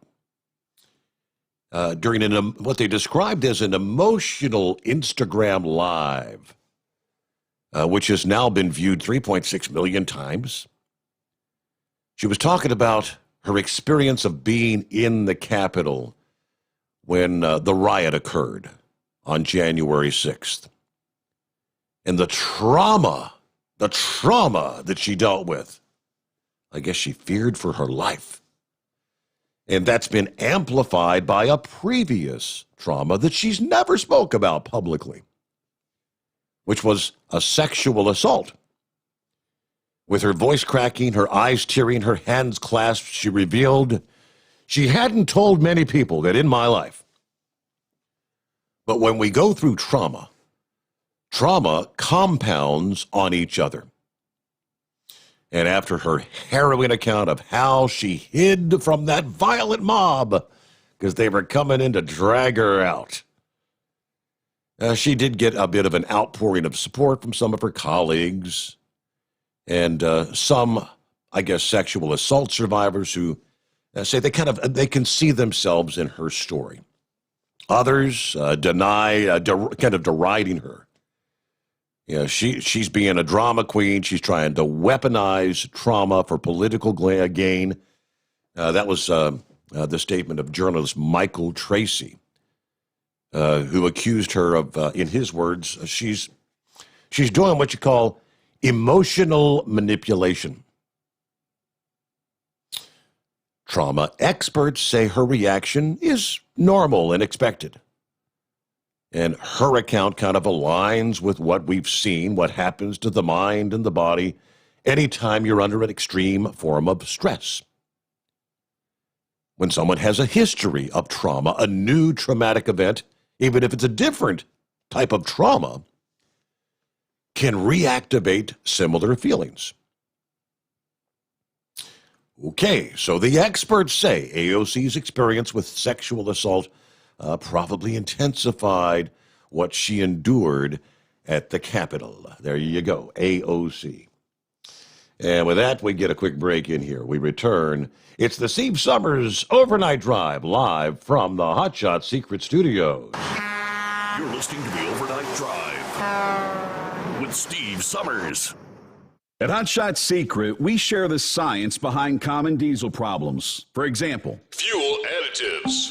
The purpose behind most fuel additives is to impact performance of your diesel or provide protection to your fuel system. Hotshot Secret Everyday Diesel Treatment provides both performance enhancement and protection with 6 key components. This fully formulated premium fuel treatment includes the performance-enhancing cetane boost, injector cleaner, and LX4 lubrication, as well as protection against water with a demulsifier and rust inhibitor, plus a stabilizer that minimizes fuel filter clogs. Everyday Diesel Treatment delivers a 6-in-1 premium fuel treatment for every fill-up, every time. Everyday Diesel Treatment is available at truck stops, Tractor Supply, O'Reilly's Auto Parts, and online at HotShotSecret.com. Hotshot Secret, powered by science. PureFlow AirDog, your leader in fuel air separation system technology. Our systems filter out water, particulates down to 2 micron, and remove all of the air out of your diesel fuel. This allows for nothing but pure, clean diesel fuel to reach the expensive injection system equipped in your vehicle. Not only do our fuel systems protect, they also come in a variety of flow rates to meet your performance needs. Our systems are compact and use OEM-style fittings for easy installation. Learn more about our product at www.pureflowairdog.com and be sure to follow us on Facebook and Instagram.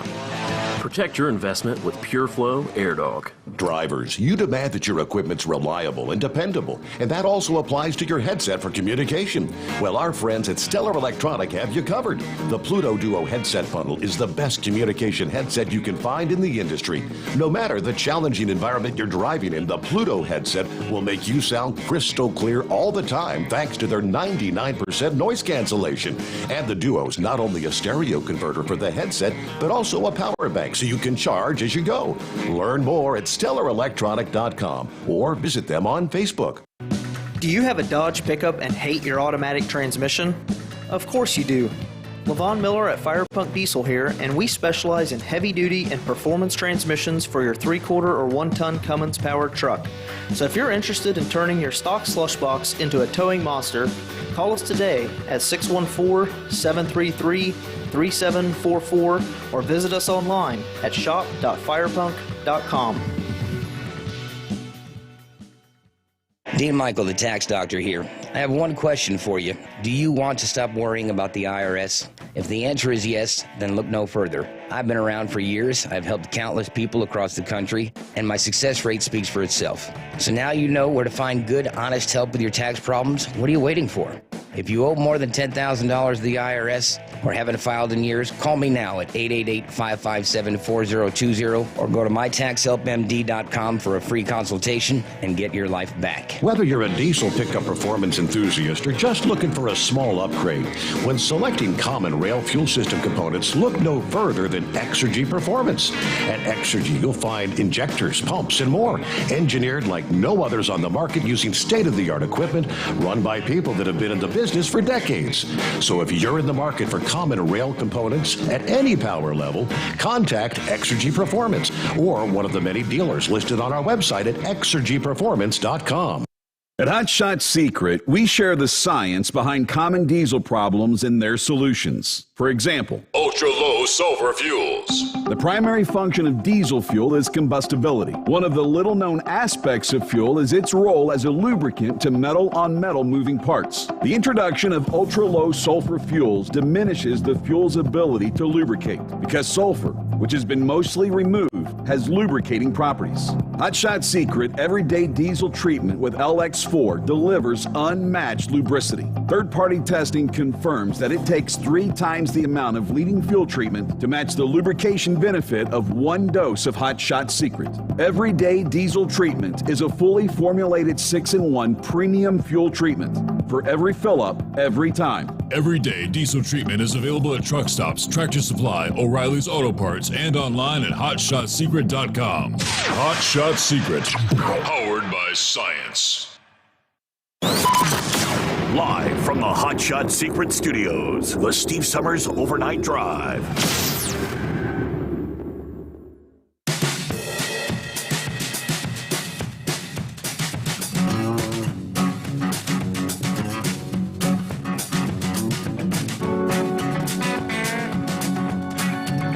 Well, I'll just pass the information along. You make your own call.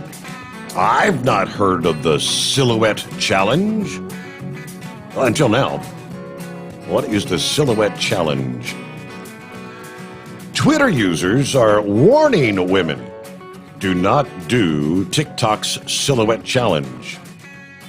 Nude or in your underwear, because people are actually sharing online. There's an app to remove the filter, and you're showing a lot more than you ever thought you were showing. Uh-oh. Explain. The Silhouette Challenge involves dancing in front of a camera to the tune "Put Your Head on My Shoulder" by the Platters. Some women are completely nude. Some are wearing very little clothing or in lingerie. But I guess the software has what they say, there's red filters that cover the naughty bits, if you know what I mean.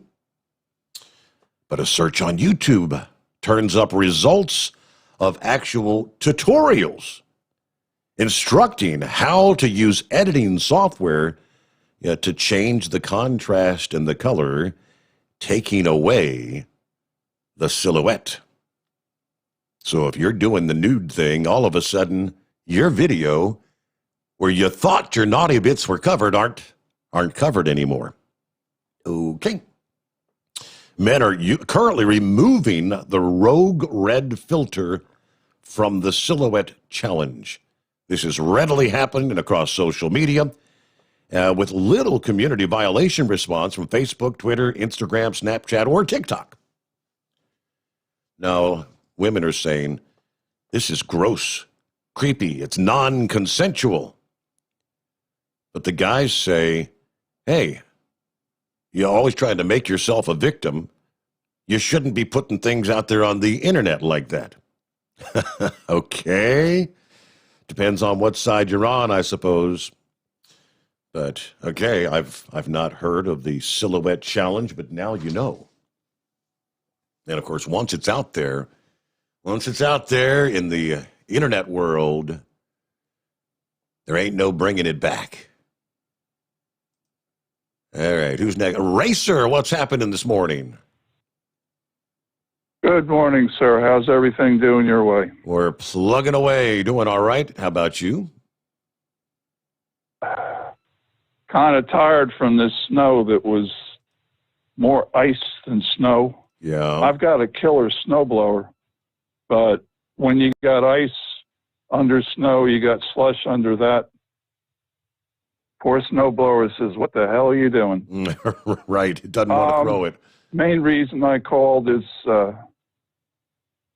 saw last night on Greg Kelly, he's the only one I've seen mention Ashley Bobbitt lately, and how the rent-a-cop that killed her, nothing's going to happen to him. And that ain't right.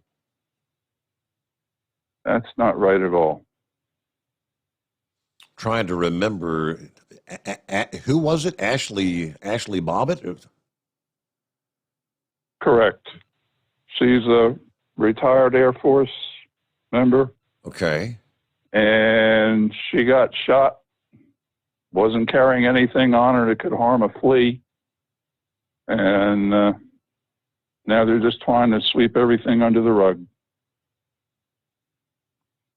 It was Air Force intelligence and a whole bunch of things. Was she the one that got in the Capitol assault thing? Is that where this was, or? Yes. Oh, okay, all right. That's the one. So yeah, she was the 14. I think she had how many? 4 or 5 tours or something she had gone through, or numerous tours. Yeah. Yeah. I never saw the video. Someone had kind of explained to me how that all unfolded. So I mean, they're all pounding on the doors.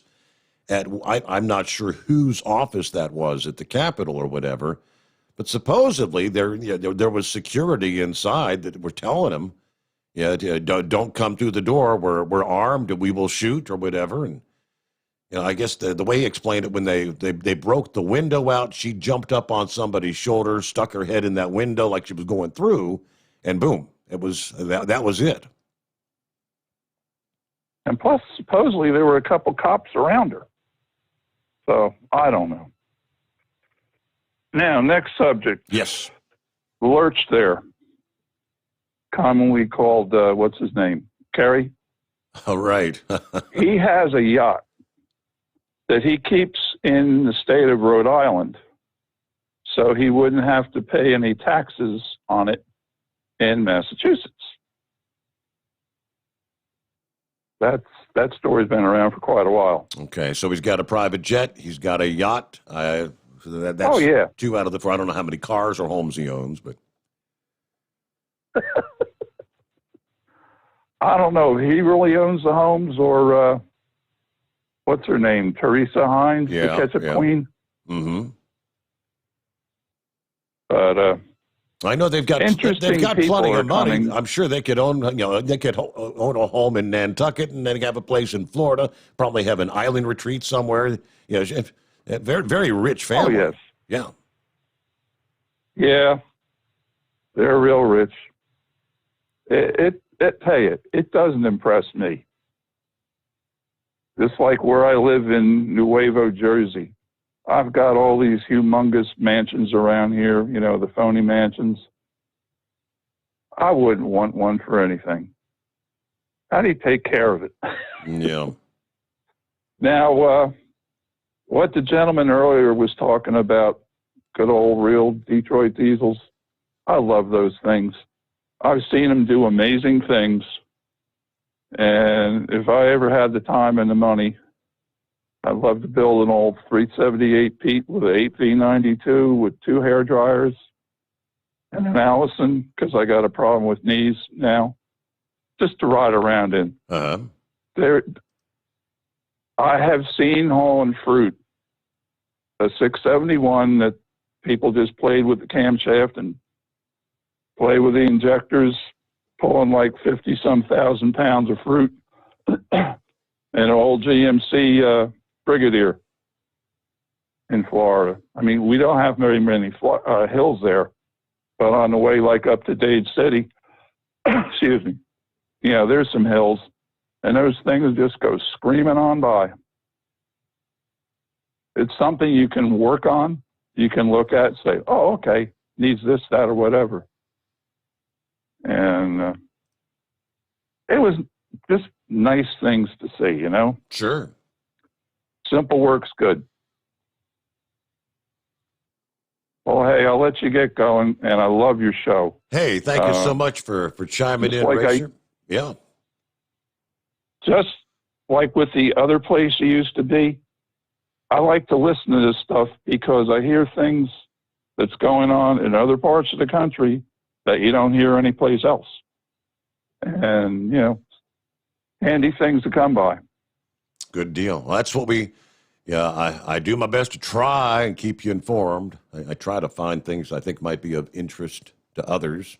I figure normally if I'm scouring through, I say, well, who cares about that? And if it strikes an interest in me, I say, well, other people might be interested in that too. So thank you so much for listening to the program there, Racer. Good to have you with us.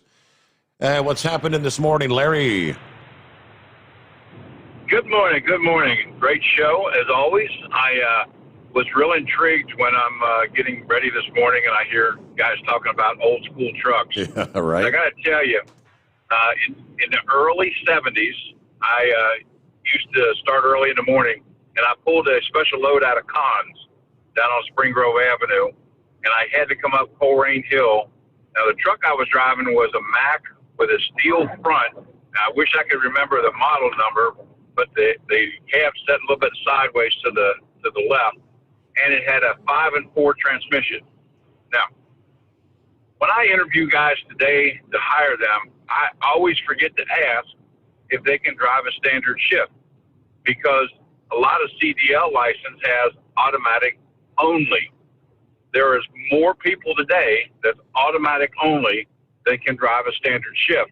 And I always kind of joke with them about my 5 and 4. I don't know if you're familiar with that, Steve, but it's actually 2 gear shifts.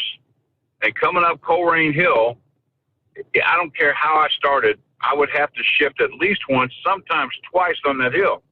Now, in order to do that and not lose all your momentum, you had to put your left arm through the steering wheel, and both arms, both hands were on one of the gear shifts. You double clutch, and you switch both of them at the same time. Wow. That was skill. That sounds like quite the task. Yeah, I'm not familiar with that. Well, it's old school, and I'm sure there's a lot of listeners out there that's driven a 5 and 4 and have some stories about them, because back in the day, if you lugged that diesel engine, it would run backwards. And heaven forbid if that happened, if you lugged it because you didn't want to try to shift and it started going backwards. Wow. Steve, I also wanted to touch based on the COVID story you talked about the guys getting sick. I stay in touch with a couple friends in Cincinnati that are involved in EMS, and a relatively large fire department and police department in the area. The district chief told me that the guys that he's in charge of the test, there were the shots, right? Mm-hmm. So if you have had COVID before, that first shot tends to make you pretty sick. Sick to where they would miss a day. They would be running a fever of 104, 106 for at least a day. Mm-hmm. Now, if you had not had COVID, that first shot didn't bother you. But the second shot bothers you in that same way. And he was telling me about 60% of the people that took the shots. Now, this is the fire department and the police department. About 60% of the people that took the shots experienced that cycle. So I don't know if you'd heard that or not. That's kind of what I've been hearing. Yeah, I mean, you know, even people. I mean, you're saying this is people who've already had the COVID, or both, not or which is it? But it's a combination. So it's kind of ironic the way it works, and the way their study is documented. If you had the COVID before, yep, that first shot will probably make you sick. Okay. If you have not had the COVID, the second shot will probably make you sick. There you go. That's what I'm hearing. Yep. Yeah, it's kind of an interesting series, and I don't know who would have thought that, but you know, the other thing that I'm kind of curious about, having had COVID in July of last year, I've been tested a couple times and I still have the antibodies.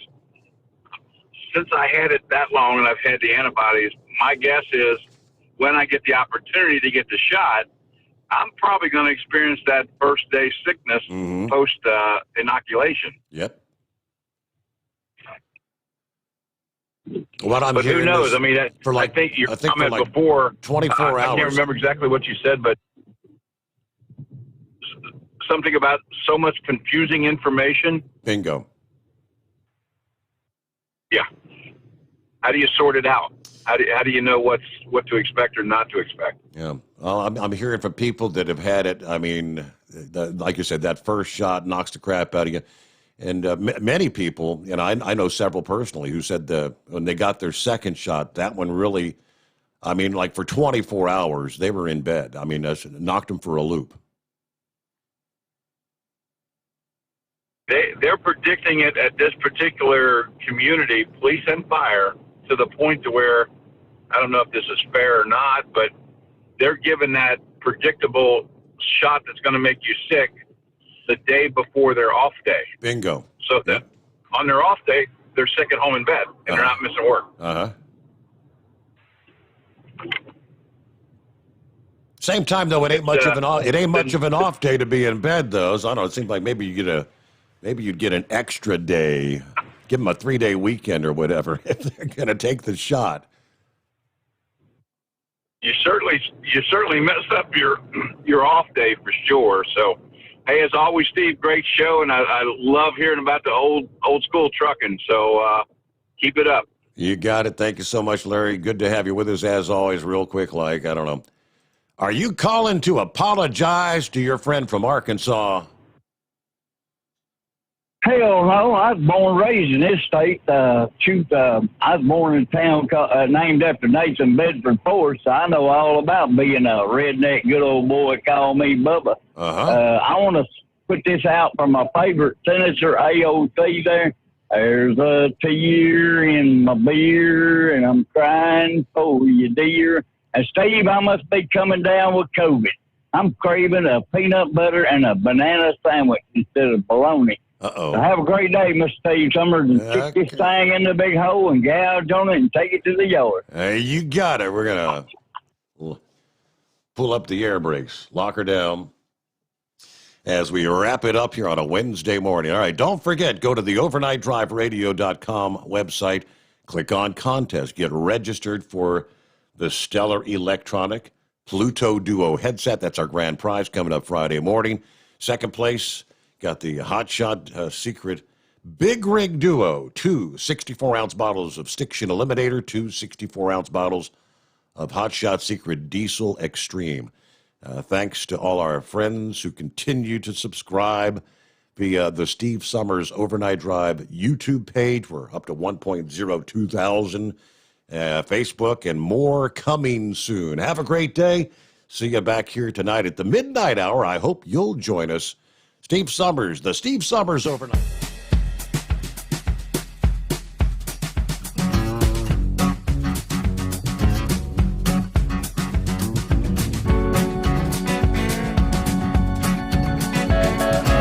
You'll never guess the places that I've been. You never guess the places that I've been. 'Cause 'Cause everything is like a dream, yeah, but only in that dream that I live in. I'm never gonna let the day begin. Never gonna let the day begin.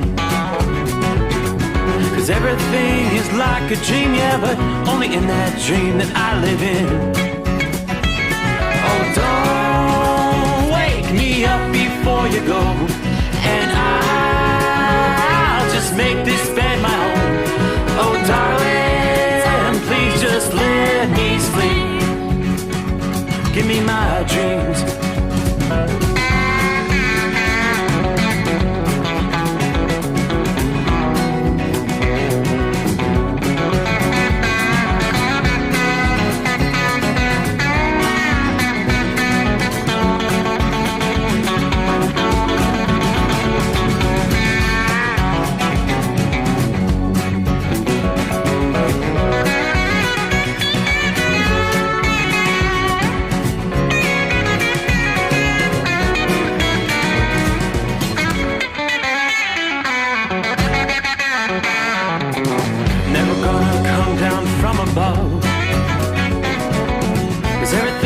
Better from above. Nothing's ever as it seems, yeah, except in that world that I dream of. Never gonna lose the ones I love. Never gonna lose the ones I love. 'Cause everything is like a dream, yeah, but only in that world that I dream of.